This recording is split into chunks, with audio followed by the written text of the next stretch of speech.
This is a story of fortune, the fortunes of a city and of its people, Hong Kong.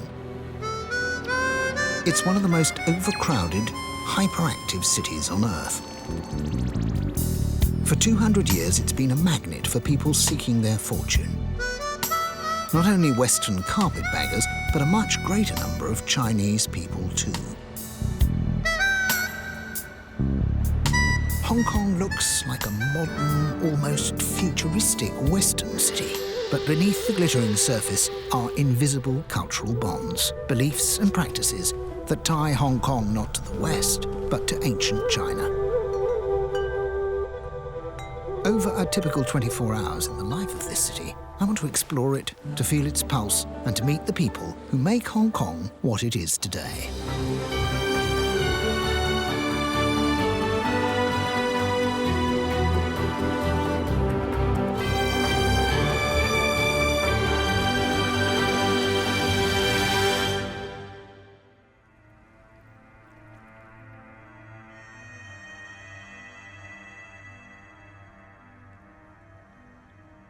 The 24-hour day starts in the middle of the night.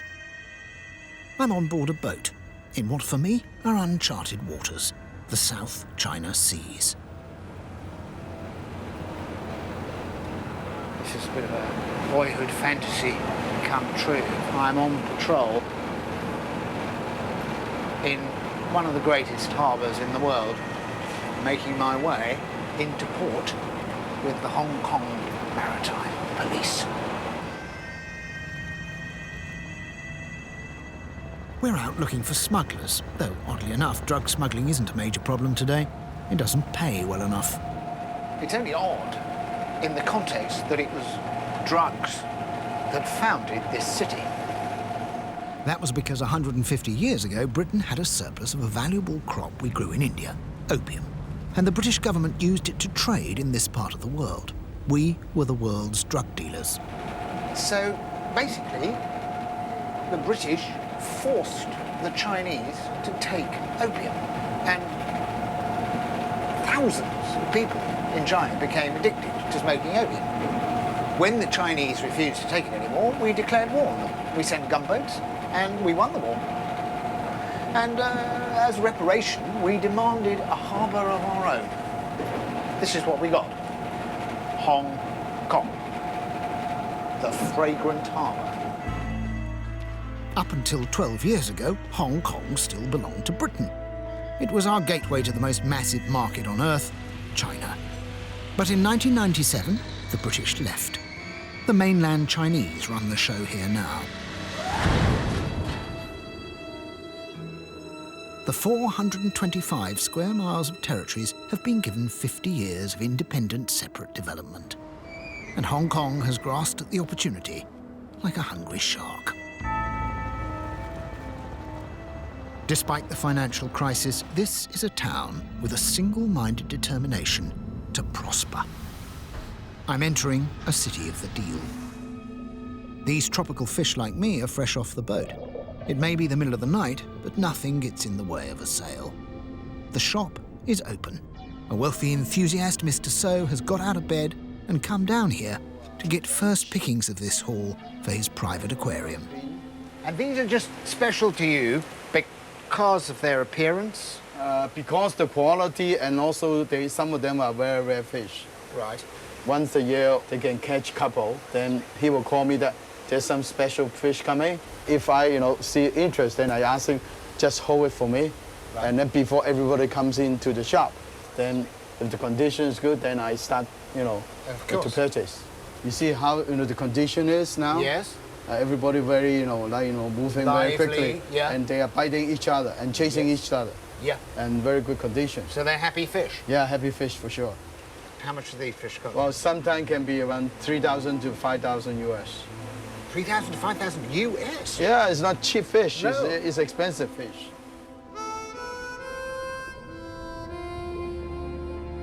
These brightly coloured fish are supposed to bring good fortune to their owners.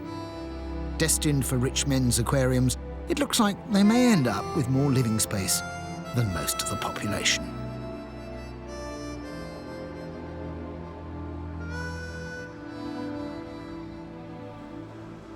But I'm going underground to join the cleaners on their graveyard shift, polishing the MTR, Hong Kong's shiny subway system.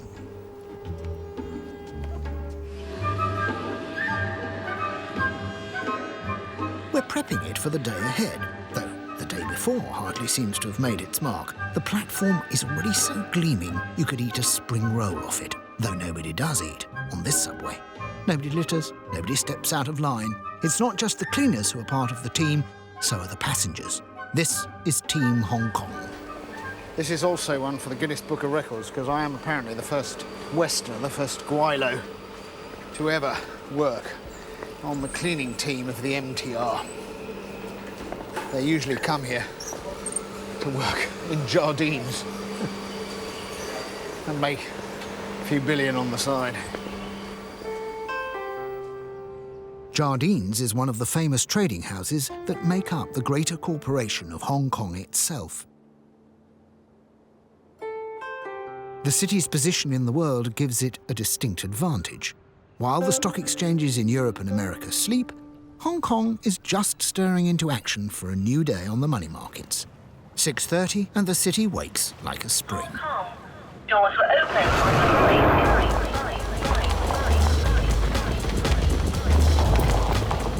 7 million people live on this small island and its adjacent territory. By far the largest number of them, over 95%, are Chinese.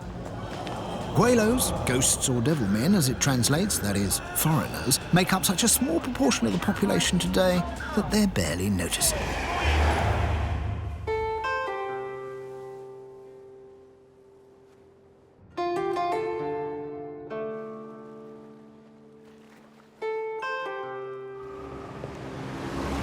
But Hong Kong money markets aren't the only markets opening their shutters for business. I've come to Hong Kong's bird market to assist Mr. Chan setting out his stall for the day. Fish, birds, people. Everybody seems a bit shut in Hong Kong, but these treasured feathered companions are a 3,000-year-old hobby.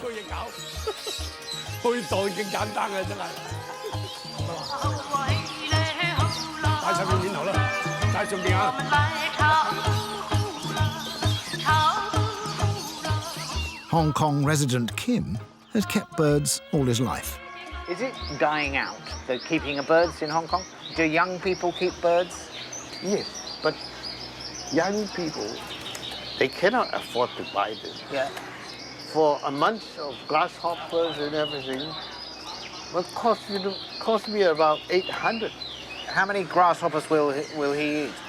At the moment, I feed them 20. 20.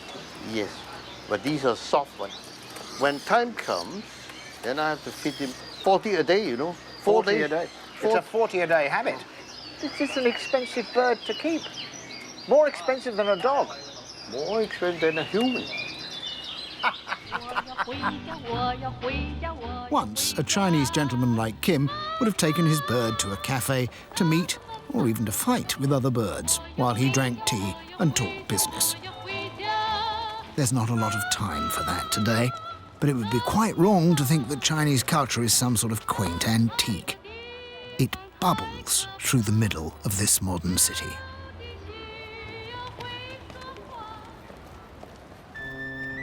As communist China went through a series of violent modernizations and cultural revolutions, huge numbers fled to Hong Kong, and they took the old culture with them.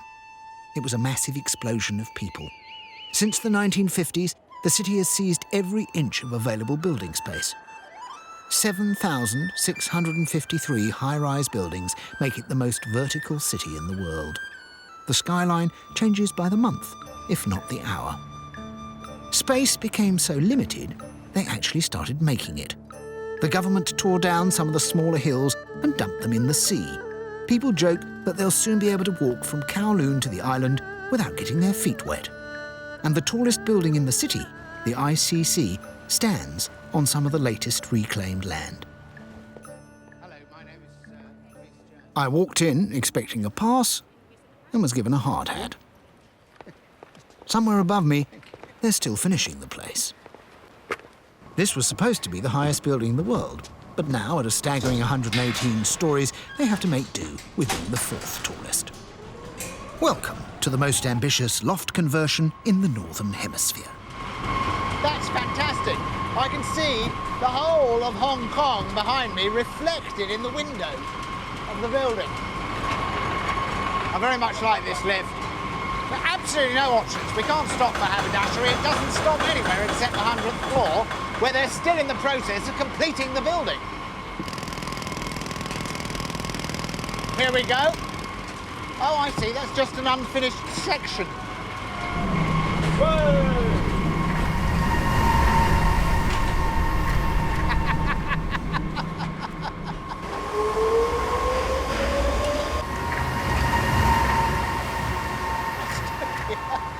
We're stood here and these things are passing by, like express trains, carrying workers and materials up to finish off this monstrous place. Monstrous! We're infeasibly high up here. It's like being suspended at aeroplane height above Hong Kong. What's absolutely extraordinary, there's been quite a lot of debate about this building because it's supposed to be built in harmony with the surroundings. It's a very important part of its architectural processes, but nobody has questioned the harmoniousness of building something which is just so huge.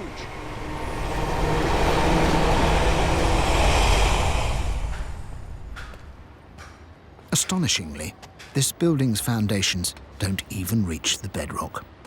1,590 feet of construction is supported by massive artificial pilings.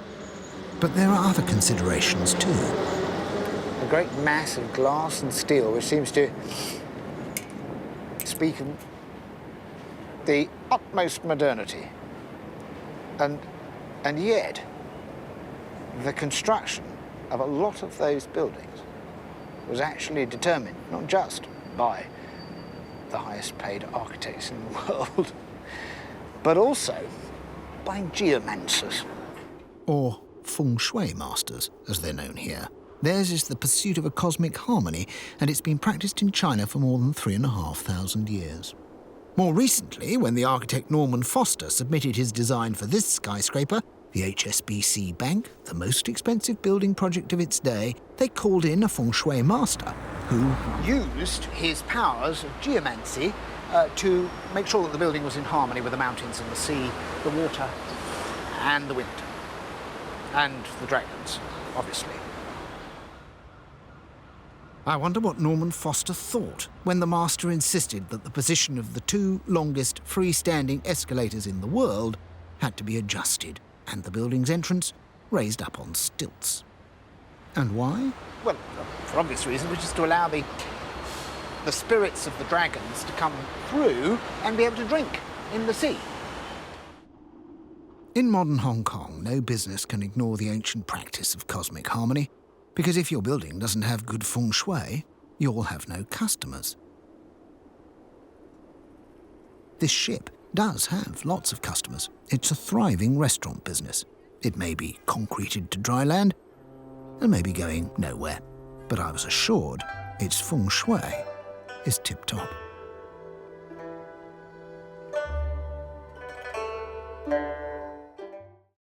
I think that's an interesting thing. This one piece will make 52 layers. Watch on mobile devices or the big screen. All for free. No subscription required.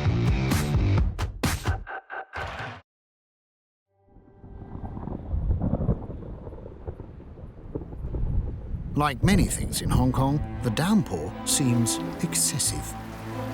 It's the rainy season. It's not going to stop for another 3 months. But trade goes on. The local term wet market takes on another meaning. For 100 years, this has been a refugee city. Its people have endured hopeless overcrowding. They've had threats from their huge neighbour, invasions from Japan, foreign rule, and limited voting rights. They're not going to be stopped by a little rain. At midday, the city teems with office workers on their lunch break. But I'm trying to keep dry on the ding-ding, which is what the trams are affectionately known as here.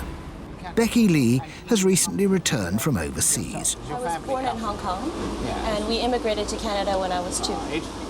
So now, do you find yourself poised like Hong Kong, as it were, between the East and the West, as it were? Or do you find yourself more, when you're in Hong Kong, more back in China than you would do in Canada?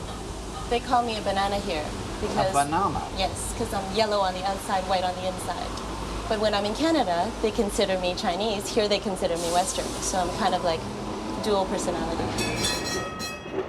Becky gave me her perspective on Chinese good fortune and superstition. My mom is the most superstitious person in the world. She's superstitious about everything. So it was very much built into me. She would never have a phone number or an address or live somewhere with the number 4, because 4 in Chinese means death. So if we were given a phone number that had the number 4, she'd change it with the operator. We wouldn't live on the 4th floor or the 14th floor. We would have all kinds of Chinese items that we would place around the house so that we'd have good feng shui, so that we'd have positive energy flowing in the house. See here? That is also a symbol. It's like a dragon/lion. You'll find that in front of a lot of banks to protect the wealth.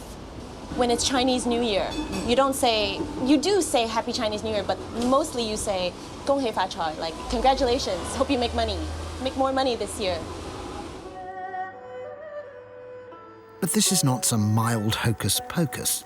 The daily life of cosmopolitan, cool young Hong Kongers is dominated by symbols, omens, and a belief that a divine fate governs the life of everybody. I can actually barely keep pace with people hurrying through here. This is the Wong Tai Shin Temple. What I like is everybody comes here with such a furious purposefulness. They don't hang around, they're not here to gawp like I would at a Romanesque cathedral. They're here to get something done. They want to get some good fortune and move on as quickly as possible. Most of the visitors here are from the mainland China. It's the biggest change to Hong Kong over the last 5 or so years. What were just about 2 million visitors 15 years ago are now 15 million tourists a year from the mainland, and you can step from one of the most repressive, organised regimes in the world straight into one of the freest and most liberal. One country, two systems is how the mainland Chinese government describes Hong Kong now that it belongs to them. This tour bus has driven down from China to take a look. The mainland Chinese tourists have come to see the future. I have to apologise. I do not speak any Mandarin Chinese, except a tiny bit, which I learnt when I was in school. 东方红，太阳升，中国除了给毛泽东，他为人民不幸福，哎呀，他。 Was I taking a terrible liberty singing The East is Red, an old Maoist anthem from the days of China's Cultural Revolution? Thank goodness it was my turn for some good fortune. It was like singing some old Beatles song, just a memory of a different era.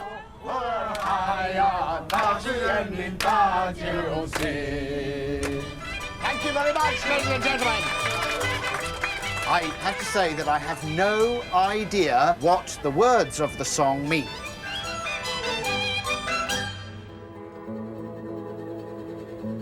Oddly enough, a lot of Hong Kongers would understand little more of that song than I do. Here, people speak Cantonese Chinese and the song's in Mandarin, the language of the mainland. But now that the mainland is in charge, Hong Kongers need to learn Mandarin too. Today, school children are under pressure to communicate in a variety of languages: Cantonese, Mandarin, English, and the one entirely foreign to me, numbers.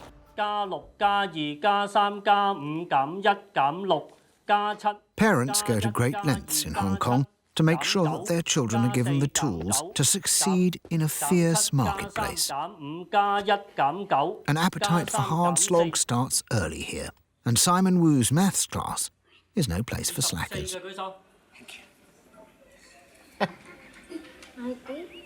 好，再嚟，準備，開始。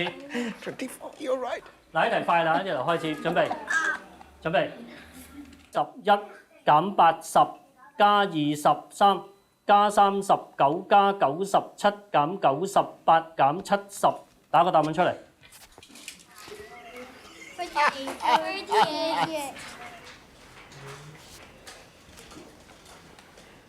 42 is 好，寫個答案出嚟。 8 minus 3 5 plus 2 is 7 minus 1 is 6 94. 94. 94. Okay, thanks.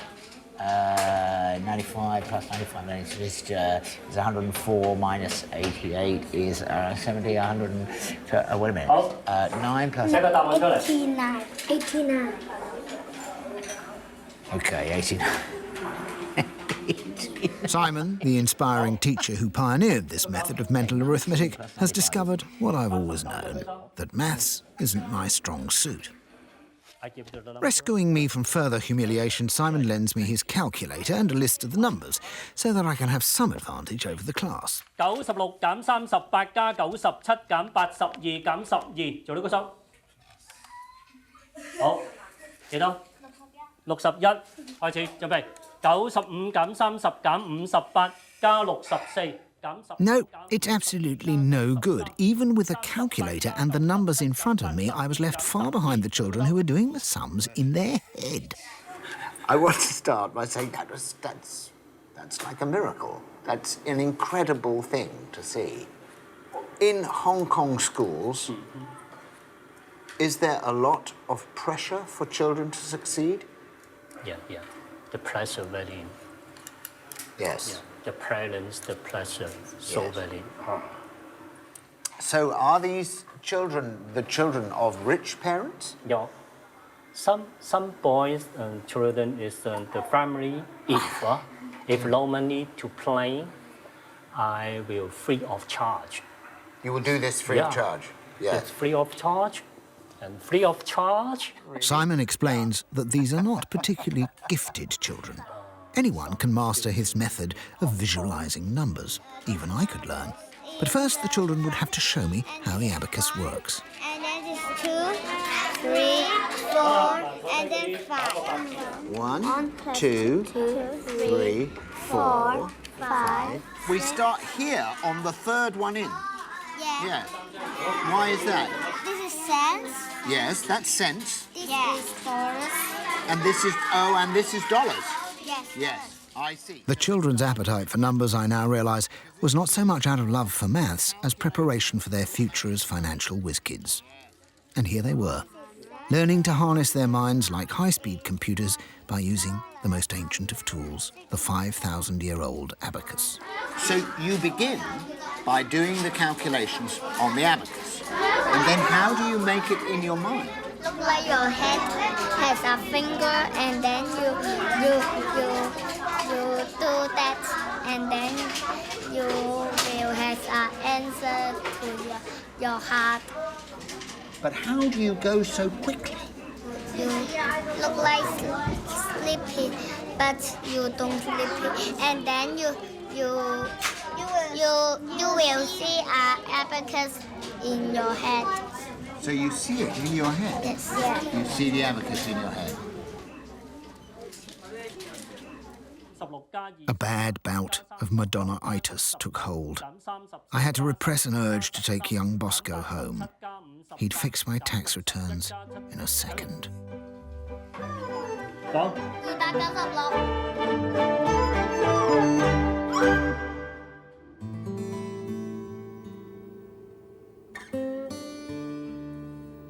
It hardly comes as a surprise when I'm told that Hong Kong has the highest percentage of millionaires per square mile of anywhere in the world. It also, by the way, has the highest ownership of Rolls-Royces per capita, the most Mercedes-Benzes of anywhere outside Germany, and today the people of Hong Kong are the greatest users of mobile phones on the planet. Across the city, the most gigantic temples of all are built to the god of consumerism. Down these mean streets a man must go. This is the real Hong Kong experience today. Mile after mile. And what do we call them? Mals? Maws? Nightmares?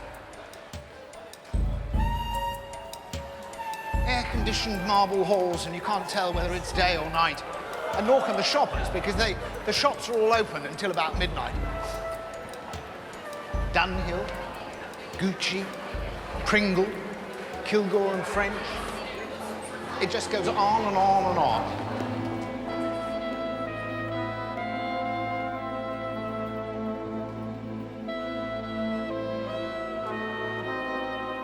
When I was growing up, half my toys bore the label Made in Hong Kong. This was an island of factories, and it's still a can-do city.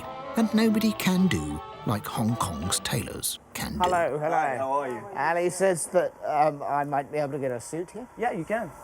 So you've got the black one with the beige pinstripe, which will look really nice as well. Very nice. My experience in Raj's shop turned out to be more Mumbai via LA than I was expecting. But apparently it's normal for Hong Kong tailors to have an Indian shop front. Which you said you have a lot of dark blue, but... Narrow collar. Oh, my goodness. I'm giving you, like, one of the best price. And as my dad would say, lose money, make friends. Let's go for that. Yeah. Let's go for that. For that? Yeah. And you can do it by 5 o'clock. Yeah, I'll get it done by 5 o'clock, 3,000. Amazingly, last orders can be as late as 2 p.m. for a same-day suit. All right. Raj insisted his cutter, a Hong Kong maestro called Ronaldo, would have it ready in time. How many suits will you make in a day? Sometimes 10 suits, 20 suits, 30 suits. In a day? Yeah. This is magical because I can see the shape of my suit emerging from it, yes? Yeah, this is the front part, belly button. Yeah, this is the lower pocket. And this is your shoulder. Okay. Your chest. Yes. Yeah, your waist. Yeah.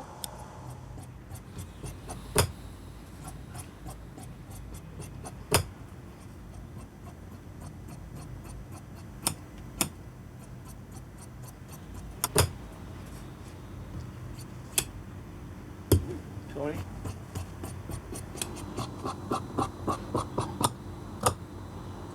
Well, that's a brilliant thing. That's all. That's all? Yeah. The whole suit's cut. In fact, Ronaldo's handcrafted skills are a dying art. Very little is actually manufactured in Hong Kong anymore. The factories have all gone off to the mainland. I didn't realise it was so efficient.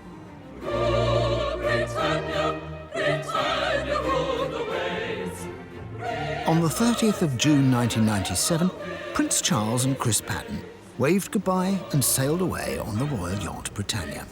That was that. 156 years of British colonial rule of Hong Kong had come to an end. But a few things they couldn't squeeze onto the yacht got left behind and nurtured.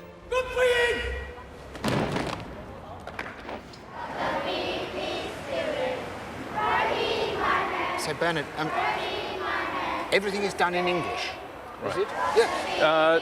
This song is sung in English, but the normal instruction, the talking are all in Chinese, Cantonese. Just because this song is in English, so they sing in English. Now, this song is English. That's But they also said, I will do my best. That's right, that's right. And how big is the movement across Hong Kong? Around 100,000 people, 100,000 members across Hong Kong. Yes, and loyal? I mean, are people loyal to the idea of being a Boy Scout and they stay, once a Boy Scout, they stay a Boy Scout? It's a lifetime. Yeah? It's a lifetime, yeah. The Hong Kong way is the team way. Being a loyal member of a gang or family is vital. And who is more loyal than a Cub Scout?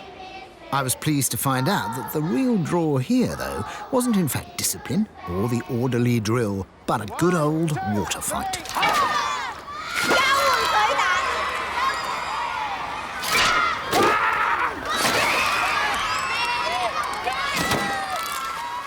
But there are slight differences. Bernard told me that the Hong Kong Scouts have their command centre in the city's Kowloon district. A symbol of the way that Hong Kong takes what it likes and improves it. Now, this really is exciting. This, in the middle of Kowloon, is the Boy Scout Hotel. It's the biggest, most luxurious, marble-clad scout hut in the world. I'm told that other scouting associations are slightly surprised to find that Hong Kong has its own Scouts hotel. You don't have to be a Scout to stay here, by the way. I don't even think you have to sleep in a sleeping bag and cook your own food in your room. I think it offers a lot more than that. I hope whoever built it got a special badge for business enterprise.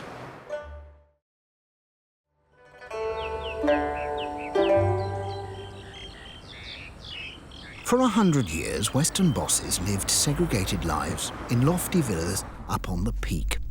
The steep, jungle-clad mountain overlooks the city and was known as a Little England in the Eastern Seas. I'm on my way to visit one of the few Europeans who still lives up here.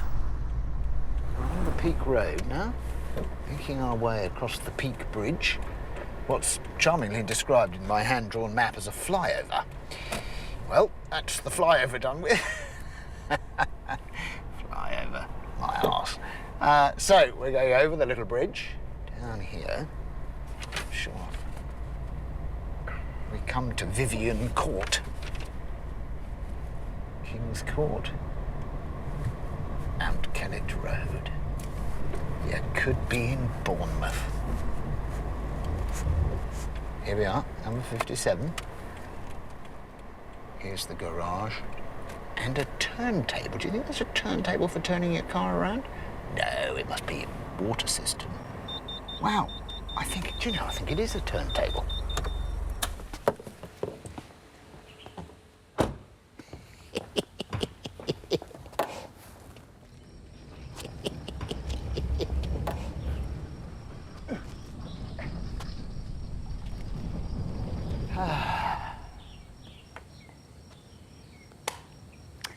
Want one of those?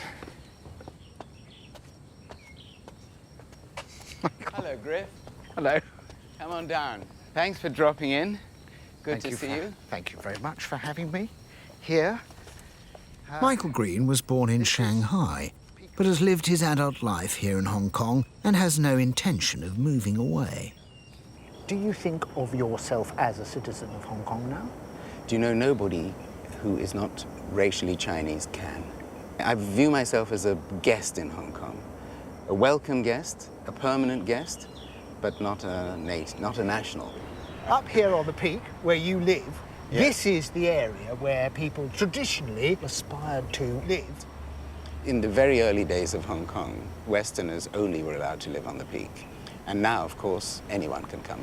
But it's expensive. Property is extremely expensive.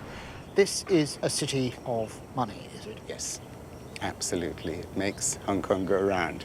I've said Hong Kong is not one of the richest cities in the world, it is the richest city in the world. They're low taxes, enormously wealthy families, and it makes me smile when Forbes publishes the richest list. They get it so far wrong for the Hong Kong people. I mean... But because you know the money is here. I know that those chaps on the list have got about 5 or 10 times as much as Mr. Forbes thinks they have. Now, there's an interesting thing here. What do people do with their money? It is the work ethic. They use their money to make more money. That's Hong Kong.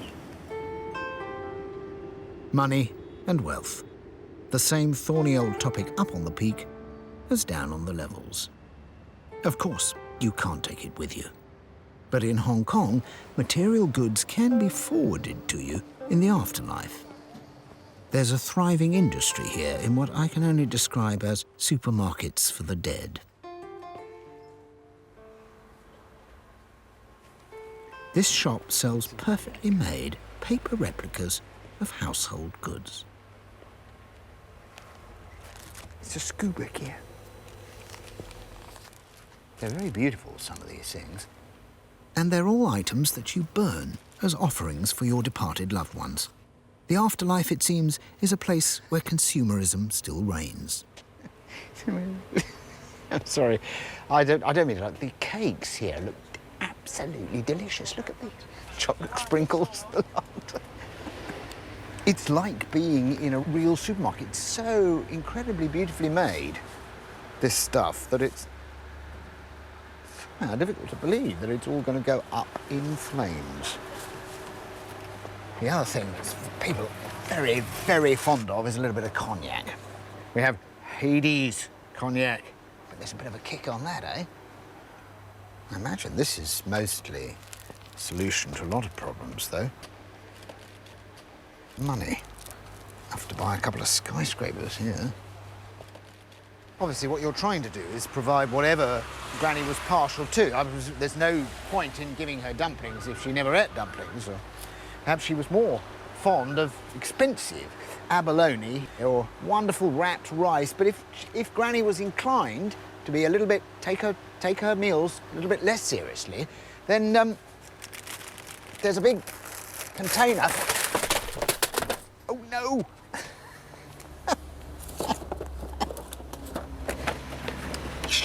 There's a big container here. I've just knocked over the shaving kit. Female shaving kit. And there's a big container of pot noodles here.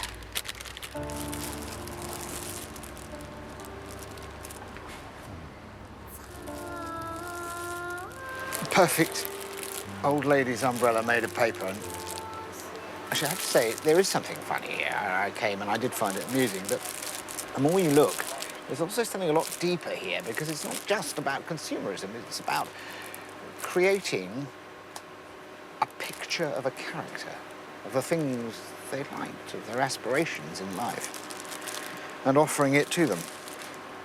And there's a lot of affection here as well, a lot of love.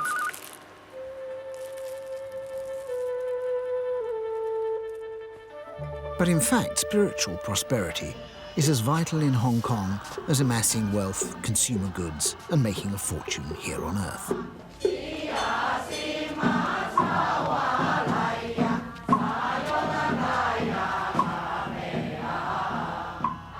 Taoism has its roots deep within Chinese culture. I discovered that it's a very practical religion, almost a guide to the do's and don'ts of this life. Perhaps that's why, along with Buddhism, Taoism is still practiced by 700,000 Hong Kong people. Chairman Lau explained that the worship I had just witnessed has changed little in 4,500 years. And as I went to leave, I was presented with a book of teachings. Part philosophy, part wisdom. These are ancient instructions on how to get the best out of life. And it was explained in some detail how relevant they could be to my own endeavours. You are pious, yes, and you are confident in yourself to continue pursuing Taoism. Yes. Then this is the most important thing. I think I need some time. And I think I sensed that Chairman Lau was rather relieved that I was not going to be his new disciple. Thank you very much, Chairman. Thank you so much. Thank you. We're going on.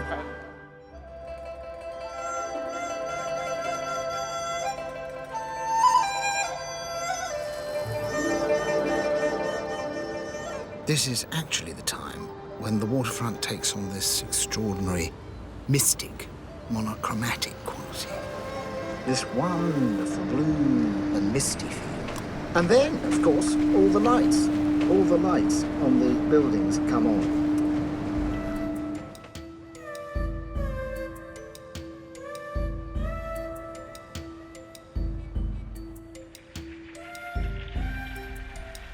As a foreign visitor in Hong Kong, I feel I'm doomed to be an eternal onlooker. All those lives going on behind all that plate glass. The biggest, most cohesive team in Chinese life is the family. It's hard for an outsider to penetrate. But every week, the Chans, a family of shopkeepers from Kowloon, gather together for dinner. And with more than 30 mouths to feed, they insisted one more wouldn't make much difference. Hi. Yeah. I have to be careful if I say hi. Oh, yes, yes, this one, exactly. Lily Chan tutored me on the nuances of Cantonese. Not a simple task, as the language at times needs to be sung to make proper sense. Okay, and what about that's Lei Ho is hello? I told the Chans that at home my own family only got together like this on special occasions. Clearly, they felt sorry for me, and to cheer me up, they began a Chinese cover version of an old familiar song.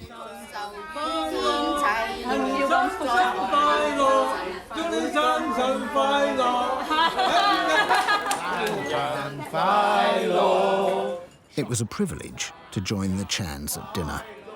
I saw something that the Chans themselves must have all known since childhood.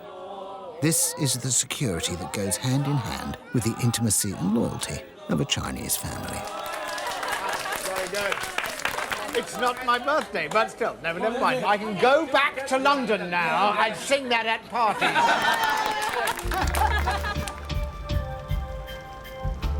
The suit I'd watched being cut earlier was stitched and ready in the nick of time. Where I was going, I needed something smart and just a little bit flash. The night races at Happy Valley bring together all of Hong Kong society. Gambling on the horses is a Hong Kong passion. It's been going on here in what is now the heart of the city for more than 160 years. I've come to meet Casper Founds. Not a bad choice to give me some racing nows because Casper happens to be one of Hong Kong's champion trainers. Like tonight with 8 races, we're averaging over 100 million US per race in betting. That's across the Wynn Place, Quinellas, and well, that luckily that puts me in my place. That's good. That means that my contribution is suitably small. My reckoning, Casper, is you know pretty well what horses are coming up here, do you? Yeah, you've got a pretty fair idea. Like to think so. You are the best person I could possibly find. You apart from training there, you know all the other trainers and all the other horses. We know them all, but that doesn't give us the edge. We're still very competitive. And so how is Achilles going to do tonight? Yeah, he's got to run well. I just thought number 4 is very hard to beat, and I see myself running in the first 3. So with a bit of luck, hopefully we can win it. A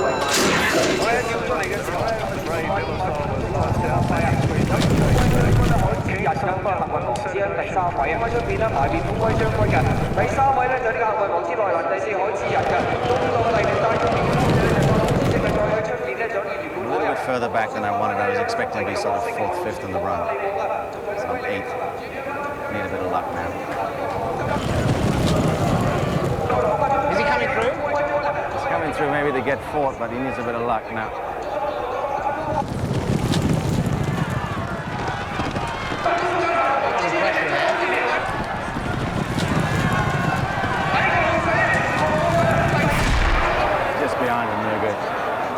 Got too far back. Run about 4th last, but just got too far back in the run.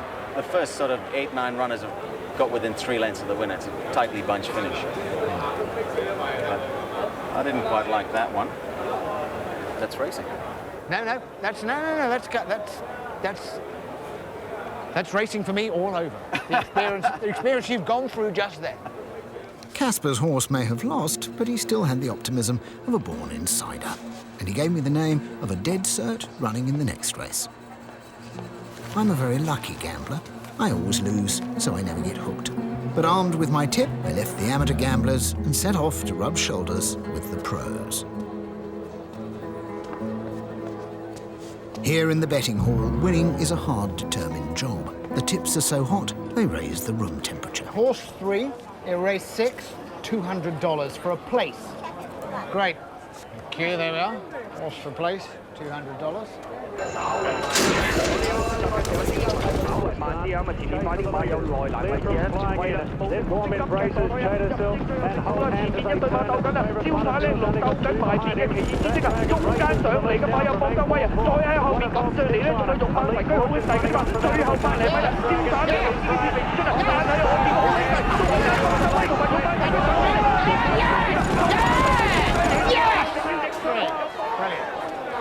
There we go. 6 by 3, place. What did you get? What did you have? Number 6, yeah, easy one. Number 6, yeah, congratulations. Thank you very much, that's good. I'm so excited I don't win at racing, and now I've met Casper and my luck has changed. I've changed from an unfortunate man to a fortunate man. I've been fortunate too, being able to see so many sides and faces of this city during the cycle of its 24-hour clock. At midnight, the town is still wide awake. Fortune. That's certainly been the overriding preoccupation of the hearts and minds of everyone I've encountered. Making certain they have good fortune so they might make a fortune. But I've not met a selfish or an inward-looking people. I've met tolerance, hospitality, generosity, and warmth. The Hong Kong Chinese have been about as cold and inscrutable to me as a great good-humoured party in this glittering, neon city of dreams. Everywhere you see young people, because this is a generation that didn't come here as refugees and aren't just adventurers out to make a quick buck and then scarper. They're people who were born here, for whom Hong Kong is a home. And that, more than anything else, guarantees this city's future. And of course, that future is Chinese.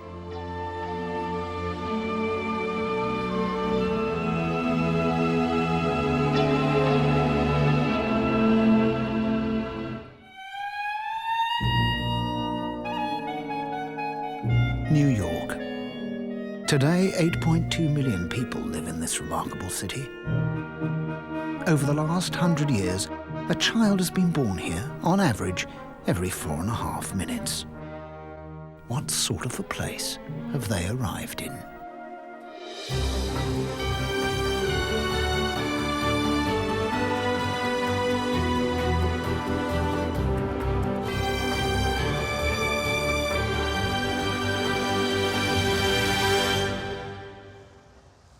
Yes, first light, New York City.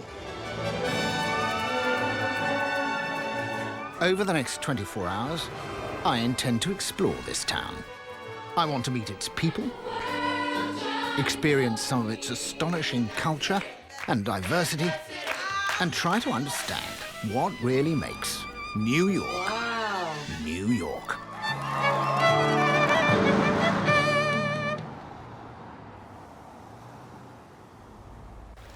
It's utterly crucial to the life of this town that Manhattan is an island. It's suspended between the Atlantic and the American continent. It's estimated that 50% of everything that ever entered the United States of America has come through this gateway, through this port. That includes goods, but it also includes people. And this is the view which, except of course for the modern skyscrapers, once greeted the greatest migration in human history. Having landed here, they became one nation under God.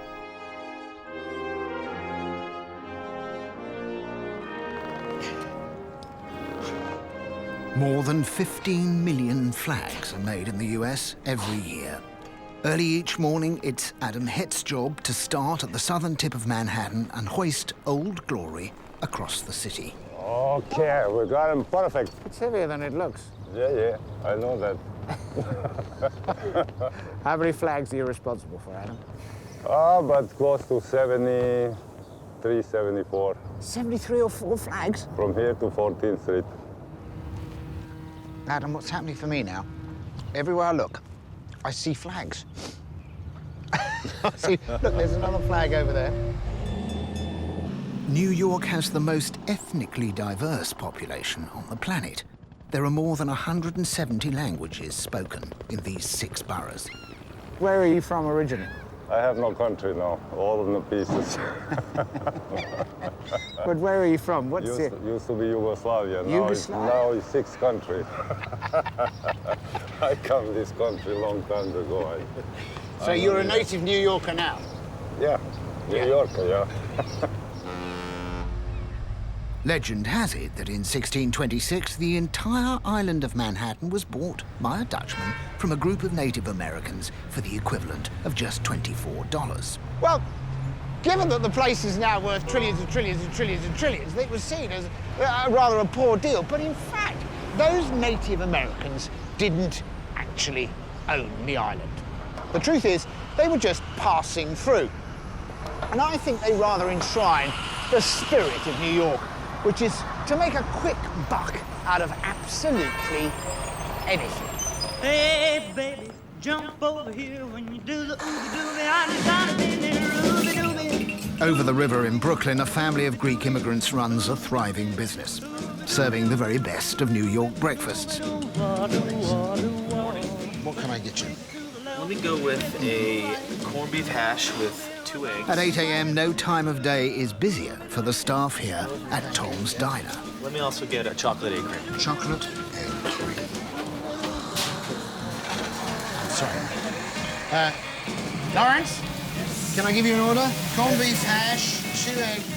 This huge range of things that people like that. French toast, They have French a lot toast. of options. They have Belgian waffles, they have French toast, they have pancakes of all kinds. Yeah. But here we have them, they're thicker. You put a little bit more on top. Exactly. You put some fruit on it. We You put some fruit, sugar on it. A lot of maple syrup. A lot of maple syrup, like I tell you. Everything is derivative to make you happy, but not thin. That's a waffle going through, isn't it? Belgian waffles, French toasts, English muffins, they all sound like immigrants, but they are, of course, utterly American. Somewhere in my client's gargantuan breakfast order, I've managed to forget his most bizarre request. Get excited. There you go. Chocolate syrup on top of that. There you go. All right, go. You're hired. And there's the chocolate egg cream. Thank you so much. The quantity of different things that are available. It's a feat of memory to rival a British taxi driver learning the knowledge, to learn all the extremes of carbohydrate, fat and sugar that an American in New York can eat for breakfast. On the streets of Manhattan, the morning rush hour is reaching its fevered peak. But at Grand Central Terminal, it feels more like a stately dance. Dan Brooker, like me, loves this place. He takes me high above the main concourse. Built by America's wealthiest family, the Vanderbilts, this place is more like a temple than a terminal. What an extraordinary view. And passing through this main concourse every day are 700,000 people. To give you an idea, that's the entire population of San Francisco comes walking through here every day. And what's amazing is none of them bump into each other. They're all moving at a rapid pace, and they're not even brushing shoulders. That's why it's like a city in itself, because a city is an opportunity for human beings to live in such close proximity to each other and go on with their own jobs and get on with their own life without bumping into each other. Yes. It's one of the great... We don't think of it like that. We don't realise how extraordinary that is. But that is the marvel of a city. And here it is. Here is a way of seeing it. It's so quiet. It doesn't even feel like a railway station. All the paraphernalia is sort of hidden away down tunnels. And you get this echoing stillness, and above you the heavens. Although a few days after it was opened, an amateur astronomer pointed out to Vanderbilt that all the constellations are back to front. They've been put up the wrong way round. And they investigated and found that the painter had got it all wrong. He'd had his picture upside down. So the line taken was that it was meant to be like this, that you were looking at the sky, not as a human being, but as if you were a god. I had another surprise in store as Dan led me below the main concourse. But you may notice something interesting down here. Look, why are these people facing into corners like that? We are literally in the middle of a secret right here. Here's why. You're going to get into one corner over there, and I'm going to get together. You're going to face dead in. Right. If you ever want to have a private word in this city, this is the place to come, to whisper sweet nothings. Apparently, it's one of New York's favorite places to propose. Now, Griff, do you know what people think that you're doing right now? I can guess. I've just looked over at you and thought that people might be thinking I'm making use of a facility, which we're only using a whispering facility. Dan, you're attracting attention there. I think. Dan tried his best. Unfortunately, I was already spoken for.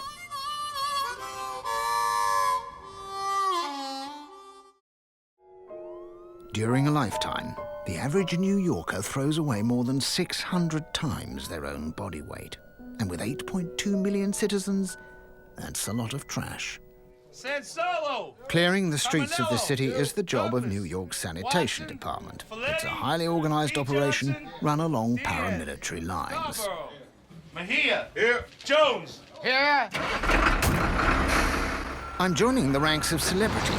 Both Boy George and the fragrant Naomi Campbell before me have done time with the Department of Sanitation, though perhaps not as willingly.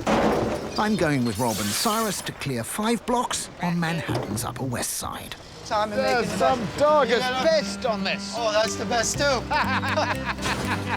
You're just going to throw it in, this carpet?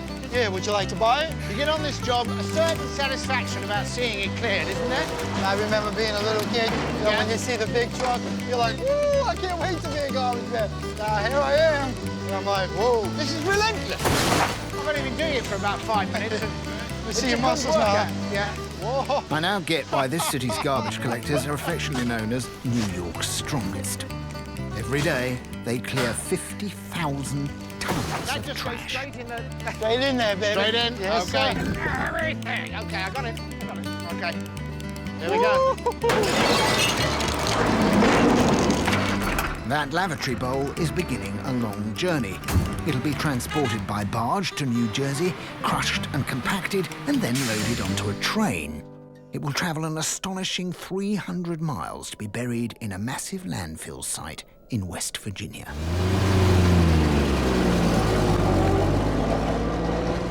New York has always thought big. My own admiration for the Department of Sanitation is actually shared by the city itself. New York has an avenue to celebrate its firefighters, a street for its police force, and it must be the only city in the world to pay homage to its dustbin men. They told me I could see New York in all its spreading strength and power from the city's highest spot on top, the famous Woolworth Tower. The Woolworth Tower! The Woolworth Tower! Beat me, Daddy! Did you say the Woolworth Tower? I won't beat you, but I said the wall. I'm not really supposed to be in here because this is still very much a private skyscraper. This is the Woolworth building, built by Frank W. Woolworth, paid for in cash to be the tallest building in the world in 1913. He wanted it at least to be taller than the Metropolitan Life Insurance building because they'd once refused him a mortgage.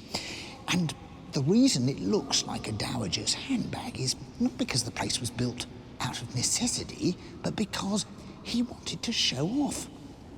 Woolworth wanted to have a bigger erection than any other tycoon in town.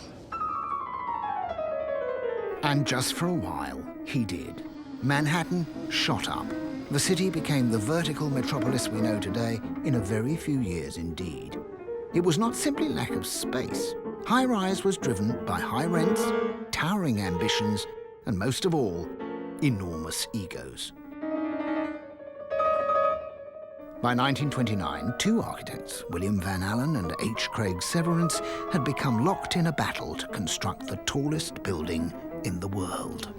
The trouble is, they used to be partners, and now they're rivals. So every time William Van Allen publishes plans for this building, the Chrysler building, his rival proposes to go higher, and they go up and up and up, and each going higher and higher, and finally, here at the Chrysler building, they give up. They say, OK, have it, go ahead, build. So they end up with the tallest building in the world down there on Wall Street. Well, only for a few days, because in fact, William H. Allen has hidden away 185 foot of silvery spire in his attic. And as he comes to the completion, he pulls it out, pops it up, and instantly becomes the tallest and most beautiful car showroom the world has ever seen. But actually, only for a year or two, because then along comes the Empire State Building. New York has 4,493 skyscrapers, more than any other city in the world. But there's still one that stands out amongst the giants. The Empire State Building is 103 stories high. It was constructed in the 1930s during the depths of the American Depression. Its steel frame shot up at an astonishing 4 stories a week. That that is very, very perpendicular.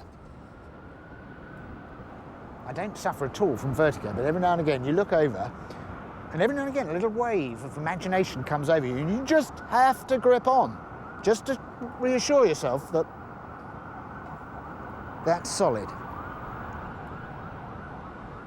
I find myself, as I walk down the canyons of New York, and you look up and you think, what's it all for? Who's up there? What are they using all that space to do? Because these buildings seem to dwarf human beings. It's no wonder that this is the city that had to invent Superman and Batman.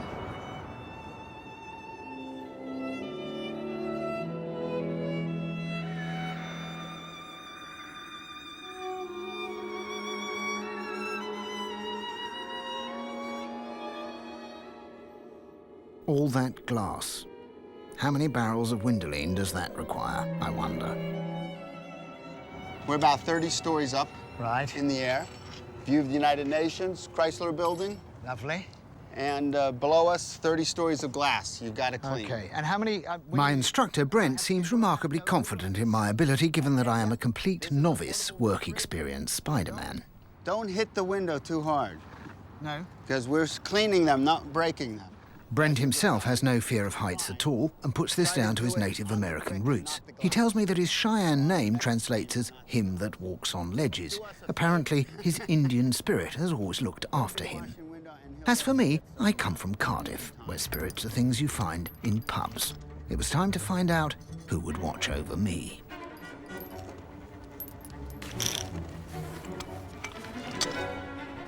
I want to give you my lucky hat.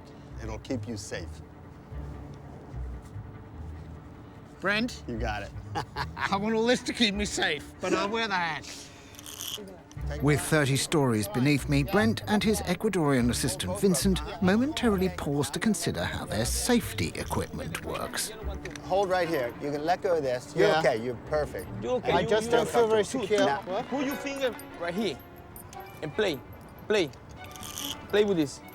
You see? You see? I'd have liked a little less unstructured debate and a little more confident instruction. The two fingers like this. What I You're can't fine. understand, I You're just good. need to play with Okay, it. now your left hand, your I right just need hand. to get used to playing with this. Okay. Feed it. Excellent. Okay. You go so fast, you stop. Rather than Brent's lucky hat, I felt in need of a new pair of trousers.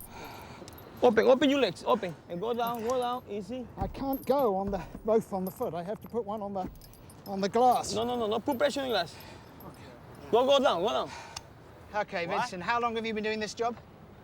I doing like almost 13 years. 30 years? Yeah. How many years you got left? I got it like maybe 25. 25 years, I hope so. I hope so. Okay. I tell you, do you know how long I'm going to do this job for? I'm going to do it for about 10 minutes.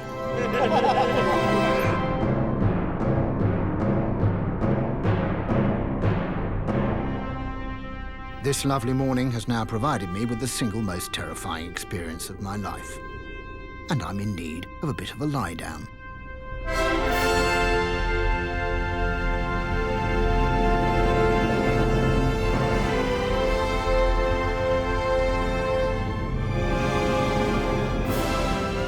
I can trust New York to cater for all my requirements. In my private booth, my heart rate slows to normal, and for $15, I buy exactly 20 minutes of high-quality catnap.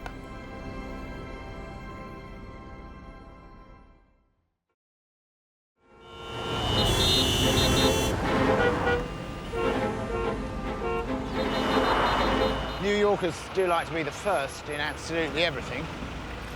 And this here was the site of the very first road accident. Miss Evelyn Thomas was pedalling her bike down Broadway when she was mowed down by Mr. Henry Wells in his Duryea motor machine. And the New York Times was outraged. It said these things were a danger to a life and limb, particularly to people on horses. But luckily, Miss Evelyn survived, although the very first auto fatality actually took place about 200 yards up that way.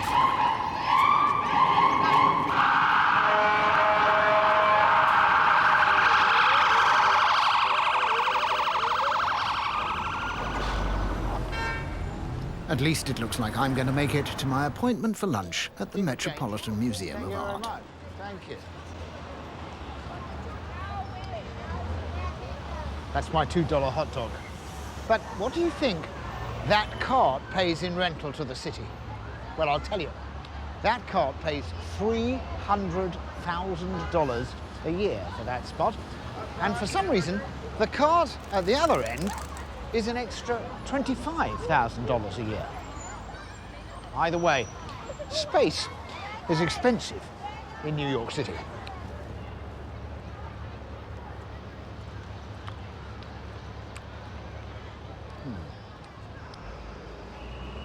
Now I can see where the profit is. Uptown in penthouse number 3.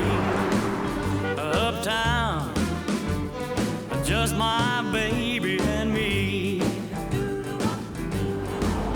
Yeah, one of these days. For the past 60 years, celebrities have found their own space at the Carlisle Hotel. James McBride, the Carlisle's managing director, showed me a suite overlooking Central Park, where the bed was still warm because George Clooney had just checked out. This is the view of some of the richest and most successful people in the world. Indeed. And Jamie, you actually have people who live in the hotel. Yeah, we do have quite a few people that own apartments. I think living at the Carlisle is a little bit like owning a plane or having a boat. It's one of the things you have to know that you can afford before you do it. You have to know that you can afford it. Yeah. It's a very special place to live. But if I wanted to come and stay here, yes. If I wanted to, to have the suite for the night, yes. How much would that cost me? It would cost you $7,000, $3,500 in your money, cheap. Is that a week?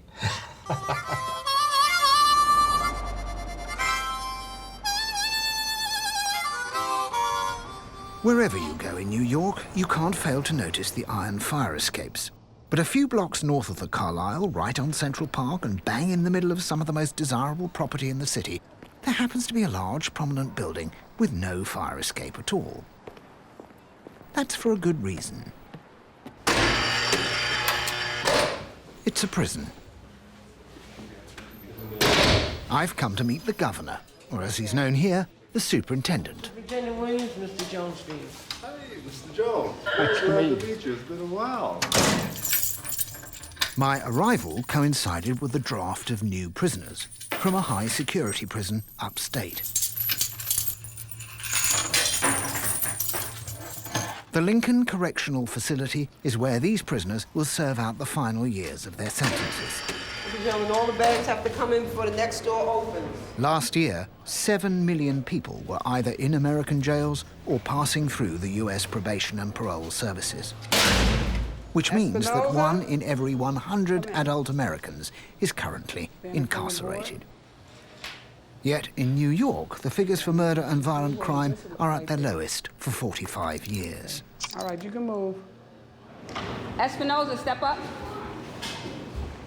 It's an all-male prison, but the warders seem to be all women. We do have a majority of women here in the male facility, but it's really not an issue. We have some pretty tough women, so. 1 blanket, 1 pillowcase, 1 towel, an inmate rule book. If you're a person with consistency, whether male or female, they can respect that. They learn to respect it and they learn to understand. They might try a female a little bit, because they feel they're males, a little macho. They can push you around a bit. If they find a woman that's going to stand up for, and not take it, then they know where you're coming from. And they conform. Step this way. To your right. You are William, 9 top. This bed right here that's open. And Espinoza. In the dormitory, I was very aware of another view of Central Park that I'd just seen. It was a few blocks south. It wasn't through an iron grill, but it was an almost identical outlook. They called that a penthouse suite, and you paid a lot of money to get hold of it. Here at Lincoln, their program is designed to help prisoners adapt back to life outside. Superintendent Williams explained how the prisoners are let out to find jobs in the city. The atmosphere is the first thing. that starts to give them this sense, okay, wait a minute, they really trust me not to, break out of the prison, that kind of thing, or they can let me out for a day. They're gonna really let me out, that kind of thing, And expect me to come back. Come back, exactly. So it begins at a gradual process where, we let them out for one day, then the next week we let them out for 2 days, and the next day 3 days, And when they come back, there are counselors here to talk to them, well, how did it go? So the more they realize that we're not here to hurt them, but to help them, that responsibility starts to build up. Are you a fan of New York after all this time? Am I a fan of New York? Yeah. Are you kidding me? I think I'm the luckiest correctional superintendent. I think my officers are the luckiest correctional officers, and I think my inmates are the luckiest inmates to be able to have this view and go out there, already with a very positive atmosphere facing them, and how could you go wrong? Released from the Lincoln Correctional Facility, I was free to make my way out and into the great green space of the city, Central Park. This vast resource in the middle of Manhattan was actually an afterthought in the history of New York. And 150 years ago, it wasn't an entirely popular idea. It wasn't the landscaping, though more gunpowder was used to clear the ground than was later fired at the Battle of Gettysburg. It wasn't the 3 million cubic yards of soil or the 270,000 plants that had to be imported. It was the fact that 16,000 residents had to be moved out of the way to make the place.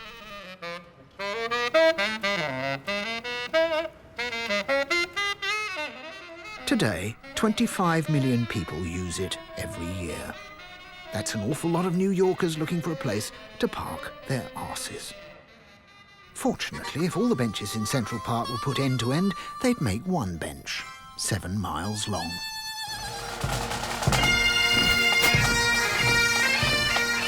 New Yorkers love a good parade. You name the occasion, and they'll march up and down for you. 2 old ladies trying to cross the road back there. What is this? It's a parade, my dear. Well, I can see it's a parade. It's a tartan parade. Tartan parade? Yes. Is that Scotland? Yes. I just want to cross the road. But crossing the road takes me further than Scotland.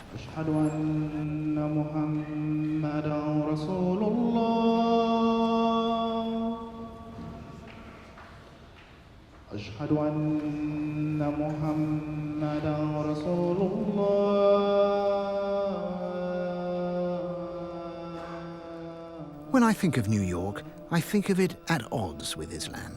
But with more than 300,000 Muslims in the city, the world's fastest growing religion is actually flourishing here. I think just about every nation and every culture is represented in New York City. I call New York City immigrants' paradise because you can be here, make a living, and still keep in touch with your culture, no matter where you're from. Do you think New York has become a less tolerant place after 9/11? No, I don't think so. Proof of that actually happened a couple of months after. I remember so clearly that in the middle of Fifth Avenue, this woman, she was Muslim, and she was selling pictures of the towers being hit. Now, if the towers were in Istanbul, okay, and Istanbul suffered that terrible tragedy, if that woman was doing it in the middle of Istanbul, she probably would have been beaten to death. Nobody did anything to her. They might have not approved what she was doing, but she wasn't killed, or she wasn't hit, or she wasn't harassed in any way. And that proves how tolerant New Yorkers are, to me. Nevertheless, the scars of 9/11 run deep. Erhan, my taxi driver, reminded me that 70 Muslims were also killed in the World Trade Center that day. Down at Ground Zero, construction has begun on what one day will be the Freedom Tower.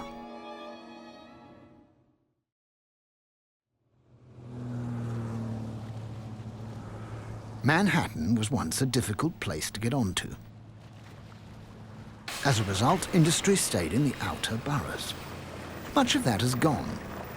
But I'm travelling to Queens, to a factory that was founded over 100 years ago by a German immigrant. The family became so vital to the local community that this entire neighbourhood is named after them. They employ 450 people to make exactly the same thing that they first manufactured in 1853.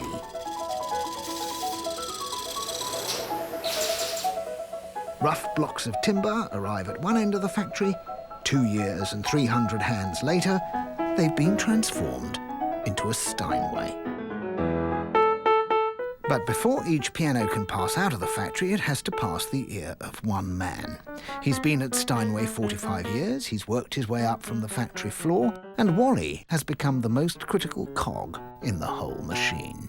So you've made 1, 2, 3, 4, 5, 6 up here. Quite a lot of little marks there, and I couldn't hear anything that was different at all.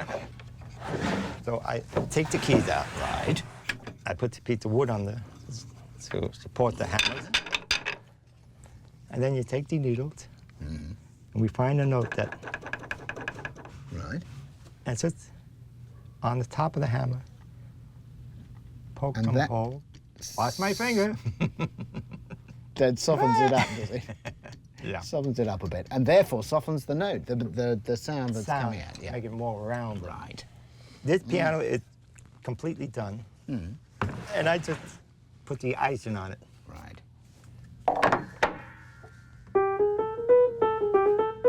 Excellent. Sound better to you? It sounds fantastic to me. It sounded fantastic to me the first time I heard it.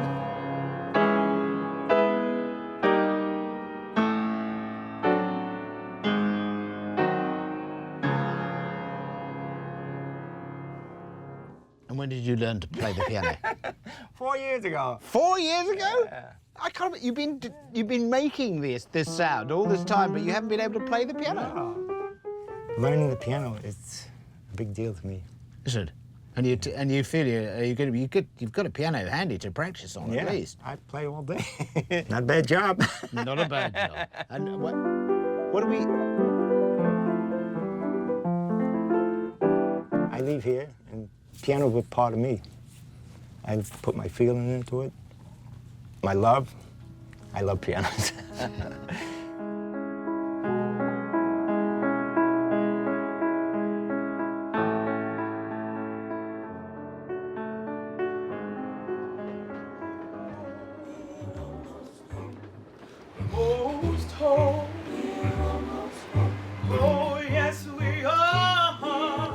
Immigrants from across the sea brought classical and folk music from Europe.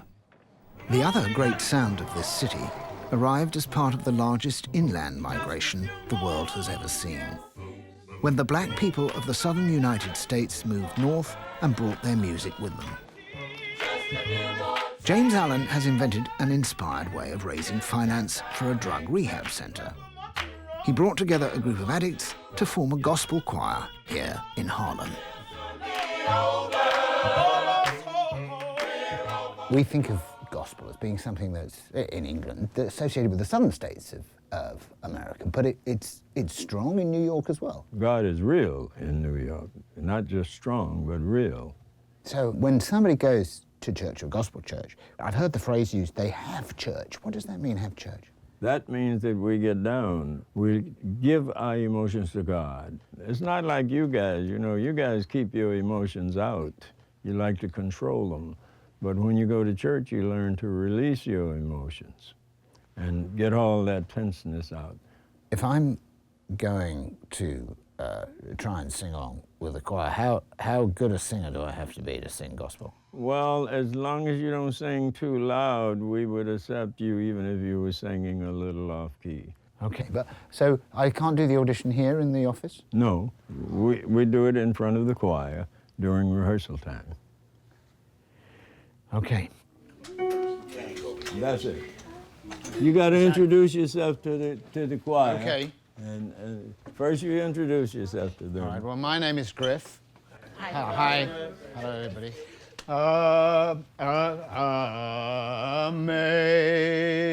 Amazing grace, how sweet Yeah. You were very blessed to have a day job. Yes, like me.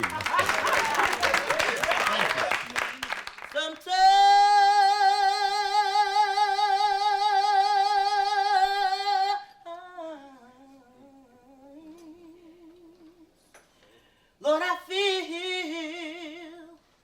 like a motherless child.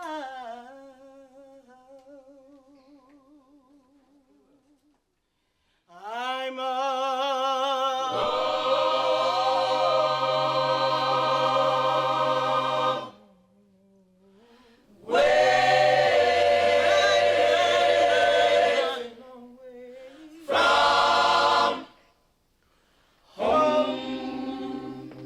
Sometimes I feel like a motherless child. Sometimes I feel like a motherless child. Sometimes I feel like a motherless child. Like a motherless child. Sometimes I feel like a motherless child. Like a motherless child. Sometimes I feel like a motherless child. Like a motherless child. Taking my seat in the middle of that waterfall of voices was a profound experience for me. I could see how the discipline of James Allen's choir provided a backbone for the daily lives of these extraordinary singers. It's 5 to 7, and I have an appointment that I simply cannot be late for. At exactly this time every evening, an important ritual begins below the streets of New York.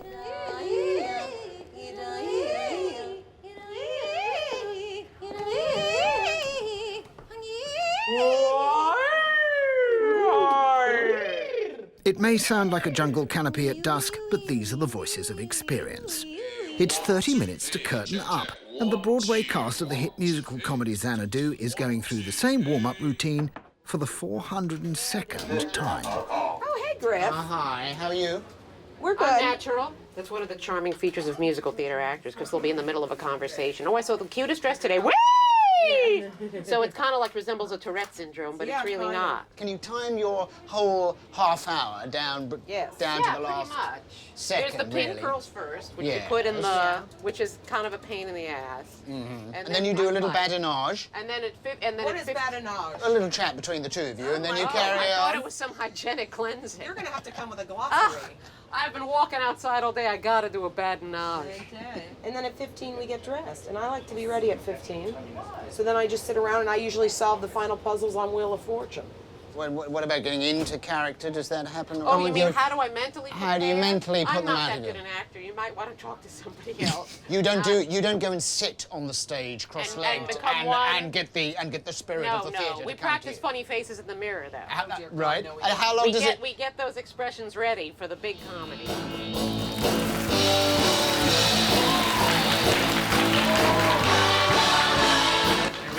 Okay, I'm going to get out of the way. I don't want to go up on the elevator. That's the worst thing. Last year, ticket sales on Broadway totaled $939 million. That means 33,000 bums settled onto 33,000 seats every night of the year. And when show business can't get into the theatre, it seems like it spills out onto the street. Walking past Pennsylvania Station, I fall into step with a herd of Indian elephants. It's the Barnum Circus leaving town. Elephants are simply too heavy to catch the commuter train, so they have to escort them off the island and out by the Midtown Tunnel. Just as suddenly as they came, they've gone. And somebody's going to go home tonight and say, "Honey, I'm sorry I'm late, but there was an elephant crossing the street in front of me," and she's not going to believe him, is she? New York, New York, a hell of a town. The Bronx is up and the Battery's down. The people ride in a hole in the ground. New York, New York, it's a hell of a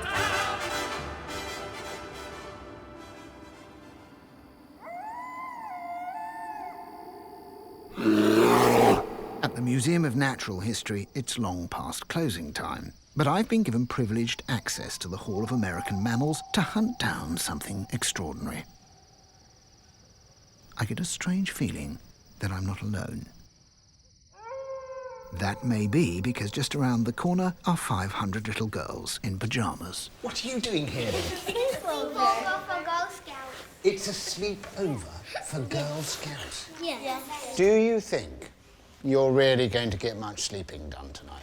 No. You're party animals who stay up all night. Yeah? Okay. Oh, no, I'm just okay. Oh, that's fine. All right, that's good. That's good. Party with the animals. Good night. Good night, ladies. Good night.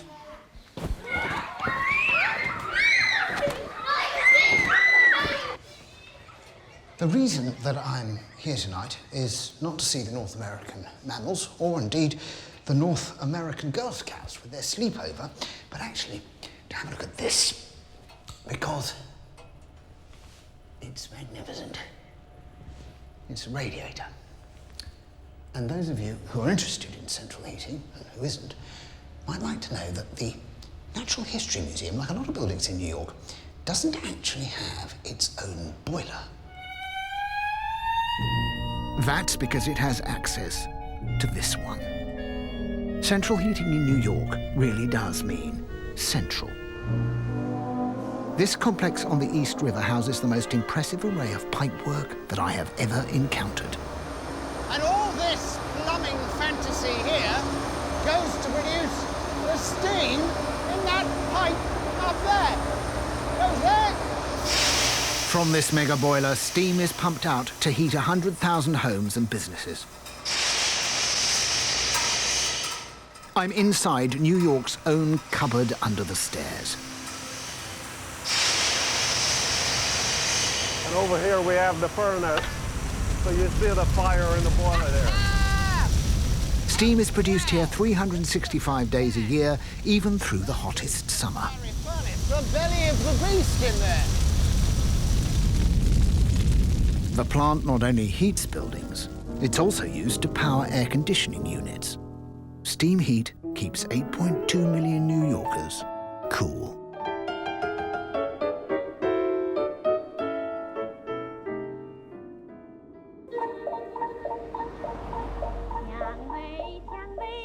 It's getting late now, but I'm hoping that here in Chinatown, I may still be able to find what I'm looking for.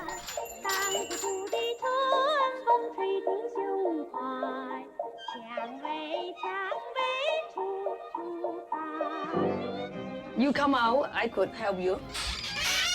Wow, fantastic, so handsome. Thank you. Look at the mirror, really good. Good, let me have a look at myself here. Yeah, everything perfect. Everything perfect? Yes, All just right. perfect.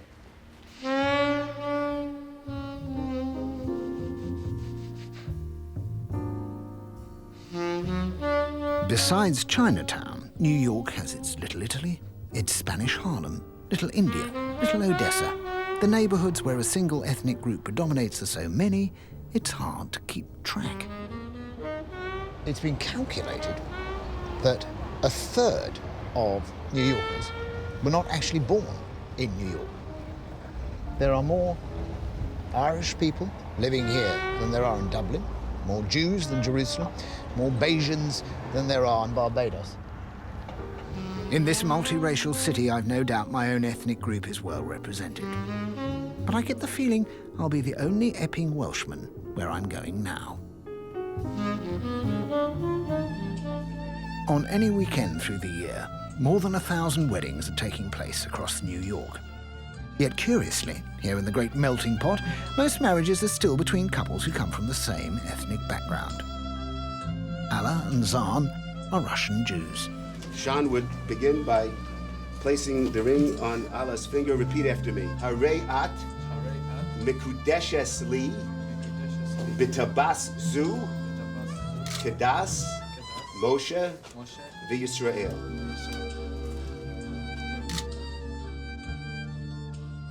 Now, anybody that knows glass knows that when you break a piece of glass, you can never put that baby back together 100% again. So what we're doing today now is we're engaging in a bit of superstition. You'll excuse me. What we're saying is like this. If something has to break between these people, that can't be put back together again, let it be this glass. Let's get it out of the way right now. Mazel.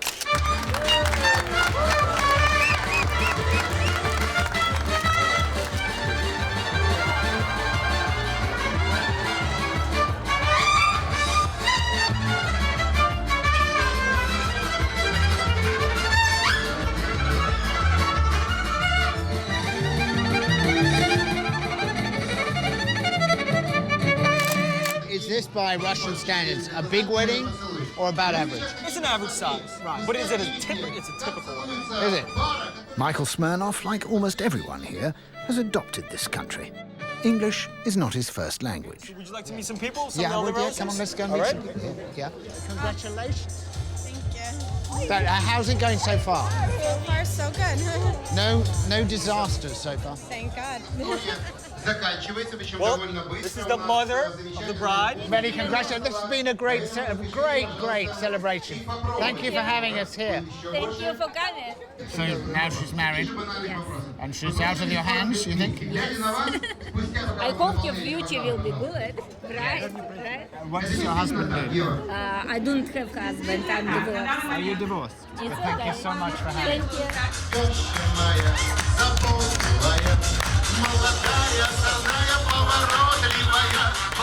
The celebration gets wilder and the vodka stronger. And as we travel further into the night, we get closer and closer to downtown Vladivostok. It's 3 a.m. and I'm crossing the city for one last appointment with someone who, in my experience, can't necessarily be relied on for their timekeeping. There's supposed to be one along every 4.5 minutes. But at the Morgan Stanley Children's Hospital, this newest of New Yorkers is taking as long as he or she wants.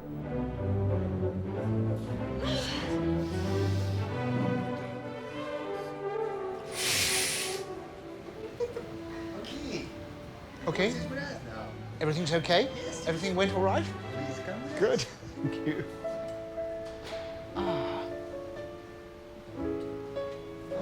With my family. Hello, hello. This is Van Alexander and my wife, Miluska. Enhorabuena. Oh, wow. Yes. Well, he's ready for New York. He is, yes.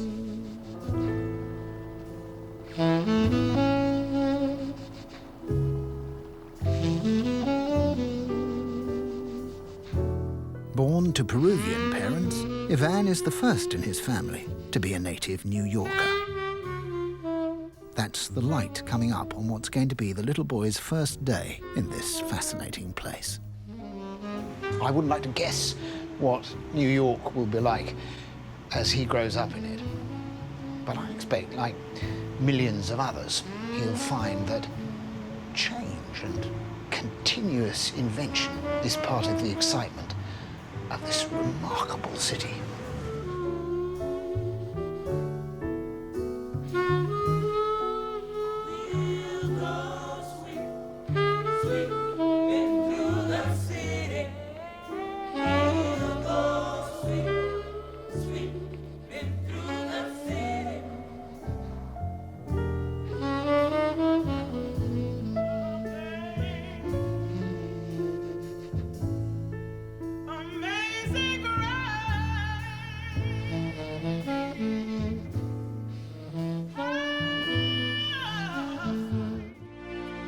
This is a city at the edge of the world.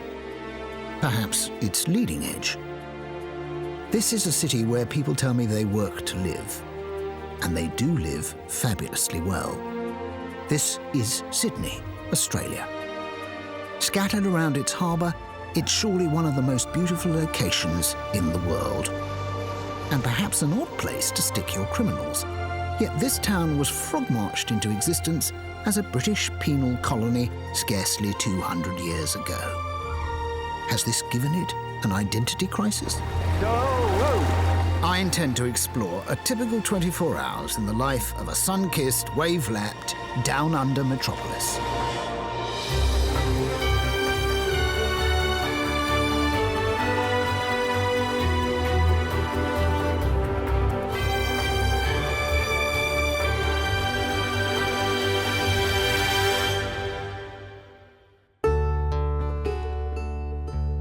It's only 5 a.m. The sun picks out some landmarks, a harbour bridge, a pretty famous opera house. But Sydney is also on the ocean. It has over 70 major beaches right on its breakfast patio. And before they get into a business suit, Sydney-siders like to spend a couple of hours in a swimsuit. No wonder Sydney is regularly voted one of the top places to live in the world.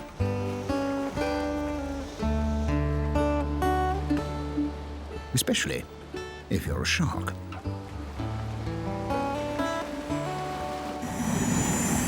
And so, every morning, while others get ready to monitor the traffic, Mike Brown from Surfwatch goes up to assess the marine carnivore rush hour.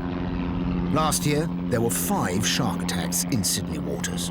Mike, what sort of size of shark do you get in the harbour then? Bull sharks come in each year around about this time to breed. On average, I'd say that each one's between about 2 and 3 metres long. But I tell you what, that's nothing compared to some of the sizes of great whites. I mean, so far this year, we've seen great whites that are more than 4.5 metres long. I mean, these things look like submarines in the water. You can just about land the chopper on the back of them. They're huge animals, absolutely huge. Despite their size, a single shark is actually difficult to spot. So Mike looks for what the sharks are looking for. Huge shoals of fish, bait fish. Find one of these, and you may find something big and hungry lurking nearby. Sydney-siders like to get up and about with the door. Hang on, boys, we've got something to look at. I saw something over here, we're just going back. All right, big bait fish schools directly below us now.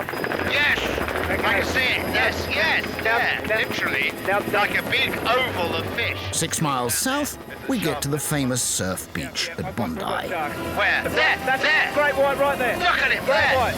Okay, look at him. My God. This morning, a shoal of fish is extremely close to the surf line, and heading towards them is a solitary swimmer out for his morning dip. We got another huge bait fish school and a shark just here. There. Yep. The fish are right where this guy is swimming towards. Well, they're even closer, right on the shoreline there. If he cracks on, he'll end up swimming straight through the middle of the shark's brunch. That is an animal that can do you up in seconds. Mike's going to let the guy know there's a shark here now. Luckily, a large helicopter coming directly overhead alerts the swimmer. As for me, I feel safer in a cab.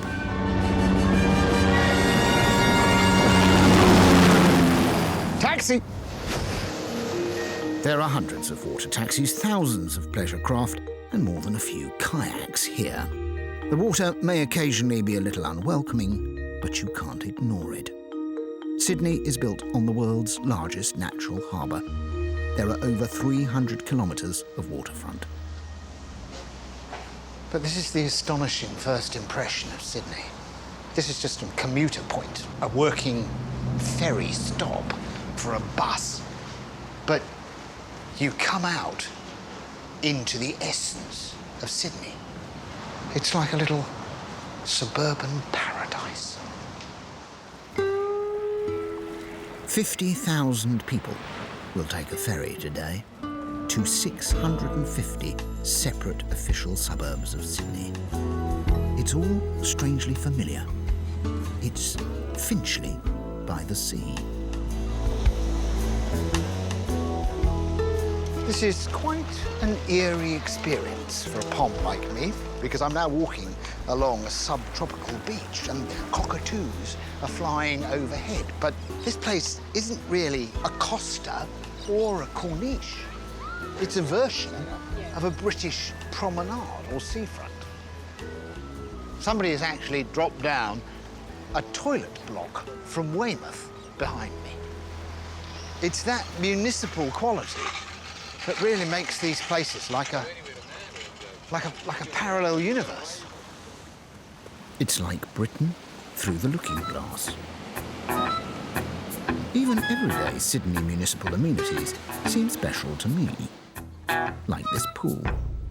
The ratepayer provides a bit of luxurious hedonism for everyone. Everyone, that is, except for the man who has to clean it. Turn it anti-clockwise 50 times. Firstly, the drain is opened and all the sand is scrubbed down and washed away. Ed cleans the McCullum outdoor saltwater pool every week.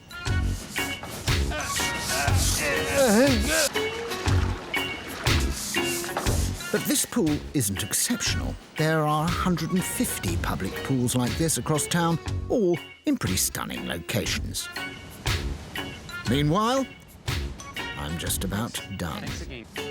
Having laboriously emptied this thing, we now have to fill it up with salt water straight from the harbour. The pool, though, is missing something vital as far as a lot of Sydney-siders are concerned: other people. Sydney is a matey type of town. Wait for water. Go. 1. It's 10 a.m, and this is more like it. The Icebergs Club is not just a dip, it's a social immersion. Competition is fierce, not just to win the race. In this pool, you have to prove yourself a reliable club man.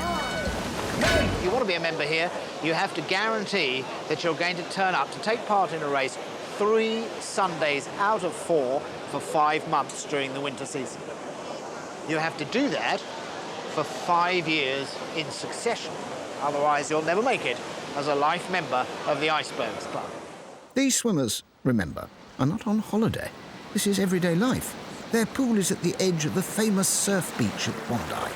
The surf may be free, the beach may be almost empty, but this swimming club provides mates. And it also seems to have a dress code, a very particular type of swimwear. This is the very beach where I notice a lot of people wearing budgie smugglers now. They're fairly tight Speedo. Well, the Speedo was actually invented for these beaches. And the first person to wear them in public was arrested for indecency. It was a cliched, hardy Scotsman who came up with the idea in 1928. To speed things up, see, Speedo? Get a bit of speed on. As for me, I feel distinctly overdressed in my Cape Cod gingham pantaloons. The Icebergs is the only licensed winter swimming club in the world, hence the name and the ice in the opening ceremony of the winter swimming season. Freezing cold! I haven't got the stamina to hold on to my ice for long enough to jump into the water. Keep that ice away from us! Ice is above your head when you jump in. Just mind I don't get your pants.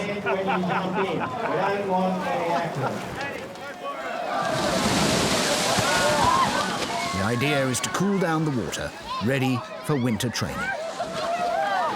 And, in case you wondered, it's only snowed once in Sydney since records began. Best place for it, really. I feel like I've been in a Tom Collins cocktail. But cocktails aren't the preferred tipple here. It's beer on the menu. After the races, everyone goes to the bar of the 80-year-old club to socialise. The pitcher of beer is not only one of the prizes in the swimming competition, it's also the heart of old Sydney. Having a drink with your mates is one of the most traditional things you can do, especially at 11 in the morning.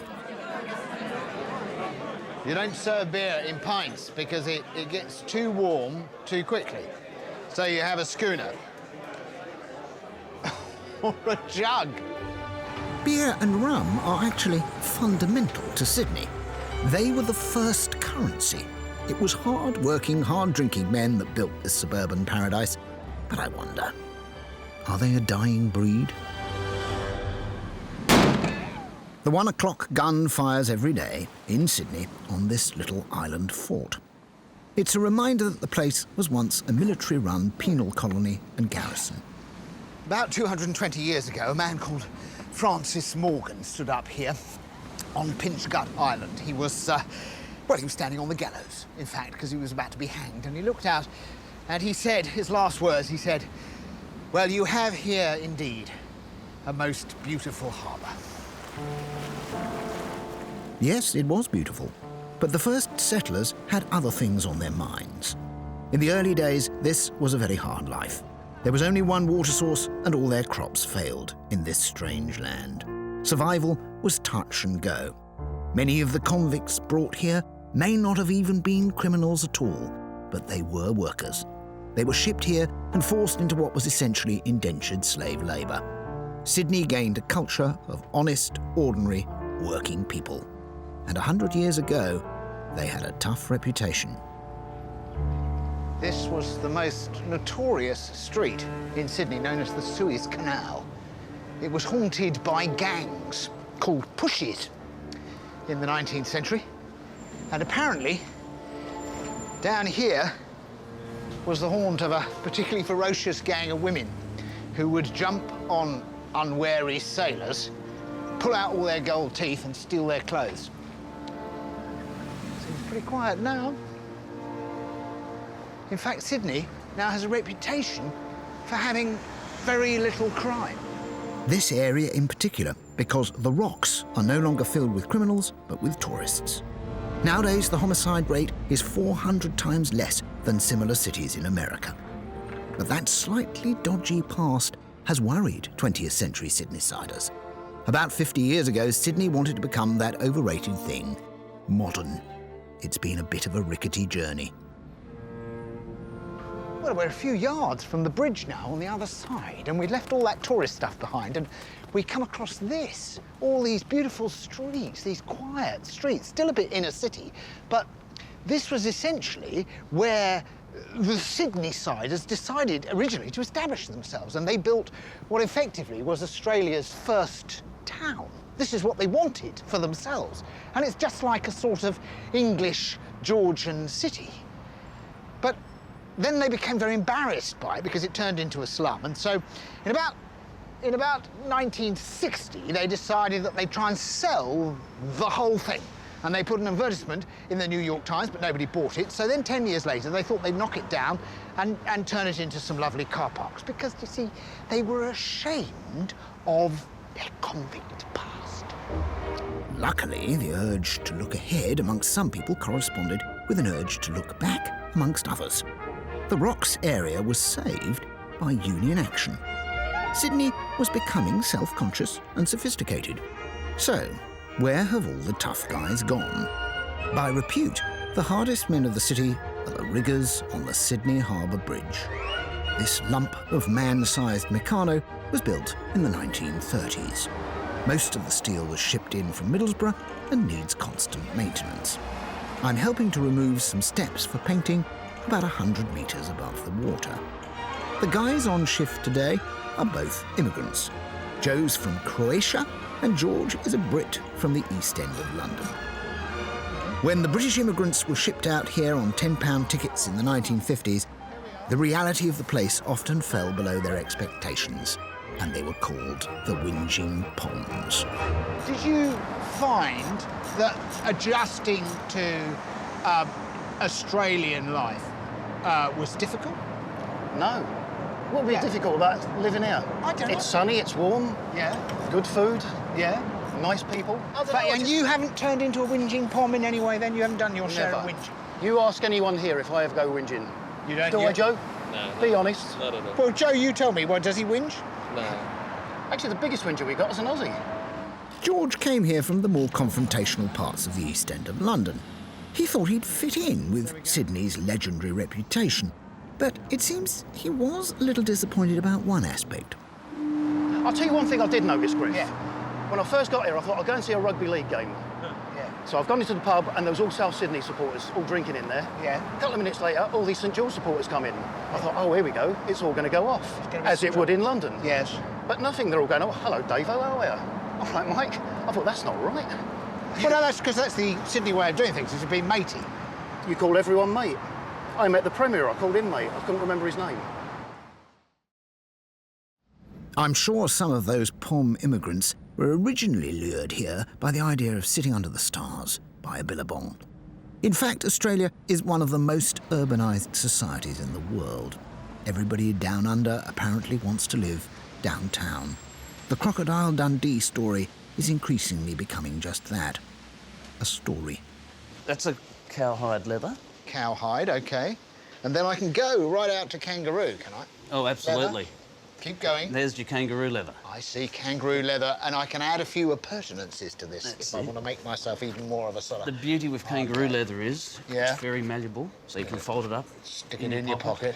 It's actually a very strong leather, 3 times stronger than cowhide, and your hat's on back to front. OK. Well, how am I supposed to know that? Jeff thinks that it was only in the summer of 2000 that Sydney lost its bushwhacker image. After the Olympics, the rest of the world saw Sydney for what it was, this magnificent spot, and the number of customers we had that said, they'd move here in a blink of an eyelid.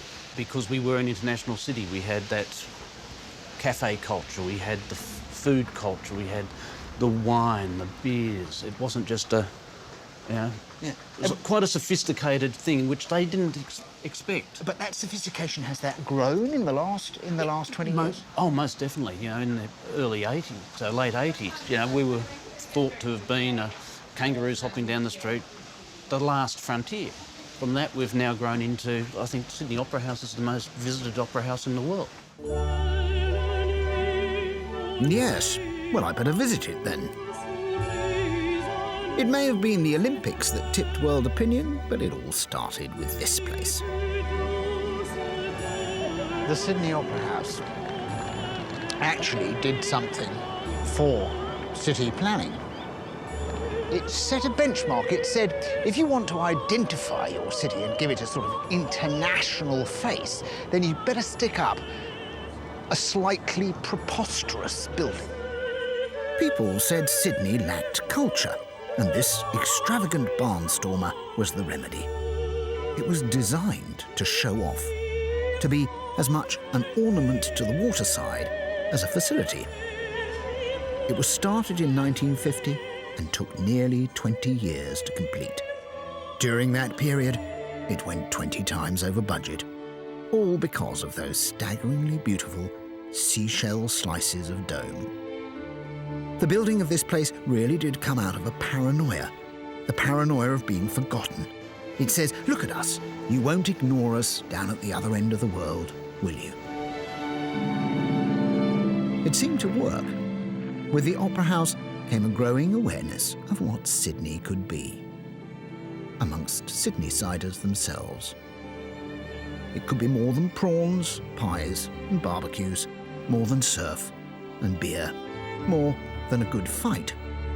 My goodness, without its beer glasses, it was beautiful. In the last few decades, Sydneysiders have certainly woken up to how valuable their harbour is.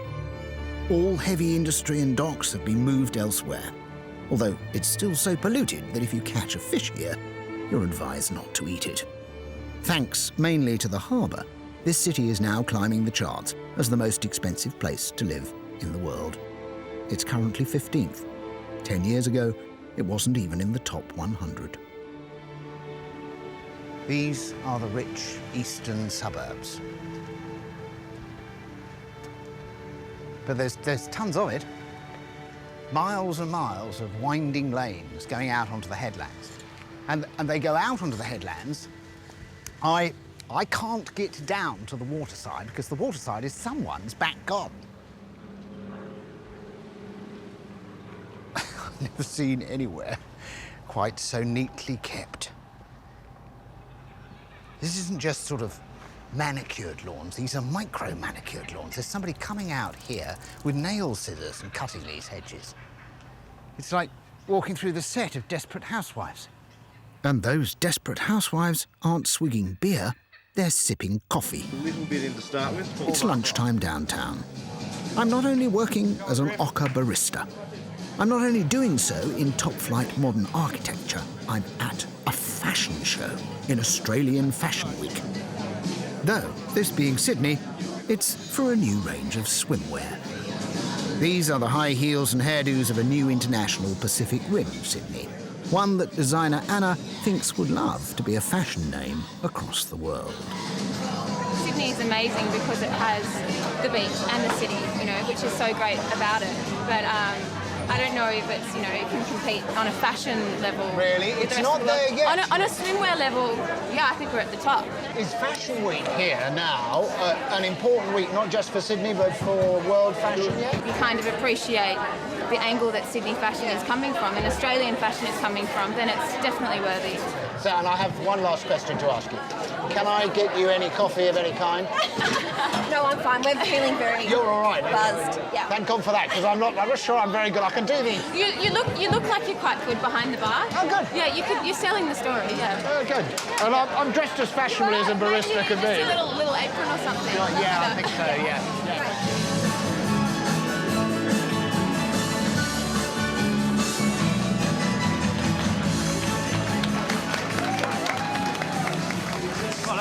Okay, what was your favourite? I don't think I can say that on camera. I think we all agree on the I don't mean the models, I mean the swimwear. You didn't even look at the swimwear, did you, the whole way through? I kind of had to look at the swimwear to see what I wanted to see. Hey, what was your favourite, Griff? My favourite was the fuchsia and black one. Oh, that one!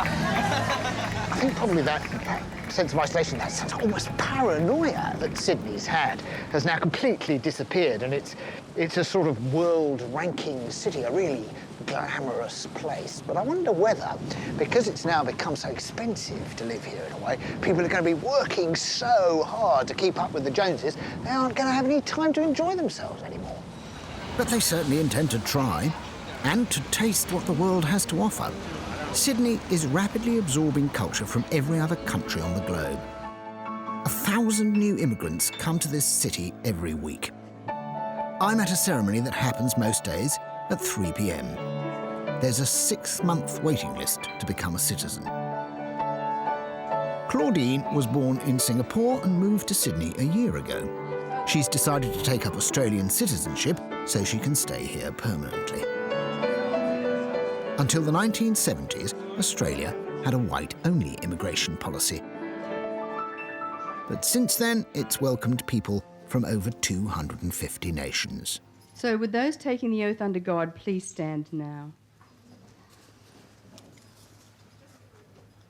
From this time forward under God, From this time forward under God, I pledge my loyalty to Australia and its people, I pledge my loyalty to Australia and its people, whose democratic beliefs I share, whose democratic beliefs I share, whose rights and liberties I respect, whose rights and liberties I respect, and whose laws I will uphold and obey. and whose laws I will uphold and obey. Congratulations, you're now officially Australian.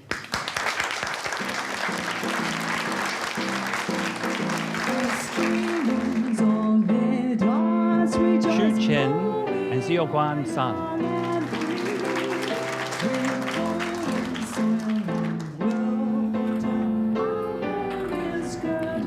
Shah Alam Duan.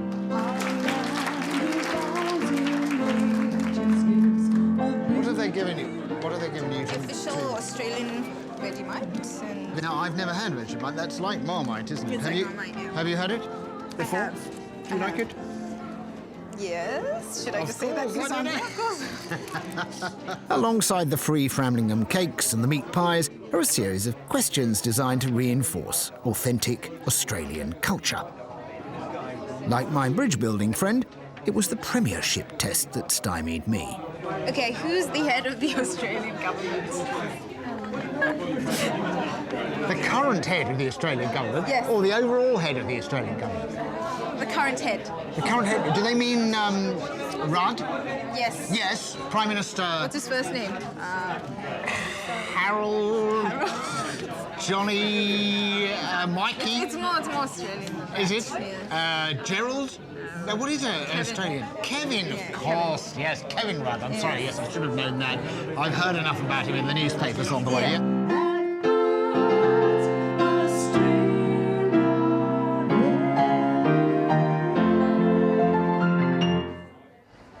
Well, that was nice. It was as if all those people were being given the chance to start all over again, to wipe the slate clean and be reborn in this city. And I felt oddly envious All this multicultural glamour and new sophistication actually rests on a city which is profoundly Australian. And I mean in quite another way than cricket, Vegemite and budgie smugglers, as I intend to find out. It's late afternoon.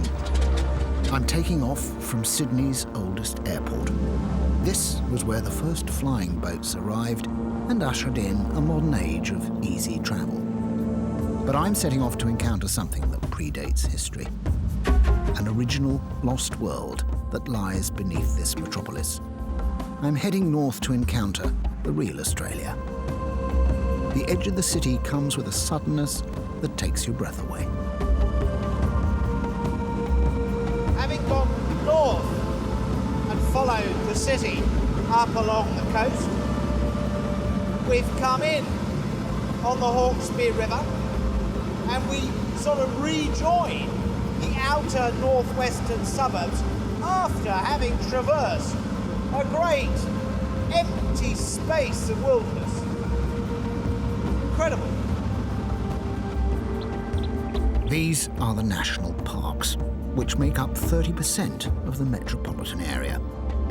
They remind us what Sydney would have looked like when the ancestors of the person I'm about to meet came here, up to 70,000 years ago. That's about 60,000 years before mankind made it to Britain. 65,000 people hunted and lived in this place. Sydney was an Aboriginal heartland.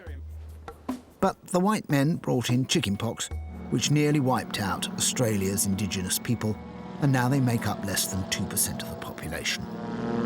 Alan is one of their cultural leaders. Alan. Yeah, mate, how are you? I'm all right, how are you? Very good. Thanks for meeting me here. Not a problem.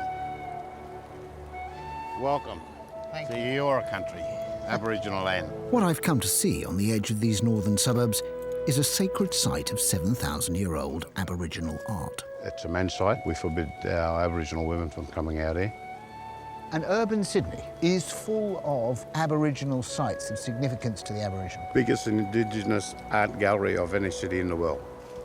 Just in Metro's boundaries alone, just registered, we've got 7,000 Aboriginal sites. You're looking at emu, you're looking at whale. In the far corner, you've got the Creator, Baiame. Baiame is the one that created all that we see here, eat. He's the great creator of the world. He was, with the lightning out of his head and his belt. This is really exciting place to be, actually, Alan, for me. It has such a power, doesn't it? I have a real sense of belonging every time I'm here. These carvings can in fact be found right across the city, telling the story of when there were kangaroos here. This fella here, you see him running through the bloody bush. You know, he would have frightened the jingies out of you. As my father told me many years ago, he said, "Al, you know, you've got to look after the land, because God's not making no more." In the 90s. Meeting Alan is a reminder that this city is like a ship in a sea. It's a capsule of modernity afloat in a wild place. The continent of Australia is still 98% desert and bush, and the city is unmistakably part of this continent, just as the continent still impinges on the modern metropolis. These are the Botanic Gardens.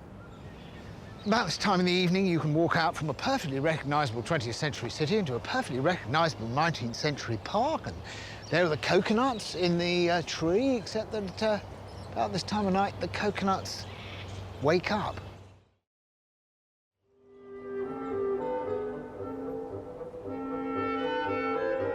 The garden's arborealist, Peter, is worried about his national tree collection, and I've come here to help with a little experiment. Peter's idea is to try a scarecrow to discourage the bats from roosting in the more damaged trees. Well, this is the time of night they actually wake up, is it? Yeah, normally they'd be waking up in the afternoon. Yeah. And then they fly out at night. and then they come back in the morning. You don't want them here? No. They're lovely. No, they're terrible. Why are they terrible? I think they're the sweetest things I've ever seen. They're all lying there. Look at them. In their raincoats, wrapped around them. They take off throughout the day because of the noise from the tractors and trucks and people. Right. They take off and land again and take off and land again. And continually over time, yeah, that defoliates the tree. The tree can't produce its own food. And then the tree starts to die. Yeah. And you're Mr. Tree Man, are you? I am. When there's 5, 10, 20,000 of them. 20,000? Sometimes, yeah. Especially during mating season, and when they migrate from north to south, they'll come in influx and then go out again. So they're sort of hooligan bats, really. Yeah, they're very frisky. Are they?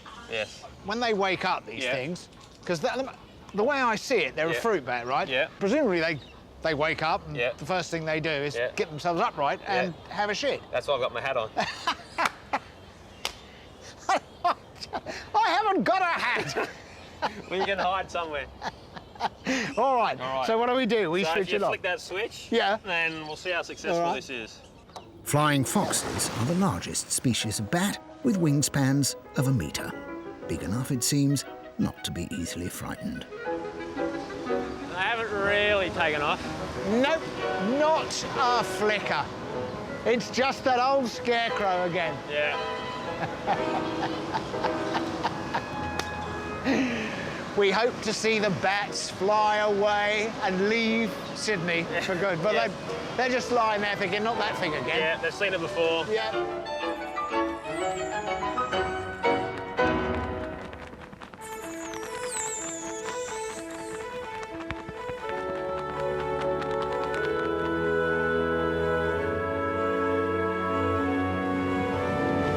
It's 6 p.m. as the bats leave the city centre to get some food. So do the people. So what we do is we just go straight over towards here, and then when we get into the middle of the bridge, you see there's a little red diamond just in the middle of the bridge. Yeah. That lets us know that we're on the right side of the harbour, and then we turn left or to port. I'm at the helm of Radar, one of the city's oldest and finest ferries. It's the evening rush hour, and people need to get home.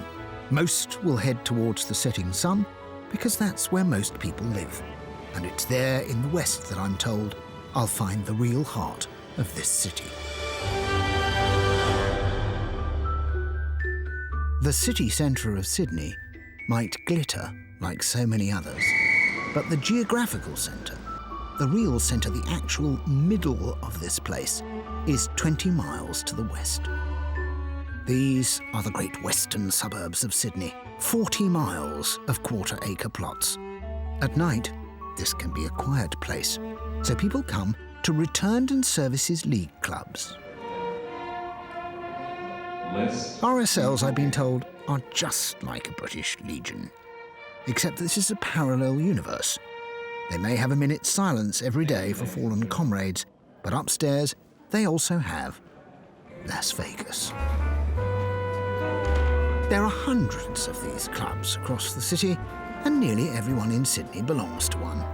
Last year, this club alone made $1 million. It does this by tapping into a Sydney-sider addiction: gambling. Warren is the entertainment officer. And this is the engine room. This is the poker machine territory. This is where money is made and money is lost. You are effectively a sort of local casino in a way that we don't have in Britain at all. Yeah. Sydney-siders gamble more per head than anyone else in the world. In fact, more money is spent on gambling than on sporting, cultural, or entertainment events. But as well as the high adrenaline stuff, there's some low-gear excitement too. Double tickets tonight, being Friday night. Double tickets, you get 70 numbers for $5. I'm here for the evening raffle, where the big prize is a tray of meat. And so we have seafood, fish, pork chops, rather nice roast pork. Brekkie packs, the eggs and bacon, sausages. And this is tomorrow's barbecue here, really, is it? I have 28 hampers to give away, including toilet rolls and baskets of fruit. All I have to do is read out the number. All the punter has to do is check the number and pick up their groceries. gentlemen. Well, good evening and welcome to the raffle. I hope that we all have our numbers ready and we don't have any undignified looking through our pockets, because I'm going to press the first number here. Okay, so we're going to beware of spiked drinks. Are there people here tonight who are liable to do that? The first number is 22902. 22902. 22902. Does anybody claim that raffle prize? Anywhere in the house? 22902. I'm allowed 4 minutes before moving on. I'm seeing some movement at the back of the house, yes. At 3 minutes, 52 seconds, someone claims the prize. 2. Here's the next number, 15500. It's a long night in the western suburbs. Luckily, I've got another appointment in the northern suburbs, which promises to be a little more animated. Thank you. Oh, now, I nearly made a classic mistake there. In Sydney, if you're a bloke on your own, you mustn't get in the back of a taxi, because that would be getting up yourself. Mostly people like to sit on the front. Yes. If you're sitting on the back, definitely snobby, and they don't like to be snobby. No. They don't like to even mention to be snobby. No. So it's getting up yourself if you go and sit in the back. That's it. So you're just a mate who happens to be getting a lift, and they just want to sit in the front here. Absolutely. That's all Yep. we have. Being a regular Joe is a very important part of being a Sydney-sider. If you get too full of yourself, your mates will cut you down to size. They call it the tall poppy syndrome. I've crossed Sydney to the Manly Sea Eagles Stadium on the northern beaches. There are 10 rugby league clubs across Sydney. It's the big sport in this town, with an attendance of 1.5 million every week. And I'm visiting an unusual supporters club, the Eagles Angels. Once again, it seems like I've stepped through Alice's looking glass. Hello. Hello, I'm Griff. Hello, nice to meet you. You go damn well. ITV. The Golden Girls, towering over me, have a total of 15 Olympic medals between them and over 300 world titles and records.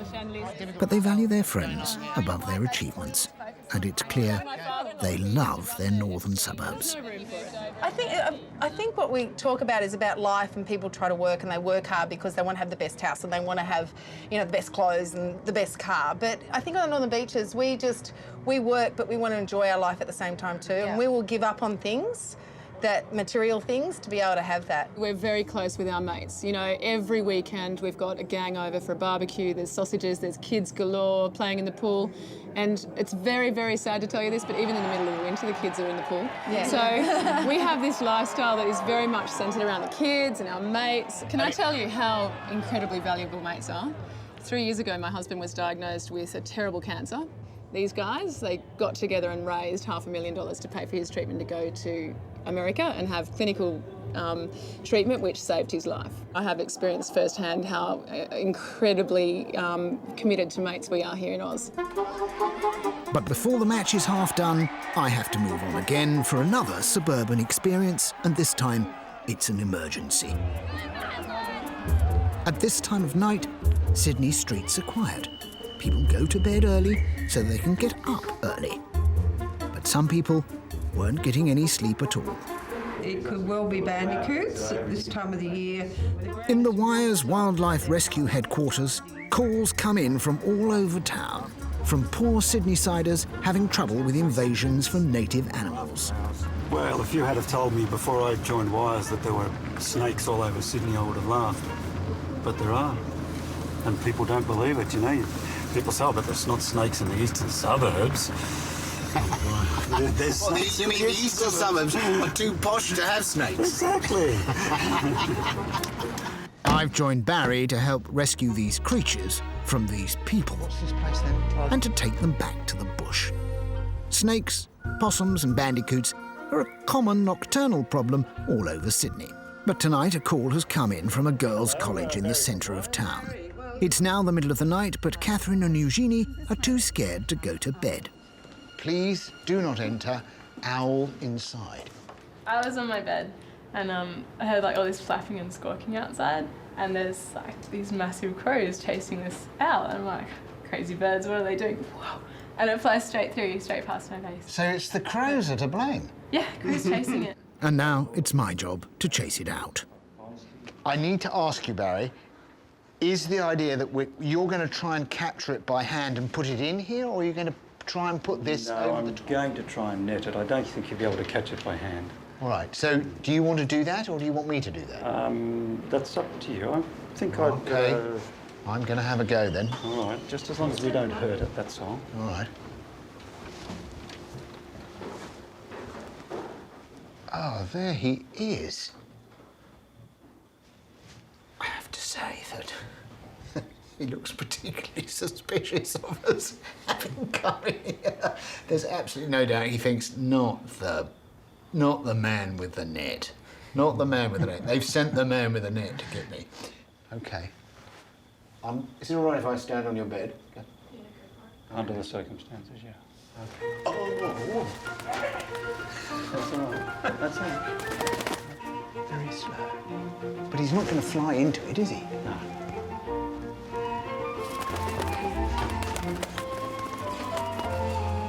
My owl netting skills clearly need some work.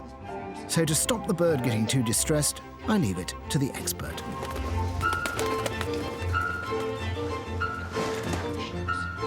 I've got him in there now.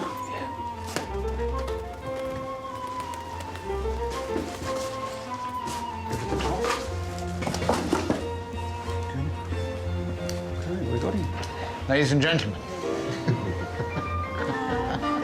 How's the owl? He has got some sort of an eye injury. I don't know that it's serious, but we'll get it assessed in the morning. Right. I'm going to take it first to our raptor coordinator, and otherwise people will be able to pretty well assess it and decide whether it does need veterinary care or whether they'll be able to treat it themselves, depending on what the injury is.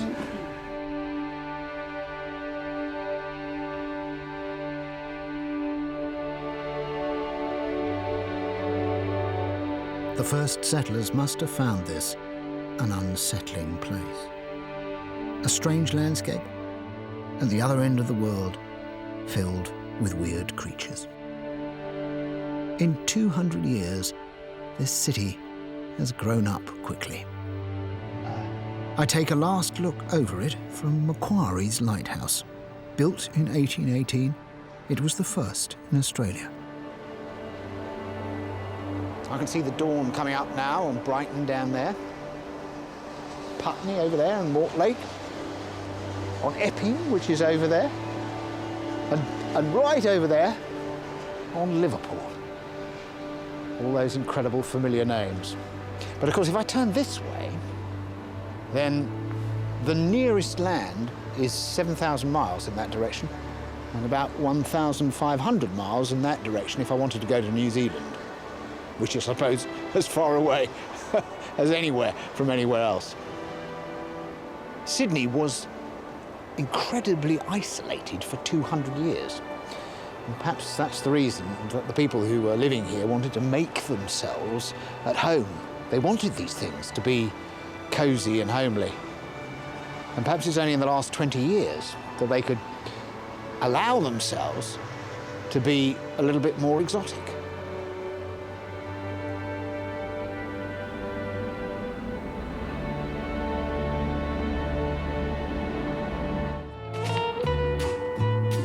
This is an old city.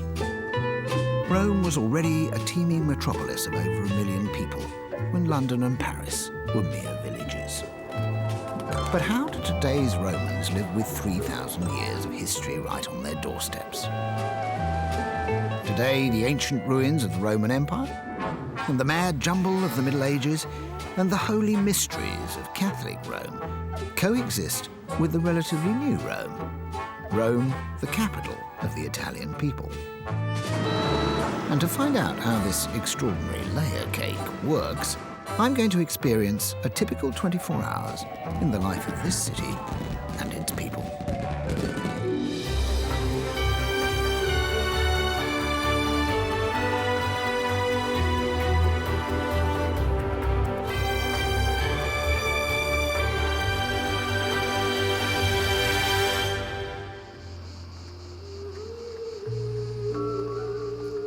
Well, here we go. It's 6 in the morning. We're about to plunge into the most complicated, confusing and fascinating city that I've ever been in. I've hitched a lift from a farmer. Food has been coming into Rome at the crack of dawn to sell at market for nearly 3,000 years. I'm on the original city commute. And what a city. On our way in, we happen to negotiate Rome's giant roundabout. The Colosseum was built to seat 50,000 people. That's 10 times London's Albert Hall, and it's 2,000 years old. It's a reminder that here the present is simply the extension of a very long past. But Rome is much more than a museum. By the time I jump off, it's 8 a.m. I'm in the Centro Storico, or historical centre, and every step I take seems to summon up someone else's life. Apparently beneath my feet are the remains of the stables for the charioteers for the Circus Maximus. Behind me over there you can catch a glimpse of a palace built by Michelangelo. And I'm walking into the Campo dei Fiori, which was effectively used as sort of auditorium for torturing heretics. Today, it's a market. The traders, the shoppers, passers-by and idlers in this place are the real link to the past. They've inherited the passion and the appetite of living here. They are the real spirit of Rome. But do they still possess that same ineffable superiority that helped create this once all-conquering bandit city? The modern Roman certainly drives as though he's in a chariot race. It's the rush hour. Rome is the most dangerous driving city in Europe. There were 21,000 serious collisions last year. That's nearly 60 a day. The Piazza Venezia is the hub of the modern city. In this chaotic whirlpool of crazed motorists and kamikaze pedestrians, I've come to witness a very Roman solution to the mess. The sublimely imperious figure of traffic policeman Gianluca Fabi.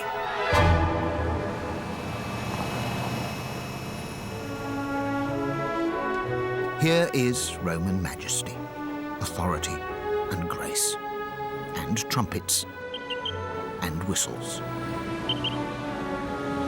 With a single outstretched hand, Gianluca can halt the most impatient driver.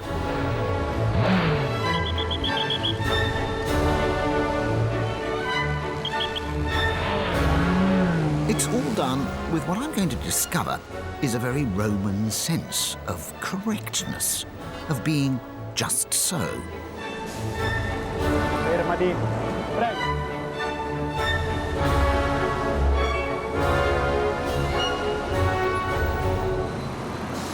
After another faultless performance, Gianluca is relieved from the podium. You are like a musical conductor. Yes. In the orchestra. I'm very fond of music. Gianluca insists on showing me how he marshals his unruly orchestra. The hand is, come dire, relaxed. Yes. Morbida. Relaxed. Soft, sweet. Yes, keep it sweet. Fluid. Fluid. Yes. And no. Yeah. Right. And go slowly. Go yes. slowly. Yes. So if they're coming through, right, yes. like this, but longer. Stop. Okay. It's got to have the slight lift. Just to make a little bit of a... Open hand. Okay. Okay. All right. Not bad. Is that okay? Okay. I'd quite like to take Gianluca's place on that podium, but I think I'd only add to the collision statistics. Here, it's not difficult to understand that there are more cars per person in Rome than there are in any other city in the world. Over in the far corner of the piazza, they're trying to control this addiction by building a third metro line. Rome's underground metro opened in 1955, and so far it's only managed 2 lines. The reason is because whenever they dig down, things turn up. Buried layers of ancient Roman streets. They wanted a station, and they found an archaeological site.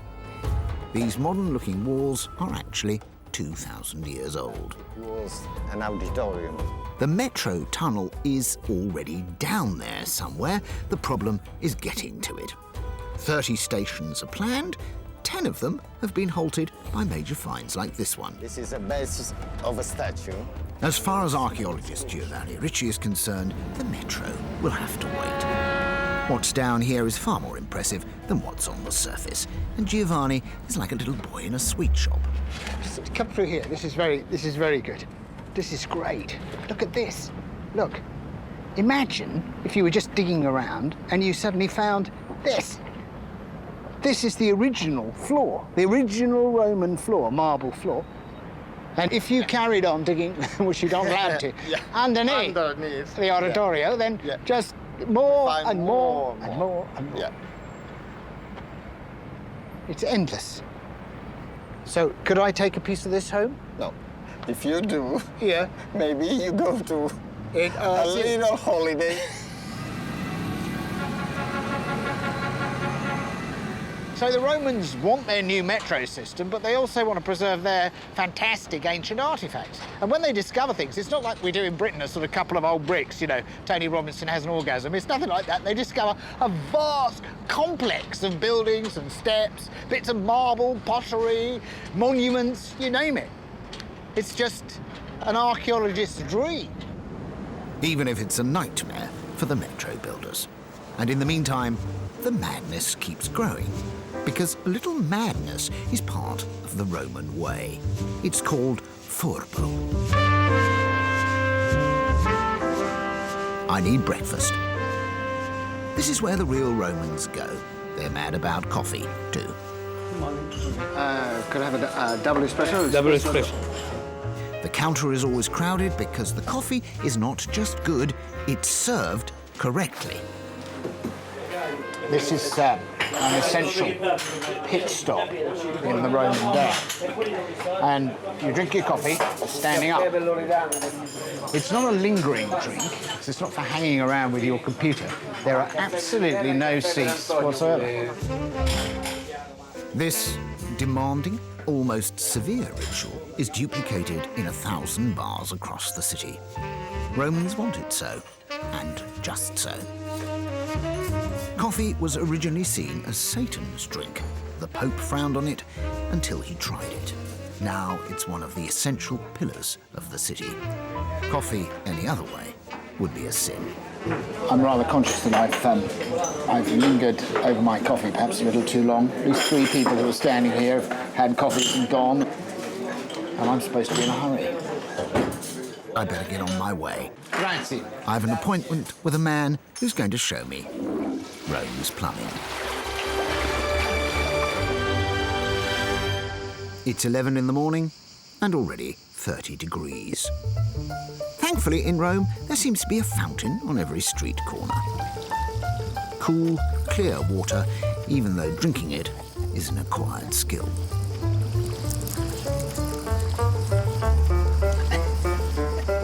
Rome was born in a gorge on a river, the Tiber, which once provided all the water that was needed, until Rome got huge and the river became too polluted to use. The solution was to pipe in water from distant sources. The provision of this water became synonymous with power. Its abundance is celebrated with the spurting and gushing of more than 1,000 public fountains. As one writer put it, the Greeks may have had their arts and their philosophy and their plays, but we Romans have 11 aqueducts. And some are still in working order. As always, the real business of Rome takes place behind closed doors. And underground explorer Adriano Morabito has the keys. This spiral staircase is 18th century, but the Aqua Vergine below was built 19 years before the birth of Christ. How do I do this? Sit down, jump. Jump in. It was blocked when the empire fell, but as Rome rose again, 1,000 years later, it was brought back into use and it still flows. It is. I mean, it's an incredible piece of engineering, isn't it? Given that they were working without motorized machines of any kind.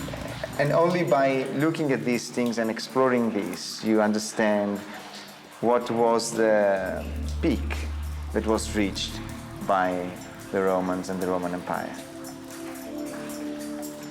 Along with the other 10 aqueducts, the walls of the Aqua Vergine were made watertight with a form of concrete invented by the Romans. When it came to repair them centuries later, the technology to make this concrete had been lost, and other ways of sealing them had to be found. The Aqua Vergine carries water 21 kilometers from the hills above Rome all the way to the very center of the city. So, where are we now? We are now in the final chamber of the Virgin Aqueduct in the center of Rome. But something outside has caught my eye. All the great aqueducts end their journey with a mostra, a show of some kind. And now I want to see what's on the other side of this wall.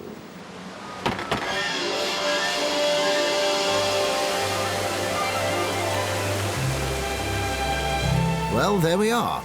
It's the Trevi Fountain.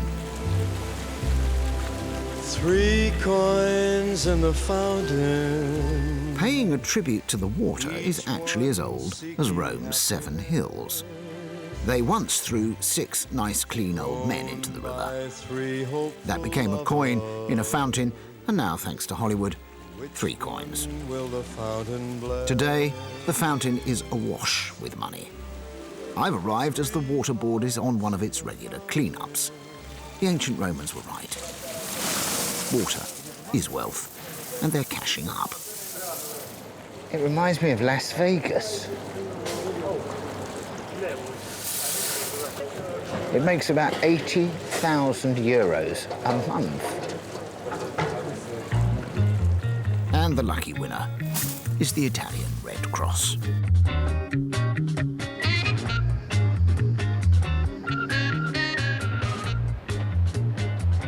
Central Rome is like a sort of chaotically arranged antique shop.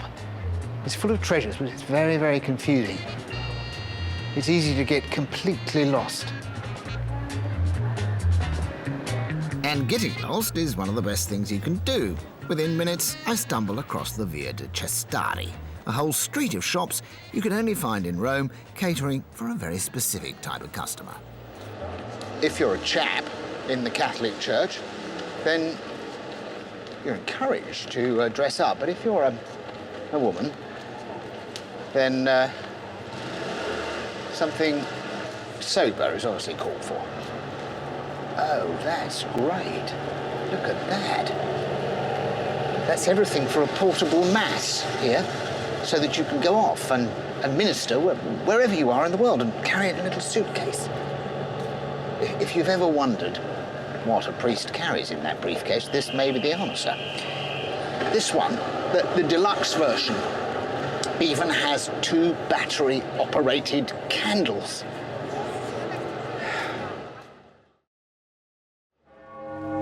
Once they've done their shopping, this is where all the nuns, priests and bishops are probably heading. The Vatican City is the headquarters of the Catholic Church and is technically now the smallest country in the world, but it has shrunk to that status. Until 1870, the Pope governed half of Italy. As ruling head of state, he organised every part of the city of Rome for over 1,000 years. From the late 16th century, the popes rebuilt large areas of the metropolis in an architectural style known as the Baroque, a sort of religious, theatrical showmanship in frozen stone. In time, they also straightened the streets, cut out new piazzas, and even introduced gas lighting. The Catholic Church still underpins this city like wires in a corset. It even sets the time.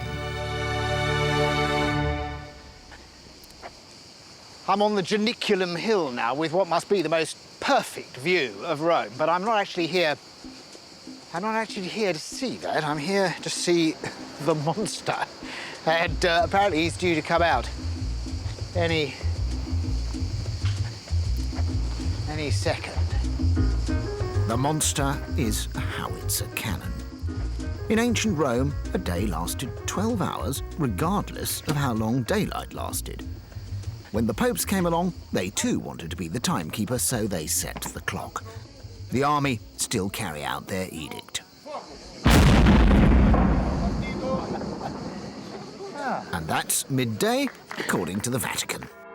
This practice of issuing a daily time check goes back to 1847, when Pope Pio IX decided Christianity needed to be synchronized.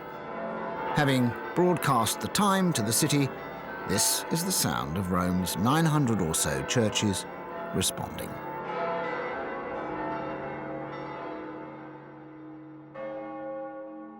But at this church, time stands still. Santi Quattro Coronati is truly a secret side of Rome. It's home to a contemplative order of Augustinian nuns, and these are the final moments of their midday mass.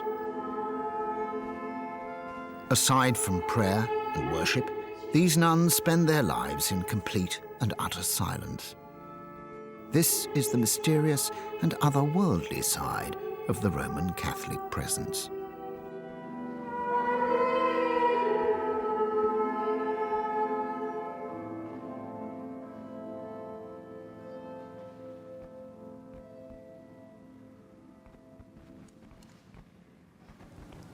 I think that what I've just experienced there is something very close to the soul of Rome.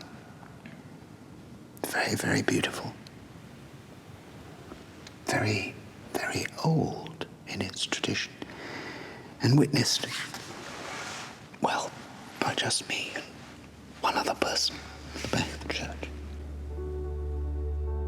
With the service over, silence returns. And now I'm going deeper into this secret world. The heart of this church is a medieval cloister, and Sister Marilena has been allowed to suspend her vow of silence to talk with me. I actually don't understand much of what she's saying, but this doesn't seem to stop her. For someone who spends her life in silence, she certainly enjoys talking. There are 28 closed orders of nuns in Rome. They're an essential part of a city they seldom see and that rarely sees them. Marilena explains that the cloister is somewhere for the contemplative to walk and to think, to glimpse sunlight and nature. But most of all, it's a window up to heaven, where the sisters' thoughts and prayers should be constantly directed. Except, that is, when they're enjoying a good old chat. Questa ti dà la gioia, la felicità, superare il dolore e la sofferenza, tutto On a more worldly note, it's time for lunch. All over the city, cafes and restaurants are getting ready, but I shan't be joining them because I'm going to cook my own. This is Testaccio, one of the finest fresh food markets in the whole of Rome. This is a very nice, beautiful... Cooking coach Daniela Del Bozo has been shopping here for years. And this is ovulo. This is the best one. We're going to cook a typical Roman lunch, and Daniela's going to make sure we get our hands on first-rate ingredients. Ciao, grazie. Yeah, the centerpiece of our meal is going to be offal. Buongiorno. The leftover entrails and internal organs of a butchered animal that in Britain would end up in some sort of pasty or sausage. This is the oxtail of the beef. Traditionally, this was the food of the poor. But here in Rome, offal is highly valued in its own right. This is the interior of the baby veal, the intestine, which is still full of milk. Let's say 2 months baby veal, very small, so it's a pity. Anyway, Roman people, they eat it. There's no attempt to soften the reality of what we're buying here. Quite the reverse. The freshness of this corotella, that's the heart, lungs and liver of this young lamb, is, well, undeniable. With our shopping bag full, Daniela suggests we cook lunch in the nearby apartment of her friend, Marcella. Well-prepared offal is more than a favourite. It's correct, a proper Roman meal. And Marcella Staracci knows exactly how it should be done. Her family has run a restaurant in Testaccio for generations. That's the liver, is it? Yeah. Yeah. We bothered about the arteries running through it, or...? Si. We're having that as well? Obviously. We're not going to eat that. A bit looks like something out of the Alien. Ma quello è il cuore pure, no? It's a baby. The baby veal stomach is so tender and fresh, it needs only to be shown the frying pan, and already it's cooked. Grazie. Animelle, proprio romano, proprio romano, proprio. Yeah, it's really Roman. This is really Roman. Buon appetito. Buon appetito. Buon appetito. Buon appetito. How you like it? Very delicious. It's absolutely delicious. And in the restaurant that the family runs, people still eat, are fond of eating offal and food that we never see in restaurants in London at all. Really. No, now they still have this, the typical trattoria she has. They just do this kind of food. I hope I passed the test. When in Rome, eat as the Romans do. You know what I need after this, Daniela? What do you need after this? I need a good long sleep in the heat of the day.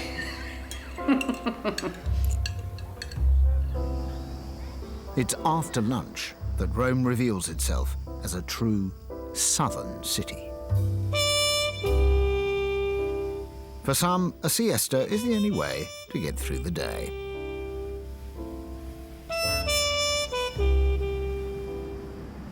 In the middle of the afternoon, the heat goes steadily clambering up. It's trying to get above 40 degrees today.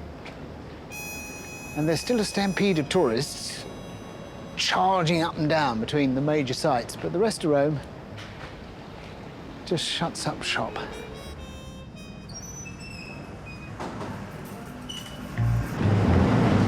No siesta for me, though. My path is going to take me to the middle of the modern city. And the greatest survivor of the Roman age, the Pantheon. Built as a temple to all the ancient gods, it boasted the largest unsupported dome in the world for over a millennium. But what's always fascinated me is something much smaller, a little decorative detail at the back of the building. These sublime marble carvings known as egg and dart. You don't have to be an expert to stand in awe of the capabilities of the Romans.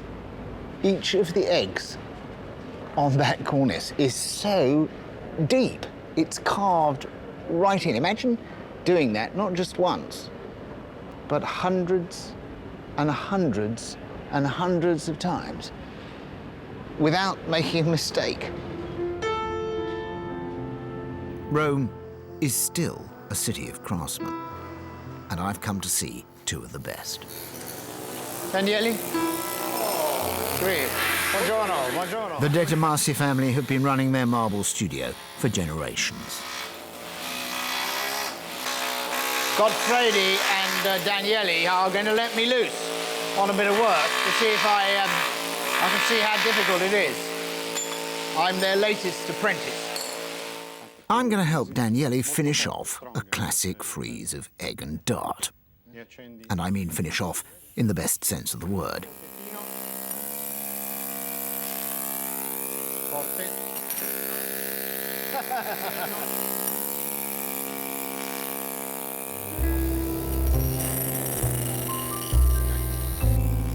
I've always wanted to try this, but it's only when you have a go that you realise how incredibly difficult carving marble actually is.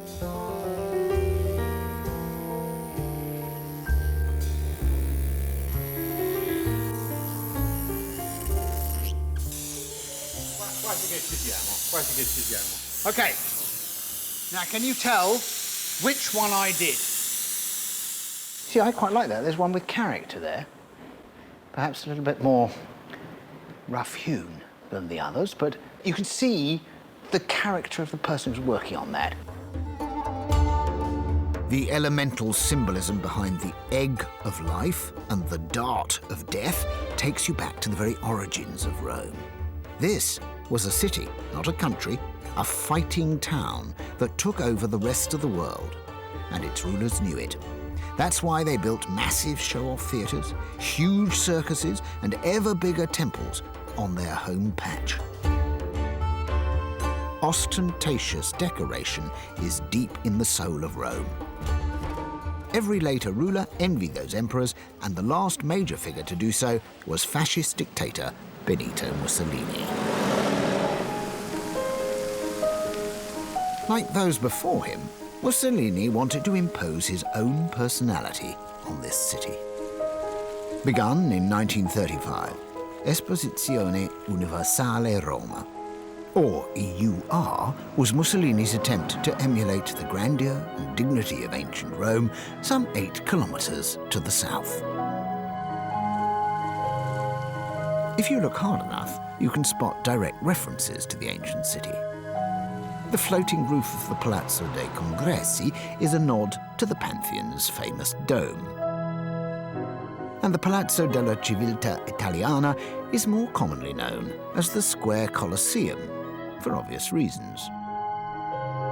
Unlike the original, though, the name of EUR's creator, Benito Mussolini, fits the number of columns and stories precisely. This was no accident. I've joined Stefano Ambrosi, who's come to photograph some of the recent restorations to the buildings.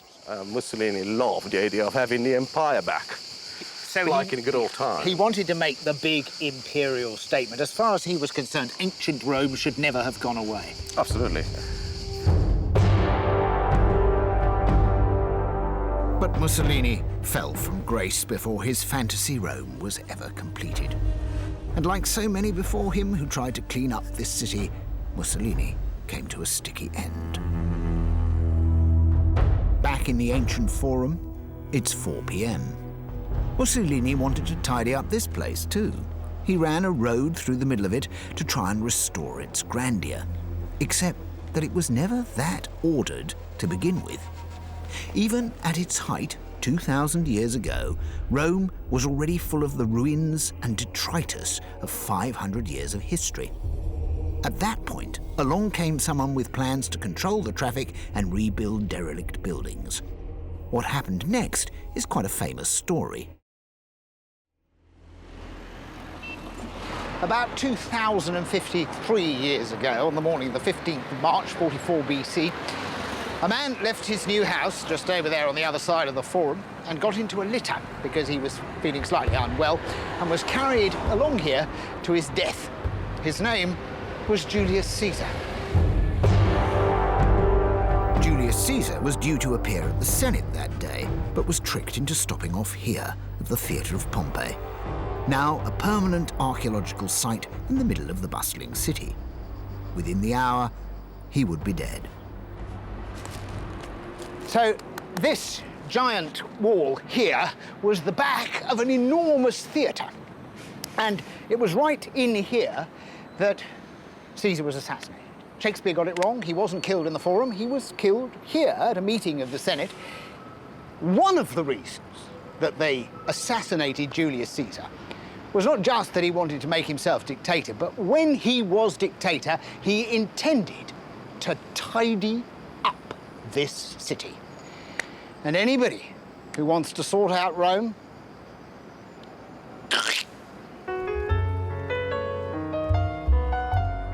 now, 2,000 years later, most of central Rome is a World Heritage Site. which means it's even more encumbered by the weight of its history. Today, Rome is run by the mayor from his impressive offices in the Piazza del Campidoglio. I want to ask the mayor how you go about running a city like Rome today without getting assassinated. His aides believe there's a chance he might see me after his 5 o'clock meeting, and they show me straight in. There he is, Mayor Gianni Alemanno. Caesar in a flannel suit he's not. Alemanno is from the right end of the political spectrum and famously got elected for promising to tear down one of Rome's rare modern buildings. He's apparently more likely to uphold the status quo than challenge it. In the past, many people, starting with Julius Caesar, have thought, I can tidy up Rome.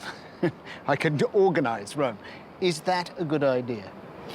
Allora, è sicuramente un grande problema, nel senso che questa è la città più complessa del mondo. It is a problem. It is actually the most complicated city in the world. È come se il passato di Roma crea problemi. He's right, of course, as I've seen everywhere. Rome's past is creating problems for the city, but it's also the glue that holds the place together. Unlike Caesar, I suspect Gianni Alemanno probably has every chance of surviving his tenure in power. That was quite intriguing, actually, because it was just like going into any political meeting house. There were a lot of aides standing around with phones and everybody watching very intently, but they were just a little bit better dressed than you get anywhere else. Mayor Gianni may outdress even New Labour, but he's shown me an essential political truth about Rome. Here, politics, just like policing the traffic or building the fountains, is as much about style as anything else. To find out what lies beneath, I must visit the Oracle. Rosalina Dell'Aggio runs the only female shoe shine in the whole of Rome, if not the world. She claims to polish the most powerful men in Italy. And given that her shop is next door to the presidential palace, I'm sure it's true. And what are you using there? What is that stuff? It's a secret.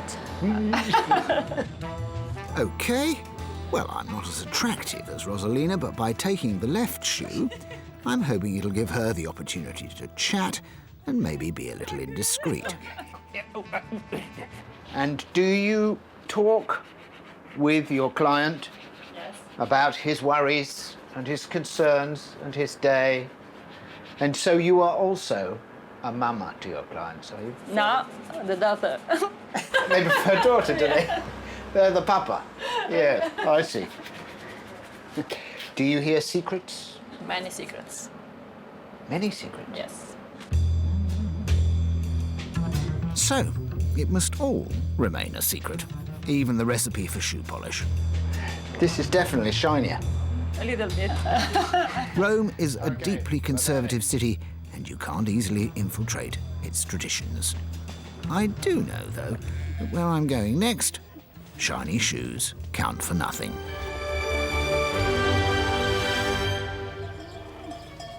It may not look like it, it certainly doesn't smell like it, but I'm still in Rome. I'm less than 5 kilometres from the Colosseum, and I'm here for the sheep's version of the 6 o'clock commute. The joggers passing by.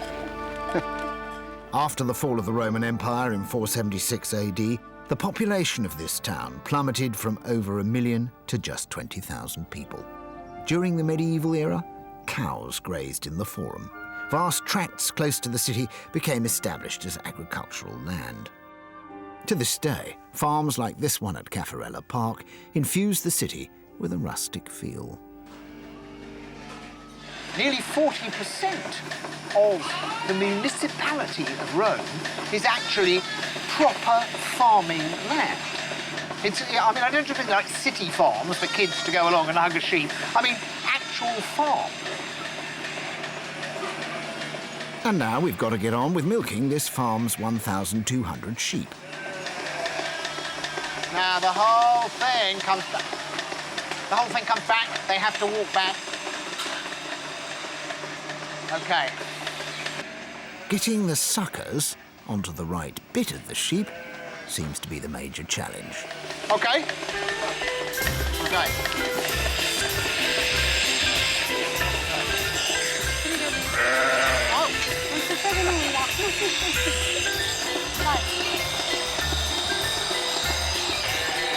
Oh no! I missed. Oh, is that okay?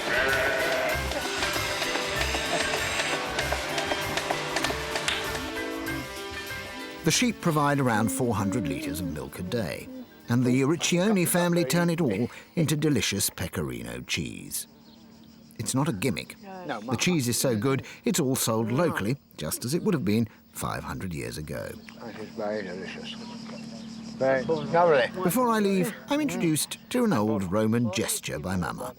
It simply means delicious.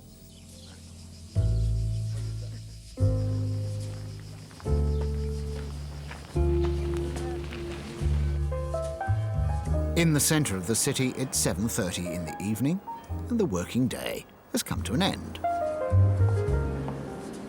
La passeggiata is the Italian tradition of dressing up and taking a long, slow walk through your town.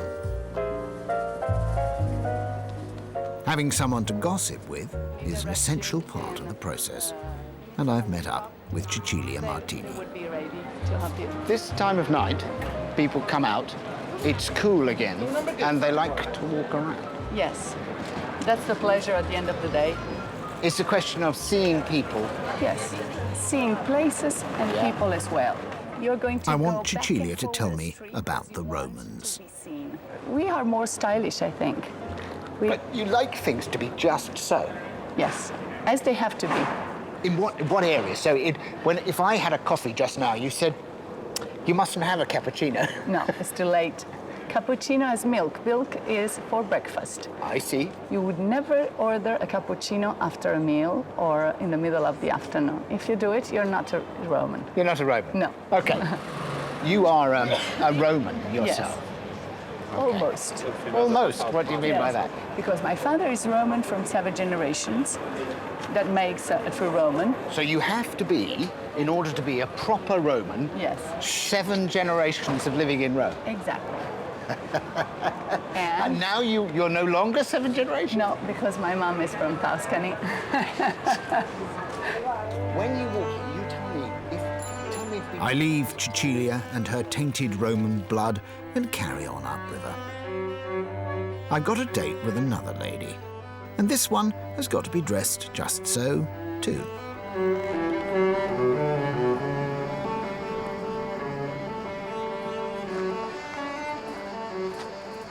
I think this is who or what I've come to meet. This is the Madonna dei Noiantri, and in a very short time, after she's been dressed properly, they're going to take her to meet Rome and the people of Rome, and I'm going with them. But to do so, I must become a temporary member of the local Masons, as they are the Madonna's official couriers.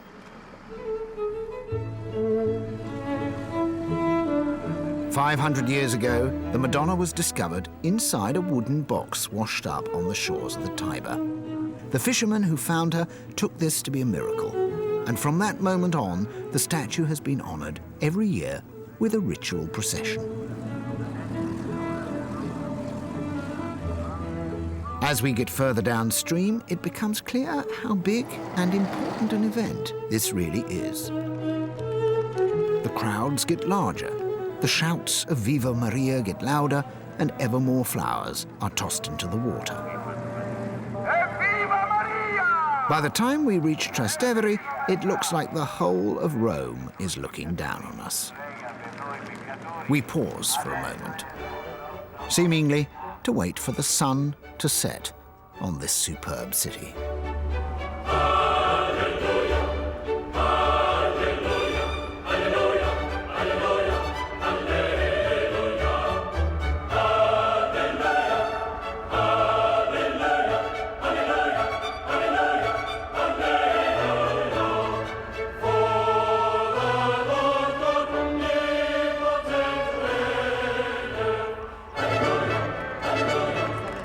We've arrived on dry land.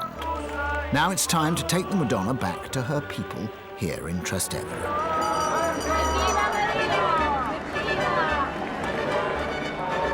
Because of the extreme weight of the Madonna, there are two separate teams of us, and we take it in turns to carry her through this quarter's ancient streets. When the bell rings, we stop and the brothers change over to give each other a rest. Whoops, we're ringing and carrying on.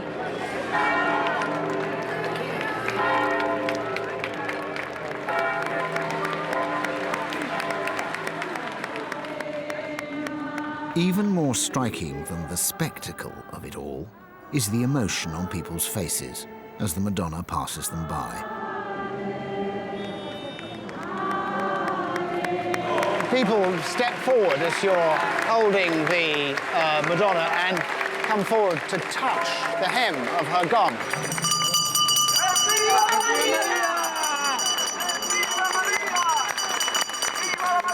2 hours after starting our journey down the Tiber, we arrive at our destination, the Church of Santa Maria in Trastevere. Outside, fireworks salute the Madonna's arrival, and all the citizens of Rome seem to be celebrating the moment.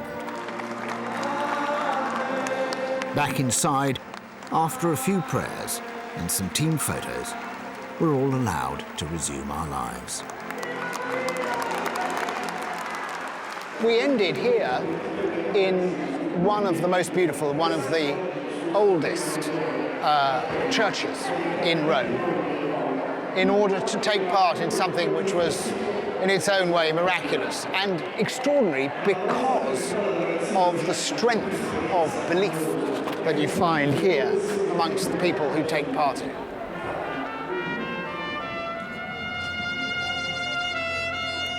It's after 11, and the streets are packed with revelers. A night out starts much later here, but then, for many, doesn't stop until dawn. There are over 100 cinemas in the home of La Dolce Vita, but many of them aren't air-conditioned. So in the summer, cinema moves outdoors. One of the coolest is here on Tiber Island, right in the middle of the city. I've come to help projectionist Pietro Mocchi prepare for tonight's screening.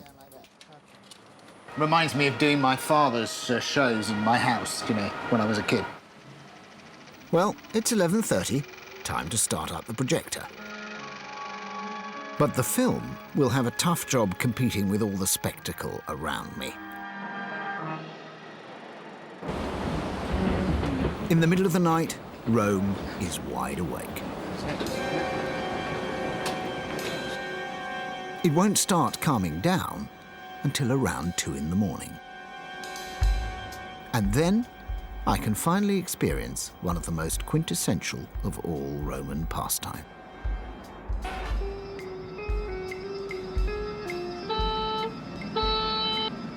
I'm going on a late-night scooter ride with the Vespa Club of Rome. Ciao!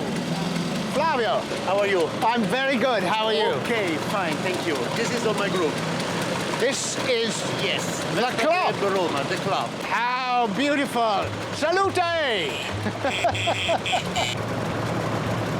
Avanti! Avanti!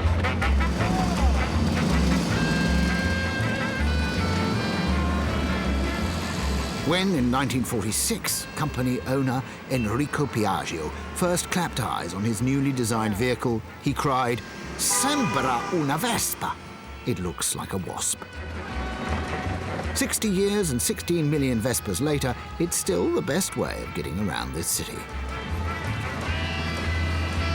Now I've got the hang of it, I want to ask club rider Flavio Fina what it is about the Vespa that makes it so special. You see, it's one piece only of steel. Only one piece. It's not many, many parts. And that makes the Vespa unique in the world. The night in Rome is drawing to a close.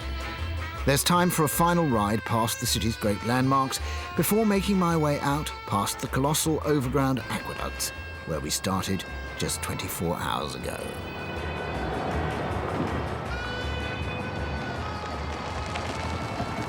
You know, Other Italians say that Romans are arrogant and aloof. They say they moan a lot and they've always seen everything before. But I just love the way they talk. I love the way they care about their city and all their traditions. I love Rome.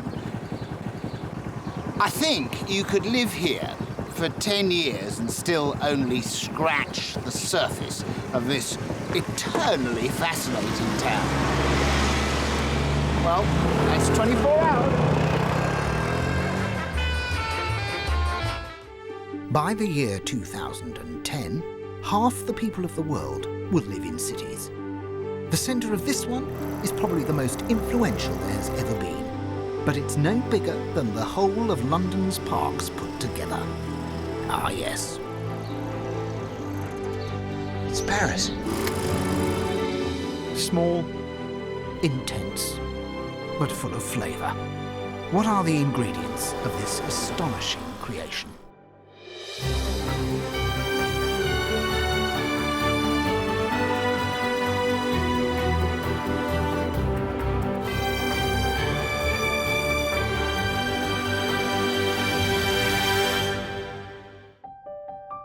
Over the course of an ordinary Parisian day, I want to investigate the ideas that have made this city the way it is. I want to burrow into it, to try to get beneath its skin. I want to meet its citizens and their eccentric obsessions, and by experiencing its astonishing traditions, get to grips with its appeal. Why do people adore Paris?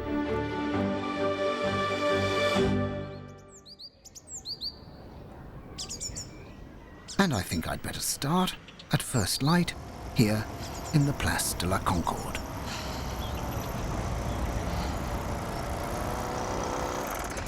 Well, this is a very good time of the morning, so they tell me to come here to the Place de Concorde to see the lengths that Paris will go to look perfect. 7.5 kilometres. In fact, that's how long the triumphal way is from the front door of the Louvre, along here, past this gigantic obelisk, and on, up here,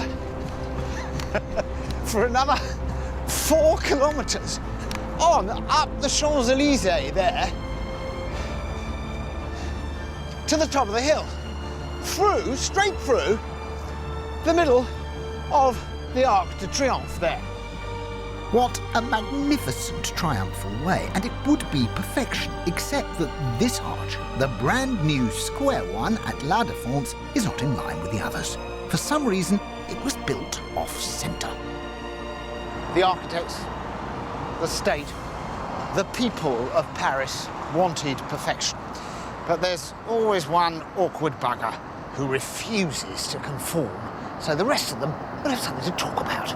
And that is the glory of Paris.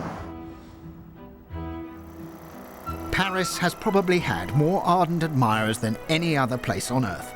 From the Roman Emperor Julian, who called it his beloved city, to Adolf Hitler, who in 1940 wrote that he had always longed to visit Paris, having just done so with his army and 40,000 tanks.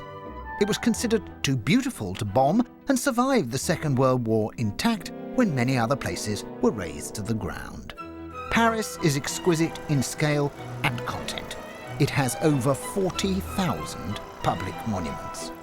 New York may boast bigger, taller, London more extensive, but Paris knows it has the finest. It's the attention to detail that makes this city tick. You can't just make bread here, you've got to make the world's best bread. At the Poilâne Bakery, that means making it by hand. A little bit of flour. Voila. There we are, voila. Now I'm going to go and strangle it. The kneaded dough has to be moved to a proving bin to rise. And it has to be done to schedule, or the bread will spoil. French bread is special because of its simplicity. The law dictates it must be made from flour, yeast, salt and water and nothing else, except perhaps the odd drop of sweat. Felix wants me to hurry up because we have to do all this before daybreak. as it were. This is actually quite... C'est bien là. C'est bien, oui. Even the oven is hard work. Voilà. The bakery uses wood. Okay.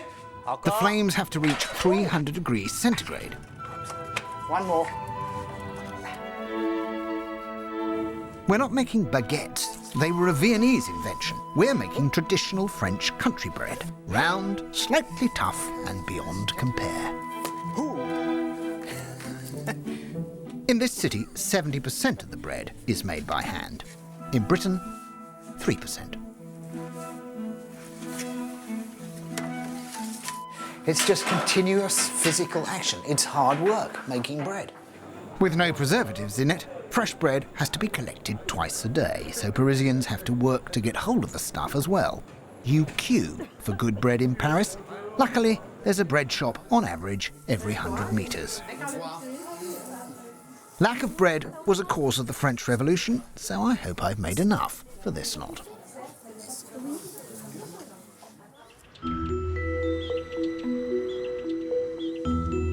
As the markets open, Paris is preparing herself for another day showing off to the world. For its size, Paris is the world's biggest spender on keeping up appearances. As I negotiate the centre of town, I have to jump over a puddle, but it's not a casual puddle. Actually, it hasn't been raining. There are two water systems in Paris. One for drinking, and one which was the old water system, which they just left. And now they use for cleaning the street. And every now and again they turn a switch and it starts pouring out of the curb. It's a major industry, keeping Paris clean. And there's a lot more to it than swilling out the gutters. On the left bank, in the east of the city, I'm joining an elite unit of sanitary engineers. Bonjour. Bonjour. Bonjour. They have their spies at all the major monuments, with specific instructions to move into action at a moment's notice.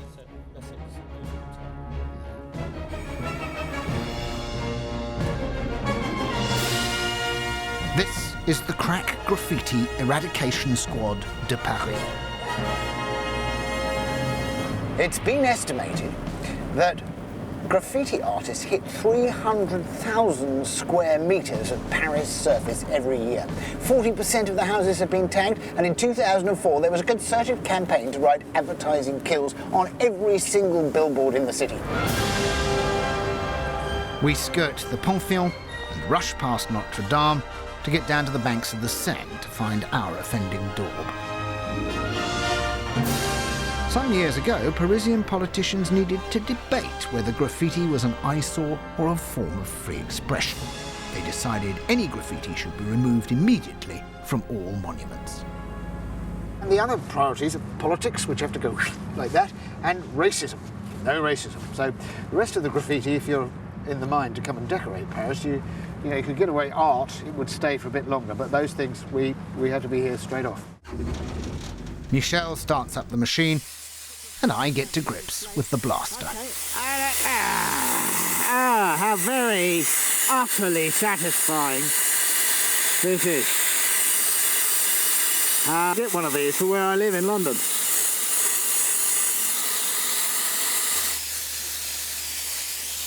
I can only give a Gallic gesture of satisfaction. I can... Bravo!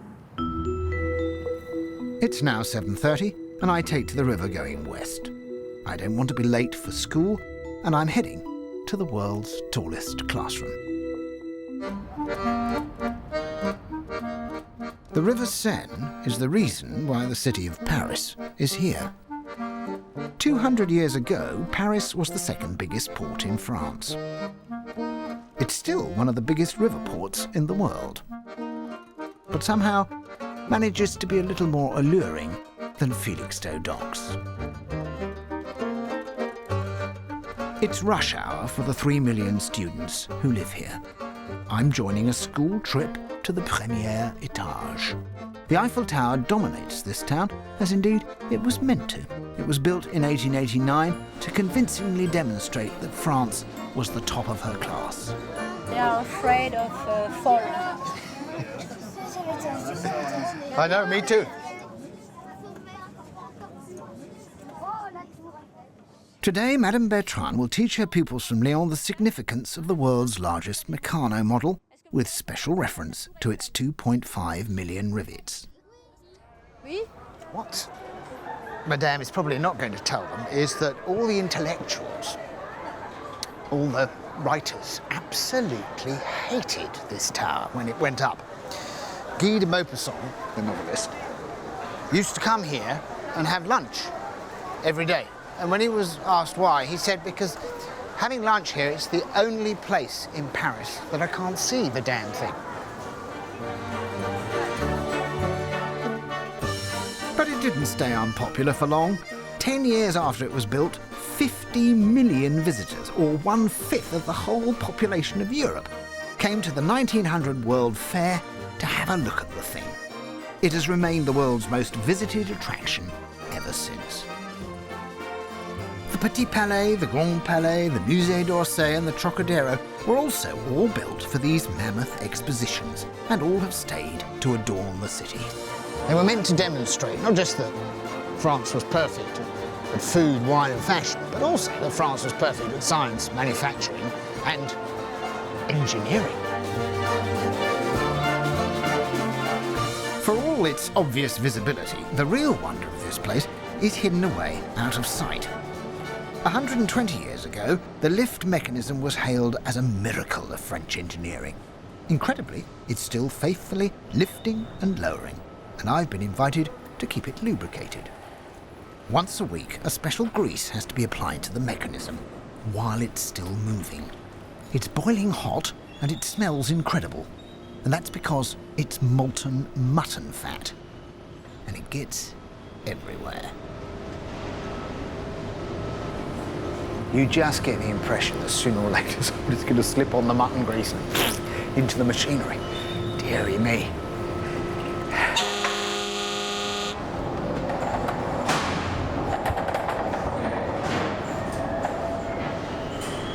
Here we go. More fat. Applying the mutton fat. Whee! Good stuff. Greasing the wheels.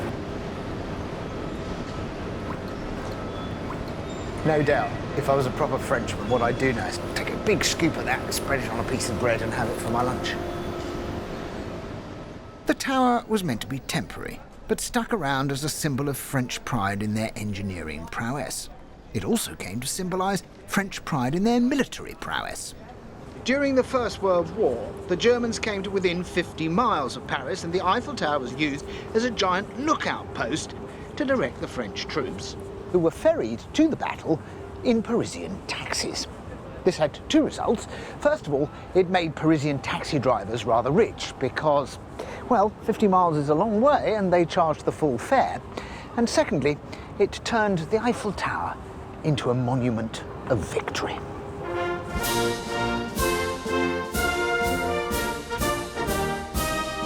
So the tower celebrates yet another victory for the French army. As if there wasn't quite enough of that sort of thing around here anyway. The west of Paris is dominated by grand military buildings and vast parade grounds, like the Officer Training School, where I have a 10 a.m. meeting with born and bred Parisian Captain Bédigy. What do you think is the great secret of Paris? The great secret of Paris? Well, I don't mean the great secret, hidden secret, but what is the if I tell you, I will have to kill you. Paris? If I tell you, I will have to kill you. Oh, well, you're one of the few people who could probably have that done quite efficiently, I should think. Indeed, he could, because the school proudly leads the world in unarmed combat, and I'm due in class. Go. Le deuxième genou sur la nuque. La main dans l'autre sens. I think the sergeant is explaining that he now has the complete attention of the recruit. And could break his arm in 4 places. It's probably very worth remembering if you should ever come to Paris as a Alors, football si on est vraiment hooligan. très méchant. Oh, God! Ah! Au sol, oui. What? Je me rends. That means I surrender. I hope. After subduing me, Captain Bédagier reminded me how France had once dominated the whole of Europe. One of the most famous cadets, celebrated graduates, I was going to say, of this school was Napoleon. That's right. He was a graduate. He attended a course of 1 year instead of 3 years. Is that because he was so good? No, he was in a hurry. You know, he had to conquer Europe, so that's the reason why he was so So he got through the whole thing quickly, just did his year, and then galloped off to conquer Europe. And conquer it he did. The Arc de Triomphe is a monument to that boast. It dominates northwest Paris. Completed 50 years after his death, the only time Boney ever came here was during his funeral procession. Today, as every day, French war veterans commemorate their fallen comrades by relighting the flame on the tomb of the unknown soldier.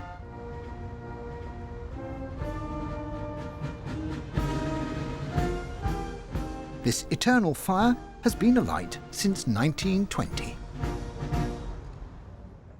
The flame has only been extinguished once, and that was by a drunken Mexican football supporter on the night that Brazil beat France here in Paris. The tomb of the Mexican football supporter is unknown.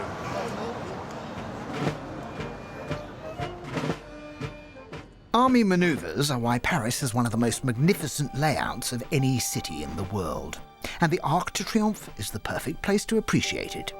In 1852, after 80 years of fighting in the streets, Paris's narrow medieval lanes, some of which exist today, were seen as overcrowded, congested, and perfect for riots. The city was set for its makeover king, or perhaps I should say, baron.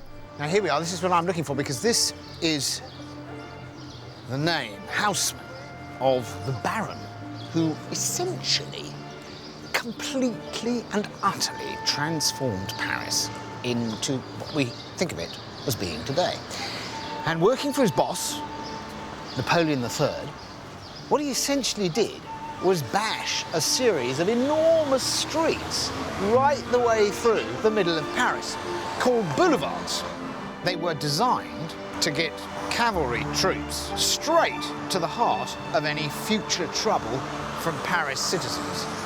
But they also, bizarrely, got rid of all the working classes and turned Paris into a city of rich people living in expensive houses.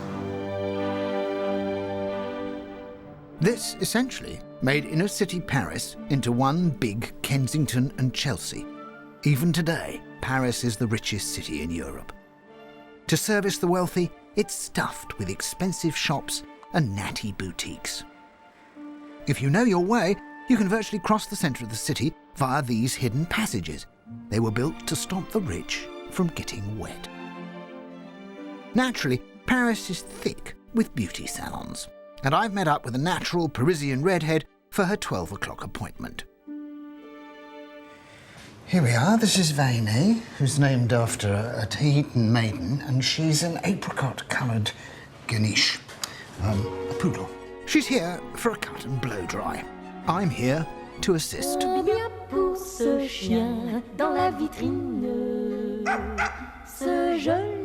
It's clear that fashion is a serious business, even for dogs.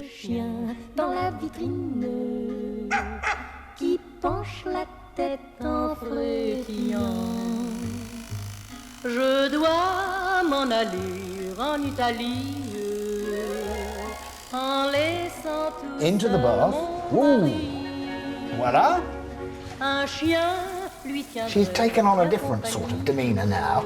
It's unfair, really, to show a lady in this way, as it were, without her finery. Combien pour ce chien dans la vie? Blimey, this is going to blow her off the table. Hold on tight. Combien pour ce chien dans la vitrine?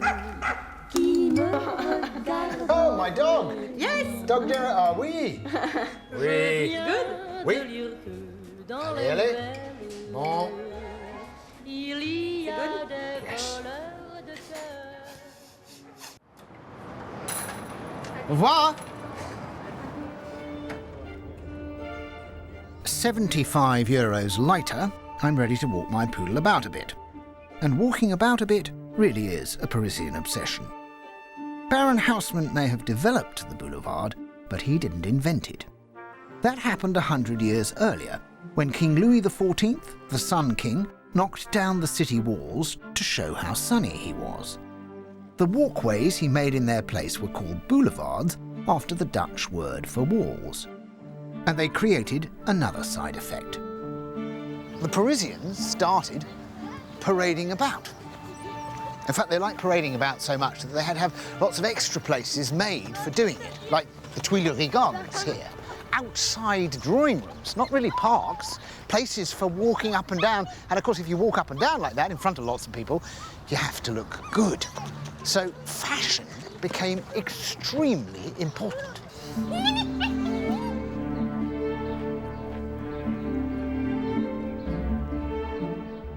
But I'm in search of another great historical tradition: lunch. Lunch is so important in Paris, nearly all office workers are still given luncheon vouchers to ensure that they eat properly. Paris is actually the centre of haute cuisine because of the revolution.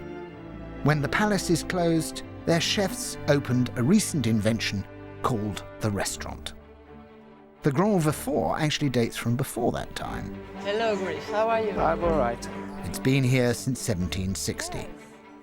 It's an appropriate place to meet a Parisian socialite called Florence. I brought Vahini with me. Yes, isn't she pretty? And the dog, well, she's perfectly welcome in one of Paris's perfect restaurants. It seems that in London, we like to have lots of things. In Paris, it's completely different. People don't like to consume like this, like crazy. They like to take the time and to make the nice choice, the right choice, the right selection. So although things are expensive, people are being very demanding. Yes, very choosing. demanding about the quality, so they choose, they take their time for this. You have to work for the pleasure, but when you get the pleasure, you're so happy. At 98 euros, my lobster wasn't cheap. But of course, it was excellent. Well, as far as the dog was concerned, it was. Choosiness also applies to relationships.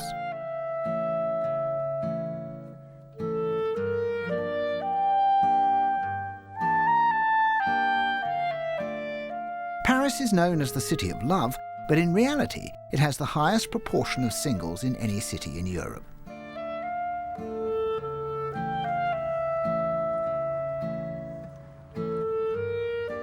Unsurprisingly, pets have become essential alternative companions. To the east of the city is a cemetery, which certainly shows the intensity of that relationship.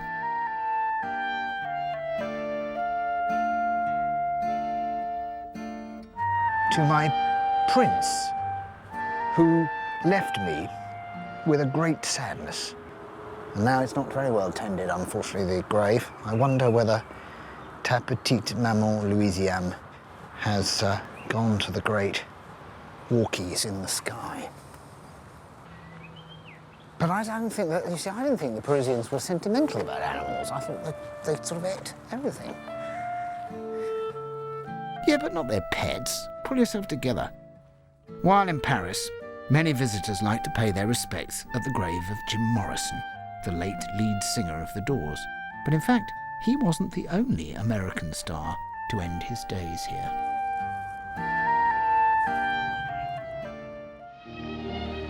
The very bricks, stones and cobbles remind us of the past in Paris, although it is a few years since they were torn up and thrown about in the name of revolution. But we should not assume that the spirit of rebellion is dead. Parisians are still fiercely independent of all petty rules and regulations, particularly at the wheel of a car. I've got to get across town Dr. Thierry has lent me his prized vehicle to do so. We intend to negotiate our way past the greatest obstacle to road safety in the whole of Paris. It doesn't seem to be responding. I must be in third, do you think? No, you're probably in first. It's got us into second. Yes. The Arc de Triomphe. The Great Monument is in the middle of a monumental roundabout. 12 massive highways converge on it. This is the Wild West. Oh, here we go. Now we're coming out into the Arc de Triomphe. Wait, do we have priority? You have priority. Paris does not try to control the traffic, it lets it fight it out for itself. There are no lane markings, but there are lots of cars. And just two rules. One, give way to your right. Let me have it. Yes, I agree. I absolutely agree. And two, obey no other rules. I don't want to get too far into the middle because we'll never get out again. It's real. We won't. To add to my difficulties, off the roundabout. Il pleut. You have to push because you have no priority to go. You have to push and say, I'll go, I'll go, I'll go. You're stuck here. Yes, I'm stuck here in the middle forever and ever and ever. Any motorist might also like to know a little secret of the Arc de Triomphe regarding accidents. I also understand that the traffic is so complicated that if you have a crash, it doesn't matter Yeah, you who you crash or who is to blame. You are also share the 50-50. 50-50. 50-50, always. Mine. This is Dodgems. We're down here. Is that all right? Yeah. We're off. We're off the Arc de Triomphe. You can. Hey. It's a U-turn. Illegal. Normally you could. You can't. Well, normally. Normally. Okay. Oh, it was nice. There we go. Thank you, Thierry. Bye-bye. Bye-bye. Good. Oh, thank you. Ah. Well, that was exciting. Made just a little bit more demanding by the fact that I drove 50% of the way with the brake on. Leaving the driving to those who do it worst, I continue on one of the city's free bikes. At the top of Montmartre, behind the Cathedral Sacré-Cœur, I'm looking for one of Paris's little unexpected treasures.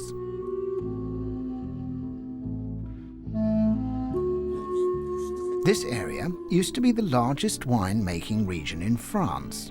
Now it's the smallest, and this is the last working vineyard in the capital. We're right in the middle of the city here, but this isn't a toy vineyard at all. In fact, it produces about 2,000 half bottles of red wine, which are much sought after, and which have won a whole series of prizes for the region. After half an hour of chatting about the vines, Président Monsieur Lançois decided to entrust me with a little secret. Vous voulez un secret? J'ai un secret que je peux vous dire sur le cépage. Apparently, some of the vines here are of an illegal grape type banned in the rest of the country. It's a strictly forbidden variety of grape because it makes you hallucinatory? Yes, Oui. and... Yes. But it goes in this wine. Well, I don't mind.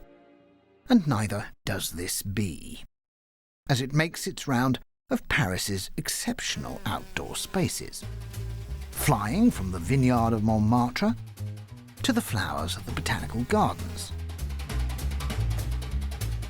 and on to the finest fruit blossom in the country, which just happens to be grown in the Luxembourg Gardens. Eventually, it'll come home. But this bee doesn't live in an ordinary hive. It lives on a roof. And that roof is on top of the Paris Opera. The hive was set up here by Jean, the opera prop maker. He did it at the recommendation of the fire department, as Albina tries to explain. One of the firemen of the opera house, who himself starts breeding trout at the basement of the opera house. Right, wait a minute. Now, so there was a fireman of the opera house who was breeding trout already in in the basement of the Opera House. Yes. Because there is a secret lake underneath the Opera House. Exactly.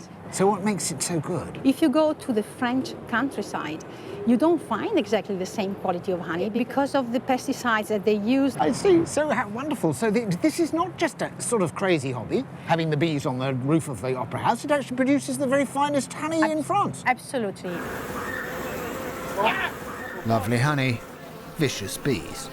As soon as I took off my netting, they simply came and got me. One on my hand and one just settled on my head and it hurt.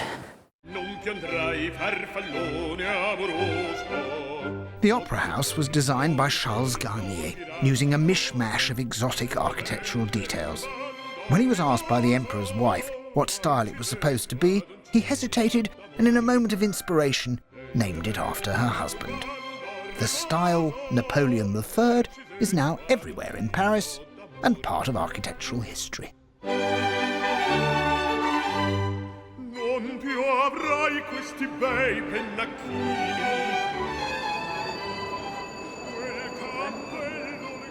As the 5 to 7 bell calls the audience to their seats and the bees go off to sleep on the roof, I join some hardy people who like their evening entertainment a little more energetic.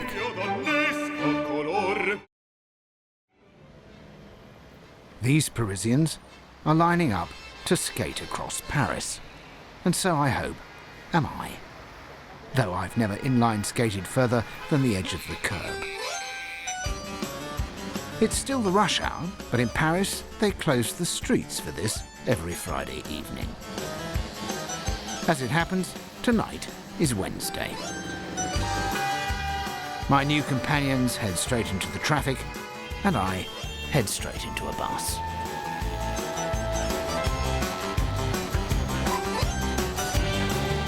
Paris is the skating capital of Europe.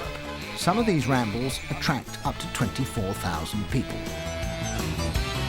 The inline skates were originally seen as the solution to the out-of-line public transport workers who were going on strike all the time. I think I am now the major obstruction in the Paris streets, potentially going to cause a gridlock of my own at any moment. This is your correspondent on the inline skates in the streets of Paris, heading towards the Marais.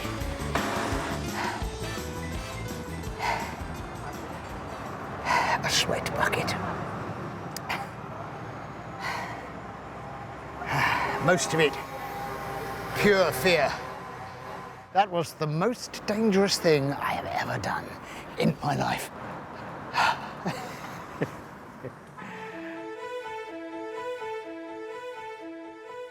The City of Light lives up to its reputation and switches itself on.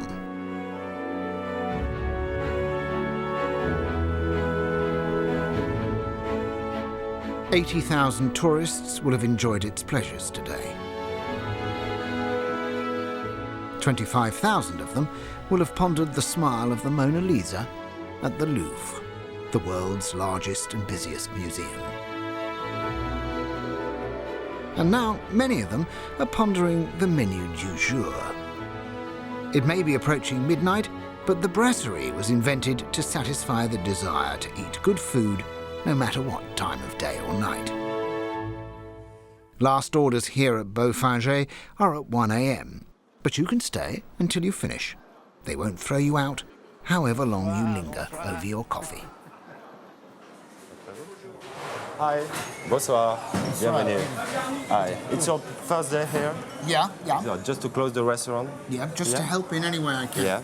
Now, So am it's I dressed okay? You're welcome. Good. It's beautiful. Okay.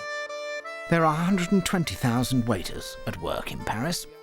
What's the view from the other side of the table? Okay. You want something on the... No, it's okay. No, I'll get used to it. This place is a favourite with French prime ministers and presidents, but if they come tonight, I won't be let loose on them. Thierry takes his job seriously. Things must be done correctly. Never. No? One of these. Yes. Yeah. Great. Allez, go. Here. Okay. Here. Trays must be carried properly. I'm frightened of that door. They've just arrived. It's 10 to 1 in the morning and people are still arriving to eat. Your problem? Oh, yeah. Meanwhile, I'm still struggling with the basics. Oh, yes, of course. And those damn trays. Comme ça? Comme ça? Yeah. Let's go. On the tray as well. Qu'est-ce que c'est? Let's go quickly, please. Yes, sir. Fini? And how many coffee? In France, being a waiter is a proper career, not an option between engagements in a West End musical. Well, how long would it take me to learn? 2 years. 2 years. 2 years. For starter, for waiter. For head waiter, maybe 10 years. I have 6 tables to look after, and now I've lost an order. I'm not carrying this off with aplomb at the moment. You see? At 2:31 a.m, the restaurant finally closes, and I may have even got the hang of the tray. Tonight, here at Beaufangre, they will have served 800 dinners and dished up 20 kilos of foie gras. Across Paris, 82 tons of oysters will have been washed down by 80,000 bottles of champagne.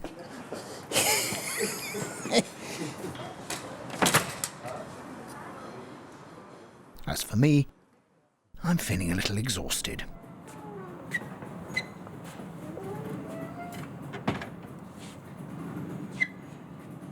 Though it's nearly 3 a.m, I have one last appointment. It's with a group of people who seem to typify the Parisian frame of mind. The UX are rebellious, passionate, and nocturnal. They restore monuments to exacting standards without any permission at all in the middle of the night. 2 years ago, they broke into one of Paris's most important monuments, the Pont Feng. They spent a year mending a clock. The authorities didn't notice a thing, even when the clock started working. Eventually, they took the group to court, but a judge decided no law had been broken. Lazare claims they have secret access to anywhere in Paris. And these are underground places? Not obligatorily. It could be anything. The city hall doesn't even know they got some. They own some buildings, some flats, some place.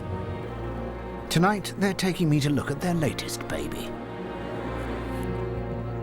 They've driven me to a street in Paris, and I've no idea where I am. They open a locked manhole cover and tell me to get in quickly before the police spot us.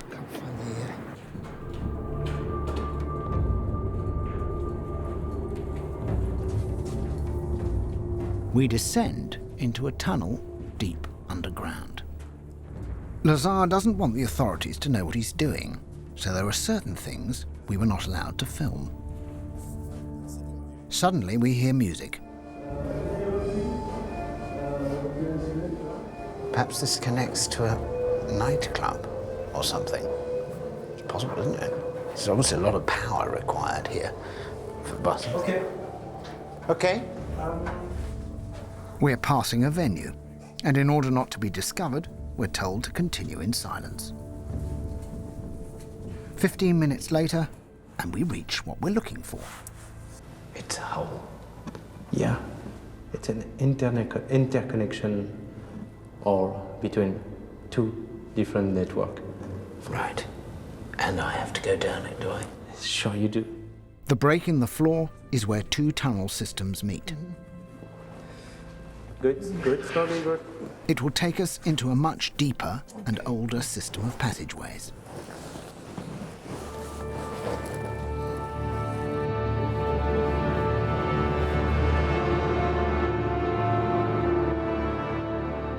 Where are we now, Lazare?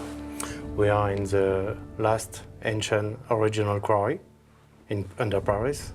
And we still have a way to go? Yeah. Let's go to my office. To your office? Yeah. Okay. In order to build Paris, they needed a lot of stone, so they carved out huge subterranean quarries where the southern reaches of the city now stand. There are nearly 300 kilometers of underground passages. Some of them are open to the public, but this section definitely is not. Okay, guys. Bonsoir. Welcome. Have a seat. Lazar and his team are here to make an illegal survey of this least explored section of the subterranean tunnels. Our goal is to try to preserve the most hidden heritage we can. You are the Untergunter. Yeah. And you are a sort of an association, a club? No, we are a clandestine group. Clandestine group. Not only do they restore the forgotten treasures of Paris, they also stage private cultural events, holding clandestine film festivals in secret cinemas. Well, nearly always secret. Someone told the police? Someone told the police, and the police came, and because there was a couscous maker, they thought it was a bomb. It was a bomb? This was a thing for making couscous? Yeah. So you ate couscous while seeing your festival? No. Films? Yeah, sometimes we do, but it wasn't the point. No. It was a purely decorative couscous maker just... This is very French, that you had a couscous maker as well. For decoration. Yes. Oh, for decoration, yeah. But anyway. Well, there's another one to make couscous, of course, but that's not the one they saw. We would have a popcorn maker, at the very least. But we have one too, but they don't take it for a bomb. Leaving Lazar to his work, I take the opportunity to explore another part of the quarry. In 1800, all of these underground tunnels were mapped by government inspectors. Some were marked with the name of the street immediately above them, so people didn't get lost. But I'm heading to a particular part of the tunnel system with a very particular use. It was used to store bones. These catacombs contain the remains of nearly 6 million Parisians. You have to imagine, in 18th century France, there was quite a lot of death. It was a rather gruesome place, plagues and things like that, and the cemeteries were getting rather full. So what they did was they emptied them out. And they threw all the bones down in these tunnels, and about 50 years later, along came someone who thought they'd better tidy them up. So they made these walls. Over here, you see, here are the arm bones laid one on top of the other, and a row of skulls on the top for decoration, with a nice bit of skull work about halfway down, round here. I think it's rather exciting to think that here is essentially the medieval population of Paris.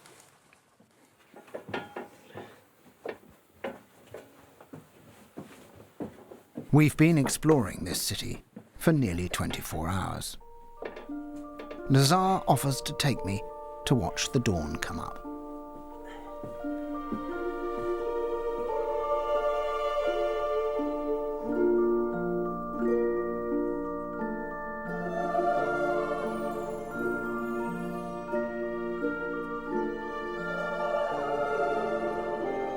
He knows a superb vantage point, and special access is required.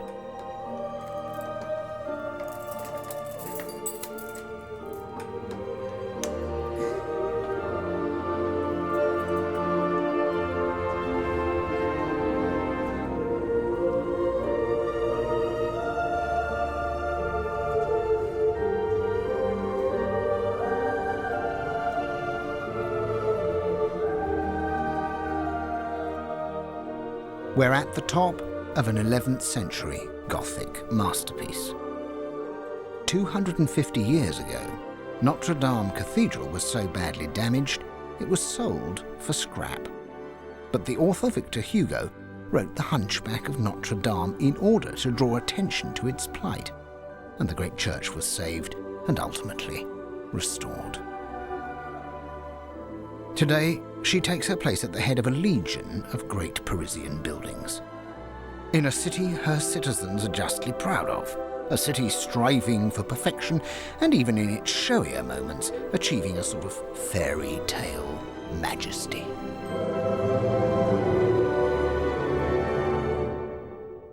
There may be no such thing as a perfect city, but I don't know, Paris is pretty magical, especially at this time of night.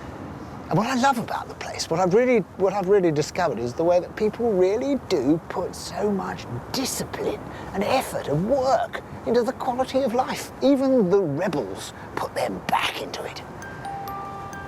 It's rather nice to think that somewhere out there now, someone is actually having a sleepless night about trying to improve a sauce, or make a delicious soup, or bake the perfect cake.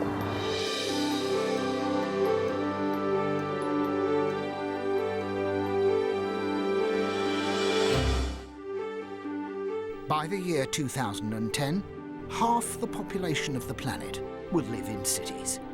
This one is capital of what was once the greatest empire the world has ever seen. Look at that! The moon, the river, the whole place laid out in front of me. It's played many roles through its history, but what really lies behind the well-known face of London?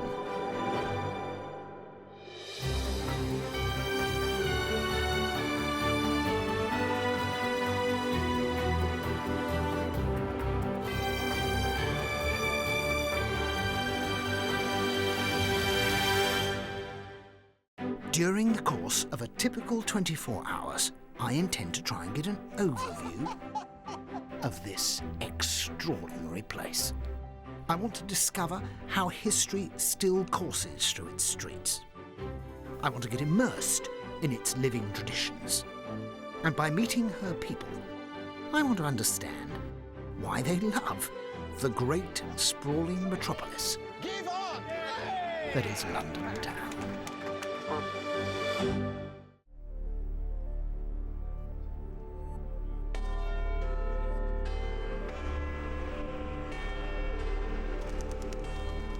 Westminster, an hour before dawn.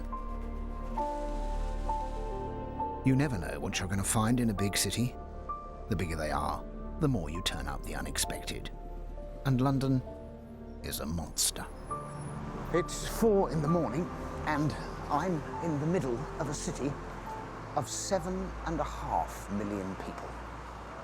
And at this moment, about 7 million of them are fast asleep all around me. And I hope they stay that way. It's one of the miracles of urban life. But I've come here to Trafalgar Square because there's something here that's very significant for London. There's a statue, and I don't mean Nelson. It's a statue of Charles I on a lonely island on the south side of the square. And this must be it. Well, well. This statue is the official centre of the metropolis. That's where all the distances in London are measured from. When it says 15 miles to London, they mean 15 miles to here. But is it really the centre of London? Because in fact, there are many different centres to this town, and one of the things I want to do is identify them. As this 600 square mile living organism is about to wake up. Every day before 8 a.m, enough bread is delivered across London to fill the festival hall to the roof twice over. Before the day is through, about 2,000 tons of meat will have been consumed, enough to carpet the Albert Hall more than 12 times. Most of that meat comes through Smithfield Market in the dead of night. This labour is just coming to an end, but for others, the day is about to start. Martin Davey is going to take me to work via a particularly ancient centre. Morning. Aren't you cold? Yeah, a little bit. So I'll go this way. We're now just over a mile from where I started in Trafalgar Square, but hidden in the wall of a disused shop on Cannon Street is a strange piece of stone with its own legends attached. Oh, that's mysterious. Look at that. So there we are, the London stone. It's supposed to be Roman or something. Yeah, that's right. It's meant to be Roman, and it's the stone of Brutus. And as long as the stone of Brutus is safe, London will flourish. So the myth goes, anyway. They haven't really displayed it very effectively, have No, they? it's a shame, really. The London stone is reputed to have stood right in the middle of the Forum when the Romans were here. It survived the Great Fire and weathered the Blitz. Now, stuck in a cage in Charing Cross, it sits sadly forgotten. Here you are. Welcome to our site. Martin works here, and this is his perch. He's going to take me up his crane 200 feet to watch the sunrise. Why do I always get these jobs? All right, OK. All right, where you go? Yeah. I want to see how much its Roman origin, marked by that nearby stone, has shaped the city today. Or do I? It's a long way up, and even further down. Straight on? Yep, where you go?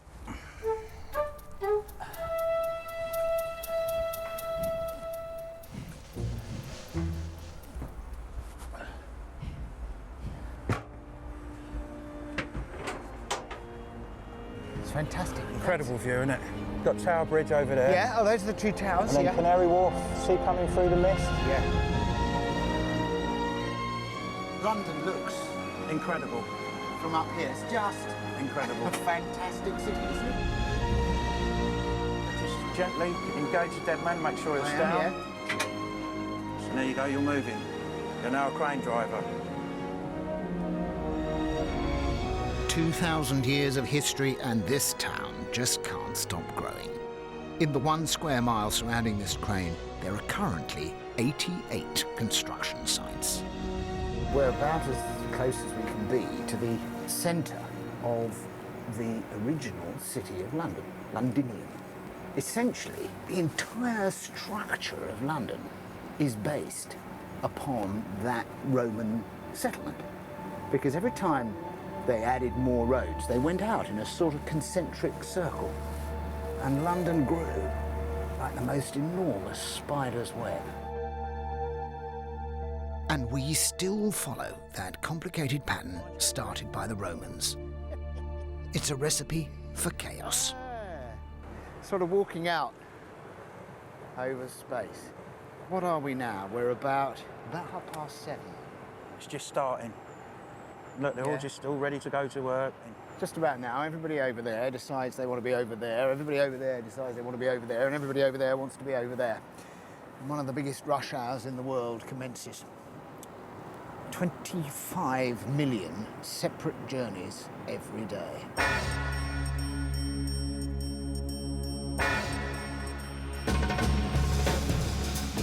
In the 15 minutes leading up to 9 o'clock, 200,000 people are crammed into London's underground.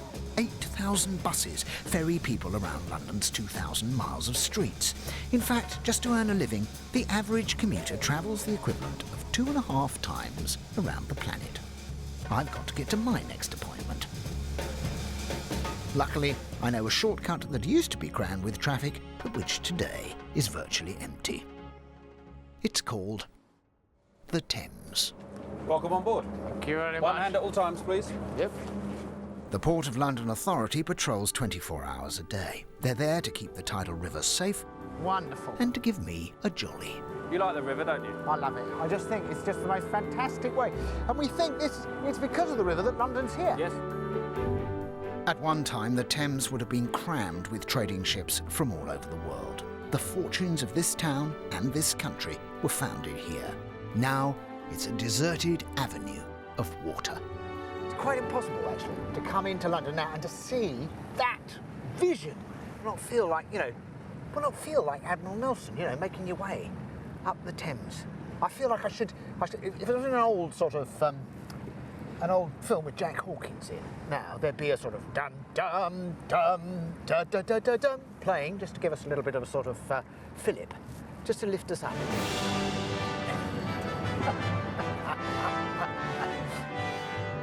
So, it's 9:30 and I find myself in another centre of London. Thanks very much. Thank you. About 1,000 years ago, someone picked Westminster as the place from which to rule England and ultimately the British Empire. It's as familiar as the policeman's helmet and actually just as peculiar. To help me in, Joe Murphy. Joe works here as political editor for the Evening Standard, feeding this town's appetite for gossip. London still has an evening paper. Paris and New York can't be bothered anymore. This would have been much more interesting 400 years ago, because you'd have seen Oliver Cromwell's head on a pike just above where we're standing now. Oh, I'm sorry, I missed that. This is spectacular. Where are we now? We're in Westminster Hall, and the roof you're looking at is 600 years old. So it looks Victorian on the outside, but in fact it's built around something which is genuinely old. This has been here for 900 years, and the roof, when it was built, would have been a miracle. It did away with pillars. People would have come in here and thought this was the most extraordinary building they'd seen in their lives.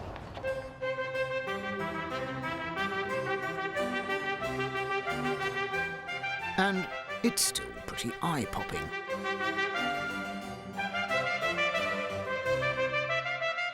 The palace was built here because Westminster was originally an island, formed where the River Tyburn joined the Thames. The river may have gone underground, but a lot of medieval customs still survive. My job as a lobby correspondent just basically means I'm allowed to talk to MPs as they come past. I'm not allowed to run after them. I'm not allowed to shout for them to come over to me. I have to think ahead and plant myself where they might come across me. So it's all got to be done on a sort of sly, casual, hello, fancy seeing you here type sort of thing. Those are the rules which are designed to put journalists in their proper place, which is as observers of parliamentarians and not as participants. It's now 10:26 and 30 seconds. And a precisely timed ritual is taking place. It's common in London for lawyers, soldiers, aldermen, and the staff of the House of Commons to assert their authority by wearing clothes that went out of fashion over 100 years ago. What came past was totally like a cartoon out of Punch. More than any other city in the world, London likes to keep one buckled foot in the past. You'd pay good money for that, wouldn't you? But even the most familiar symbols of London have their hidden workings. Joe has access to all areas. The chimes of Big Ben are transmitted live to 183 million listeners across the globe.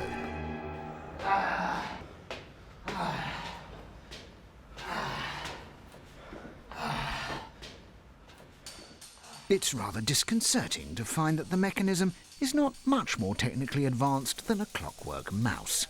It has to be wound by hand, without fail, 3 times a week.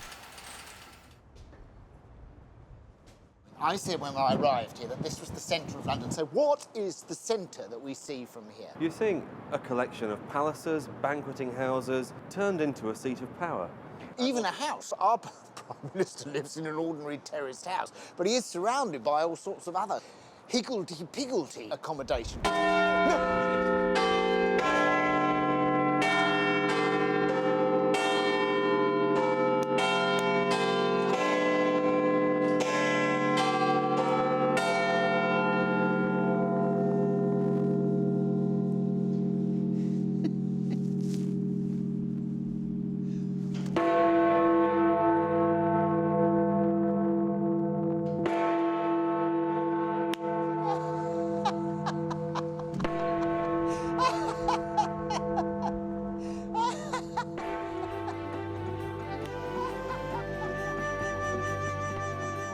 In Washington, politics are hidden behind fences and manicured gardens. In Peking, they're stuck behind a wall.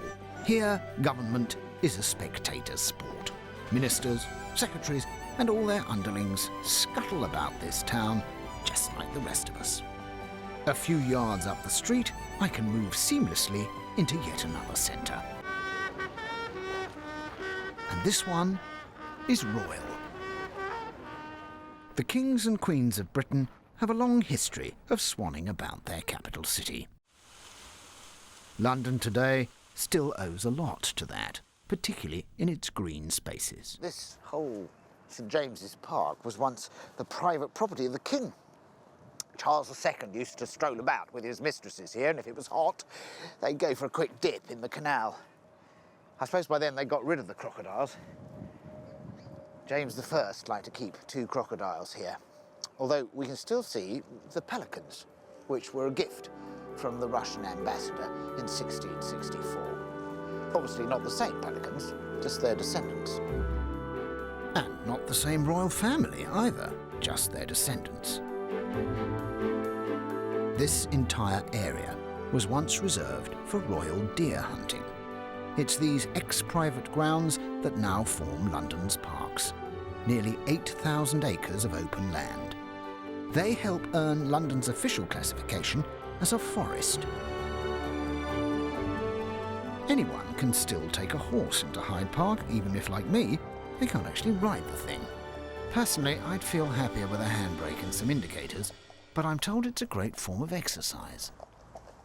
So you like riding? I love riding. It's just the most wonderful sport because one's outside and on a horse and they're so intelligent. I always think, you see, the thing about rich people, basically, I mean, not rich people, posh people, is that they like to do any form of exercise which they can do sitting down, you see.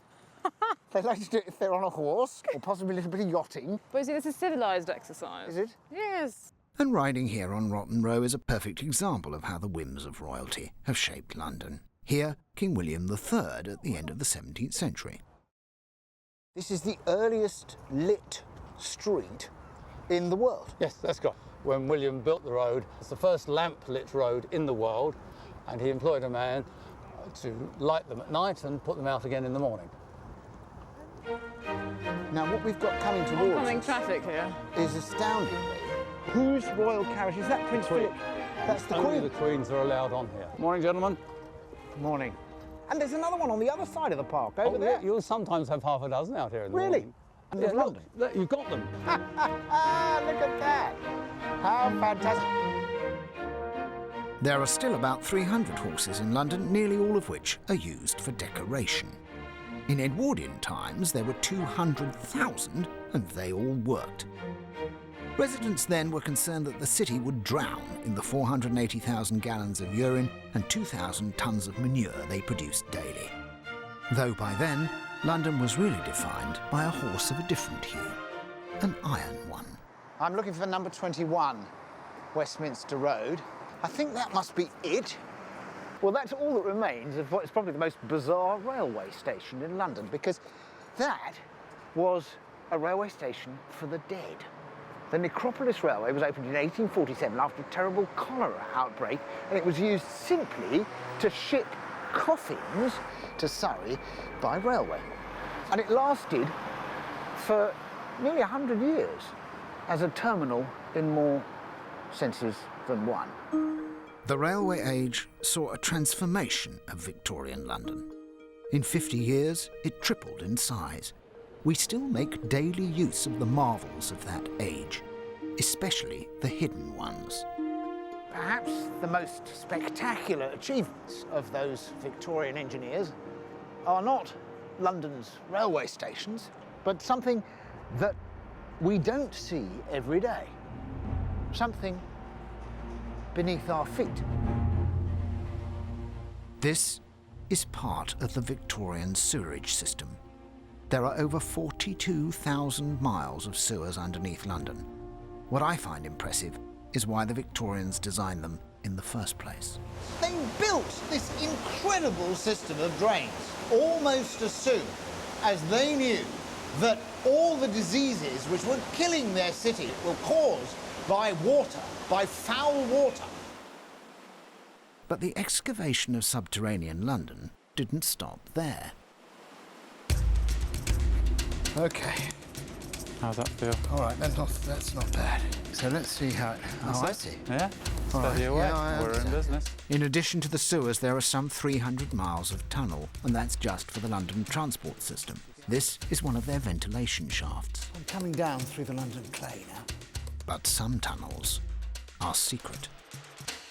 I'm coming down now to about the depth of Holborn Tube. That's quite a deep underground railway. Stand clear of the doors, please. But that is not the lowest thing under London. It's something that the government decided they needed about 50 years ago. 150 feet below the surface, underneath the central tube line, lies a huge tunnel complex. It has been hidden for 50 years. Though they might have told me there was a lift. Mr. Bridges, I presume. Hello, Griff. Pleased to meet you. Hello. So what exactly have I landed myself in then? Well, it's a secret tunnels complex that was built in the 1950s by a secret act of Parliament. So it's pretty secret, then? It certainly is. In total, it's just under a mile in length. I understand it's for sale, is it? It is, yes. I'm acting on behalf of BT on the sale of the complex. Wow. OK. Can I have a viewing? You certainly can. OK. The labyrinth was to be used as a telephone exchange in the event of a nuclear attack. It housed a permanent staff of 150 workers who entered by a seemingly ordinary glass door on the high street above. And the public didn't have a clue. Oh, look out. There's a map here. Now, this might be quite useful because it shows... So where are we now, Mart?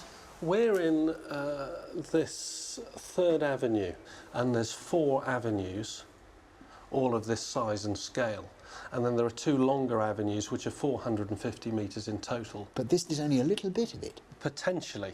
Well, I mean, why stop? It's been rumoured that people have heard noise on the other side at the end of the eastern part of the tunnel. So I think that it may lead to a further complex of tunnels.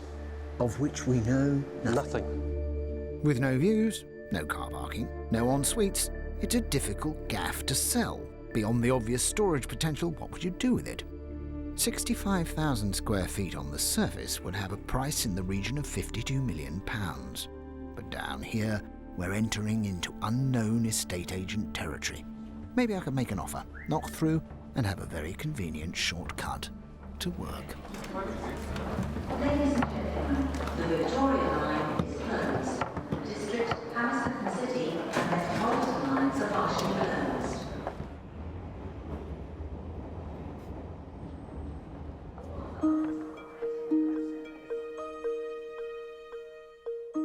It's lunchtime, and unlike much of continental Europe, nobody intends to shut anything, especially the London pub. Beer has run through the body of London for generations. In medieval times, fermented brews were seen as a safer alternative to drinking the water. They also had supposed medicinal properties. I've come to a pub called the Old Dr. Butler's Head. The original proprietor, Old Dr. Butler, back in 1666 came up with numerous liquid cures all involving alcohol. Today we're launching a special herbal purging ale. Now, I've come to help you, I believe. Yep. And I have the fiddly job of tapping the first cask. And you get yourself comfortable, and you give it one mighty whack. Okay? Not bad. That's enough. That's enough. You've done it. Well done. That wasn't so bad, was it? No, it wasn't. And now, and this is rather typically London, the new brew must be tested in the same way that it was in the 1300s, by the City of London Ale Conners. I think that's them now. Back then, the ale conners carried huge prestige. When beer was more regulated than water, they earned the equivalent of 6-figure salaries. Sir, we the ale conners of the City of London have been summoned here today to test your ale for the purpose of judging whether it is of acceptable quality. They're pouring beer onto the bench, and you'll note they're wearing leather breeches. They're going to sit on that beer. Right. And if they stick, it means there is unfermented sugar in the beer. So the beer is not fully fermented. If they don't stick, it means the beer is fully fermented and fit to sale and good. Are you anticipating a problem then? I'm not anticipating a problem. You're not anticipating the your beer is going to tear the arse out of a pair of leather trousers? I do not think so. It's punching ale, but it might tomorrow morning. It does not stick. It does not stick. We hereby declare that by the powers invested in us, that this ale is fit and proper. So we can now get flogging this beer. We can. Yeah.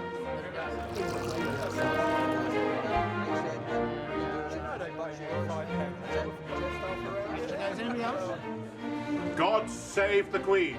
The beer may not have adhered to an ale conner's bottom, If you want to try it, it's a new beer. It's very delicious.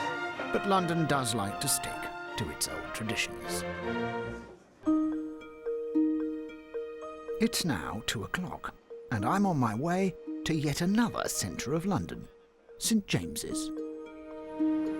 And now I'm going to share with you something I almost don't believe myself. I've come here to meet with Tommy. Tommy, Oh, hi. How are you? I'm very good. I wanted to ask you simply one question. I wonder if you could tell me, what is the Japanese for what you're wearing? This one? Yeah. Called sebiro. A sebiro? Yes, exactly. So if I was in Japan and I went into a department store and asked to see what we call a suit, I would be shown a sebiro. That's fine. That the lady is going to guide you to the sebiro divisions or sebiro area, yes. Okay, that's what I wanted to know. Thank you very much. Thank you. And the reason that 127 million Japanese speakers talk about a sebiro is because in 1871 their ambassador came here to Sabiro to buy himself what he thought was obviously a pretty neat outfit. This is a man's world. This is the place where a man can still get kitted out as a gentleman in handmade suits and handmade shirts, in a style not too far removed from that Japanese ambassador's 137 years ago. If Paris is where you want to be a rich woman, London is definitely the place to be a rich man. Here at the Royal Automobile Club, a gentleman can swim in a beautiful underground pool. And no, you don't get home start included. The club's connections with the breakdown service broke down. This is an area of padded comfort and luxury goods. The name is Bond. Bond Street, or at least just around the corner. I'm joining one of the oldest and smallest private police forces in the country at the Burlington Arcade in the heart of St James's. Excellent. OK, well, we'll do the button up. Oh, sorry. Let's arrange for the shoes to have a bit of a polish with our shoe shine lad, but apart from that, fine. I'll pass. You'll pass, you'll pass. You'll be OK. Good. There were sort of rules specific to the Burlington Arcade. No whistling, no humming. No, whistling was because the pickpockets used to whistle signals to one another. Humming and the singing was because you weren't supposed to show merriment in the arcade, because it was ungentlemanly. No. When this was built, you had gin and oyster houses in London. Yes. Yeah, and obviously if you drink too much gin, you behave in a certain way. Especially if you're eating an oyster as well, you might come in here and throw up all over the floor. I shall go and patrol up that end for a bit. Remember, you're in control. I'm in control? Yeah. Oh, of course, I'm a figure of authority. Indeed. It was loutish behaviour in the taverns that led Lord Cavendish to build this arcade for his wife. She had complained she had nowhere she could shop with her friends in peace and quiet. And the world's very first shopping mall was opened 189 years ago.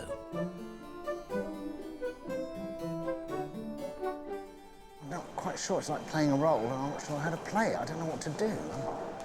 I think people are aware that I'm a fraud.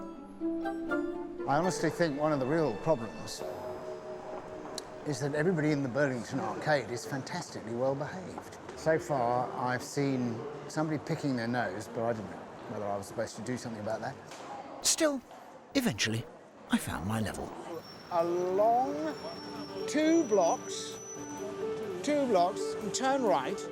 But if the West End was traditionally the London centre where a man spent his money, it was a couple of miles east that a man traditionally made his money, in the City of London.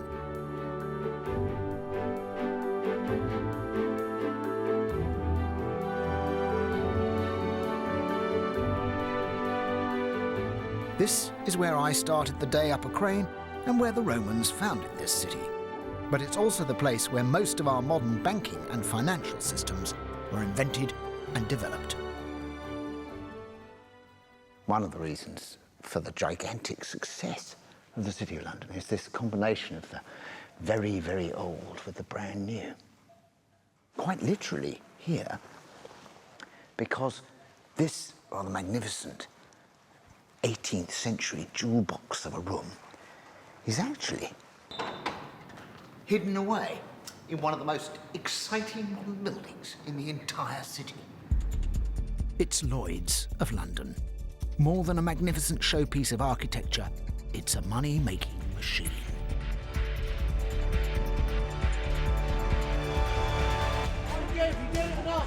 It may be undergoing a crisis of confidence at the moment, but the Square Mile is still the London centre that eclipses all the others.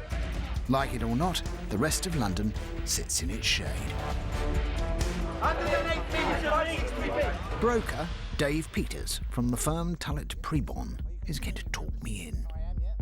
Do you think the city is a sort of separate place from London? Separate culture, separate world? Or is it part of London? Oh, it's almost like the heart of, I think it's the heart of London almost. So is London still the top? Absolutely, yeah. Fortunately, we're stuck in the middle of the time zone. When we come in early in the mornings, we're catching markets from the Asian side. And likewise, London stays open later when New York is sort of like busy and there's things going on. London is the financial hub of the markets. Where the vibe is. Absolutely, yeah, where the vibe is. And you'll feel that when you go into the office. It's almost like a dog-eat-dog world, it really is. It's sort of like a very intimidating place. Right. You know, there's no shrinking violence in the money market. And how do they react to outsiders coming in then? We'll have a look, shall we? Suppose we shall. All right. See you later, mate. 37 3-bid buns, 37 3-bid buns. I have to take up a temporary seat on the trading floor. 1.5, somebody shouted. That was a telephone number. Oh, that was it? All right. Listen. What was that? 10:30, 31.9, 31.3. He said 10:30 is 30.9, 31.3. Did he? Yeah. What did that mean? That means he buys them at 30.9, he sells them at 31.3, and he might give a 31.2. There you go. Right. 31.2 watts. It would help if I knew. Well, yeah, it's 31.2 basis points. Points? Yeah, just points. It's just meaningless. Just points. It's They not make even prices, quid or right? All right, all right. Yeah. 108! 9-year, 10-year Swiss, 6.5, 7. It's about 50 million. What they're actually doing is moving money around. 50 million, 560 bubbles. No. Gigantic amounts of it. Amira. This is just one floor of an office block in which there are hundreds of trading floors, not only in this building, but all across the square mile. In fact, 40% of the office space in Greater London is grouped around here. And every day, about £640 billion passes through the system. I'll put that to your ear. Thank you. Right, stand up. All right, yes. Yeah. 15s, 20s, 9-2 trading. 15s, 20s, 9-2 trading, give on. 15s, 20s, 15s, 20s, 9-2 trading, give on. Good. Hello, mate. That's right. Oh, I don't want to do that again. That's okay, fella. In a time of financial uncertainty, London's trading floors are more stressful than ever. It's a bit of a young man's game. Right now, I'm in need of somewhere calmer, and I find it just around the corner, through this beautifully restored gate, where lies the Cathedral of London, St. Paul's. This was where city merchants invested their money in the 17th century. In God. I'm meeting Becky, who knows everything about it. Becky, hello. Hello, hello. Nice to see you. Now, I always think that it's about sort of 7 times huger than I ever remember. Always, yes. Massive though it is, Christopher Wren's marvel of a building was not as big as the cathedral it was built to replace after the Great Fire of London in 1666. The Gothic cathedral, it was bigger, Yeah. both longer and wider. After the fire, Christopher Wren had to blow the old one up. Sorry, I'm just going to stop you there for a moment, Becky. Yeah. He blew it up. He blew it up, yes. Did he? It's with gunpowder. Gunpowder, yes. Yeah. And once he'd cleared it away, he created a building far more mysterious than its outer simplicity implies, as Becky can show me. Amazing, what? Very good indeed. This geometric staircase is one of only 5 on this scale in the world. The public don't usually see it, and they don't usually see this either, up at the top in the attic.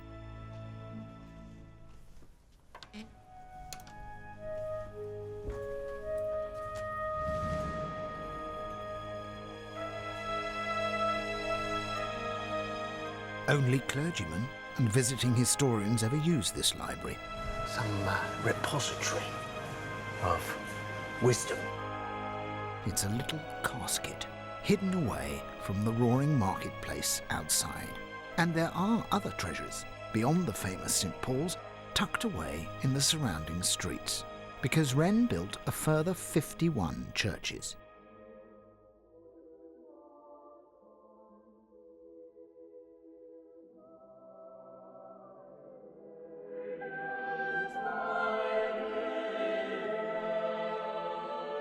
Today, amongst the modern office blocks and the symbols of financial muscle, 24 still remain, exquisite examples of how city merchants once expressed their faith in God and art.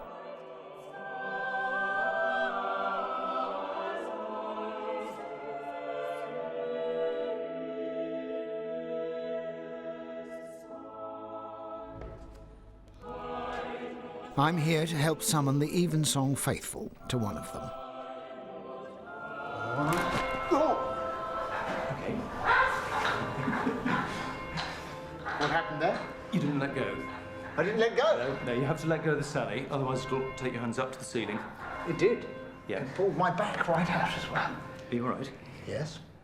Well, I dropped a clanger, but I don't think anyone noticed.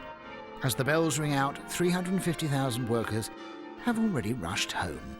With just 7,000 permanent dwellers in the City of London, it has one of the lowest nighttime urban densities in the world. Most of the city churches are actually closed on a Sunday. I have to head west to find out how the city spends its money today.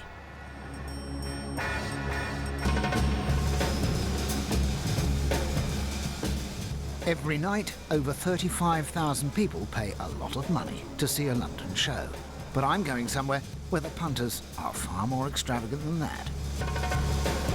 If your idea of a good night out is spending maybe, 100 quid, these guys, their idea of a good night out tonight is going to be somewhere in the region of about 2.5 or 3 million. At 7:30, there's an auction at Sotheby's. It's 7:15. The backstage technicians are still moving the stars of the show into place, and I'm going to help them. Yeah. Set up here. Because while we're talking, we're not working. No, of course. I think that's probably caused by using a model to press her tits and stomach against a board. Correct. There we Indeed. go. You see, now I know a little bit about art. Is this an exhibit, or I'm not being silly? It's a very good question. I'm glad you said that. You've passed your test as an apprentice, because we do sell all sorts of mediums, and you never underestimate artwork. This isn't an exhibit, but... Well, it's a good job I'm not here to bid. But Henry Wyndham, Sotheby's chairman, is unlikely to worry about that. There are plenty who will. What's your star lot here? The star lot tonight, well, there's several, but there's a wonderful picture by Fontana, which is the picture over there on your left. And the picture gold behind one? us, With the holes in? The gold one, as you say, so nicely with the holes in it. Yeah. Contemporary art has sort of gone through the roof. 2006, we sold 650 million. Excuse me for being vulgar with figures. Okay. I like you to be vulgar. This is why I've come. Okay. This is, we want the nitty-gritty. Okay. You sold. $650 million worth of contemporary art in 2006. And this last year, in 2007, we sold 1.35 billion. In other words, I think to be perfectly accurate, we went up 107% in terms. Now that really says it all. That says that there is a huge demand for contemporary art at the moment. It's 7:30 in London's West End, and a feast of contemporary art is about to go under the hammer. Do any of these people arriving here want to buy a golden egg with a reserve price of £3 million? Quite fun trying to spot who might be, with that sort of taste and that sort of money. A pair of slightly crazy glasses here, or a rather expensive pair of shoes there. I'm not convinced by fur, but I'm quite convinced by black. People who come in all in black, I reckon, are going to be buying. Good evening, ladies and gentlemen, and again a very warm welcome to tonight's sale of contemporary art. And I start the bidding here at 1 million, 1 million, 1 million, 2, 1 million. Immediately, breathtaking paintings are being sold for eye-watering sums. £1,800,000. I realise I'm wearing all black myself, but luckily the auctioneer ignores me. 7,000,001. The Fontana comes up for sale. This is the star lot. And I start the bidding here at 4 million, 4 million, 2, 4 million, 4. 4 million, 5, 6, 7, 8, 9. £9 million in seconds for an egg with holes in it. 9,200,000 pounds. Yet another record. The night's total sales were £95 million, rather more than expected and not bad for 2.5 hours' work in the midst of a credit crunch. In fact, London is still wide awake. Although it's nearly 10 p.m, some places are only just about to open for business. I've come here now to the magnificently restored Palace Theatre because I'm told at about this time of night a small miracle occurs. The theatre being where it is, at chucking out time, gentlemen tended to use the corner of the theatre over there, and so this was installed instead. Apparently it comes up at 10 o'clock and goes back in again at 6 o'clock in the morning. I quite like to use it myself actually, but I've ended up in the wrong position.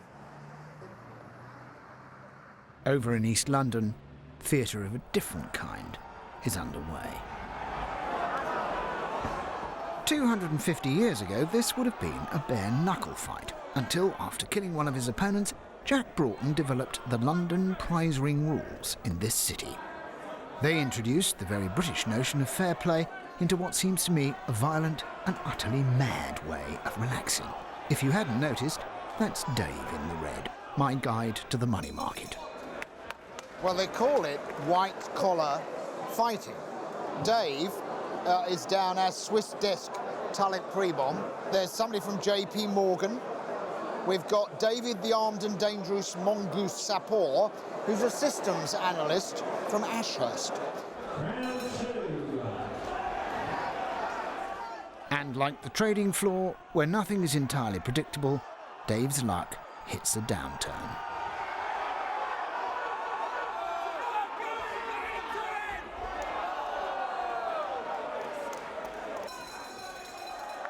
It's the London spirit that, combined with a sense of humour, knows no defeat.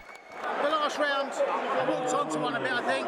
He caught me with a really lucky one, then he caught me with another lucky one.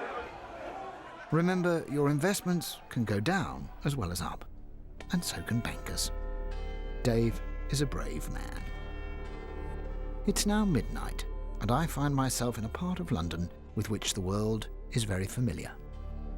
The dark alleys, the fog-shrouded streets. These have been the settings for the stories of Charles Dickens, for Sherlock Holmes, for Dr. Jekyll and Mr. Hyde, and of course, the legend of Jack the Ripper.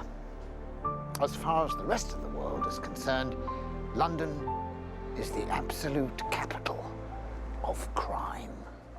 But never mind mad axe murderers. Today, it's the cops who have the chopper. The Metropolitan Police Air Support Unit is on standby 24 hours a day, which is why my courtesy flight suddenly turned into a hot pursuit. We've had information that a vehicle has been stolen with someone armed with an axe. It was an attempted robbery, but now the suspect has made off. I can see the police cars now below me. Yeah, that's right, yep. Chris, you're a million miles away from a bobby on the beat, but essentially you're doing the same job. It is doing policing. It is still policing, just in a different way. As you fly over here, you must feel like a sort of god, don't you? Looking down on these petty troubles. They all seem so sort of small and neat and tidy. Yeah, it makes me feel pretty good. I think you're a god, Bruce. I know, I think so too. Below us, most of the 7.5 million inhabitants of this city are asleep again. London sets itself up for another 24 hours.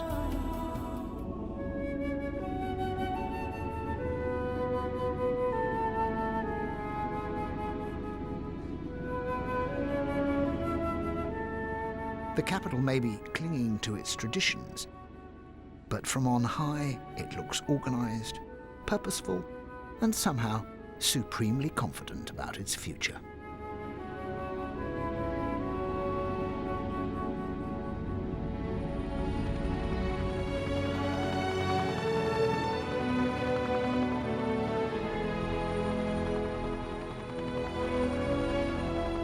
Sometimes when you're down there during the day, London can seem so dirty and noisy and chaotic.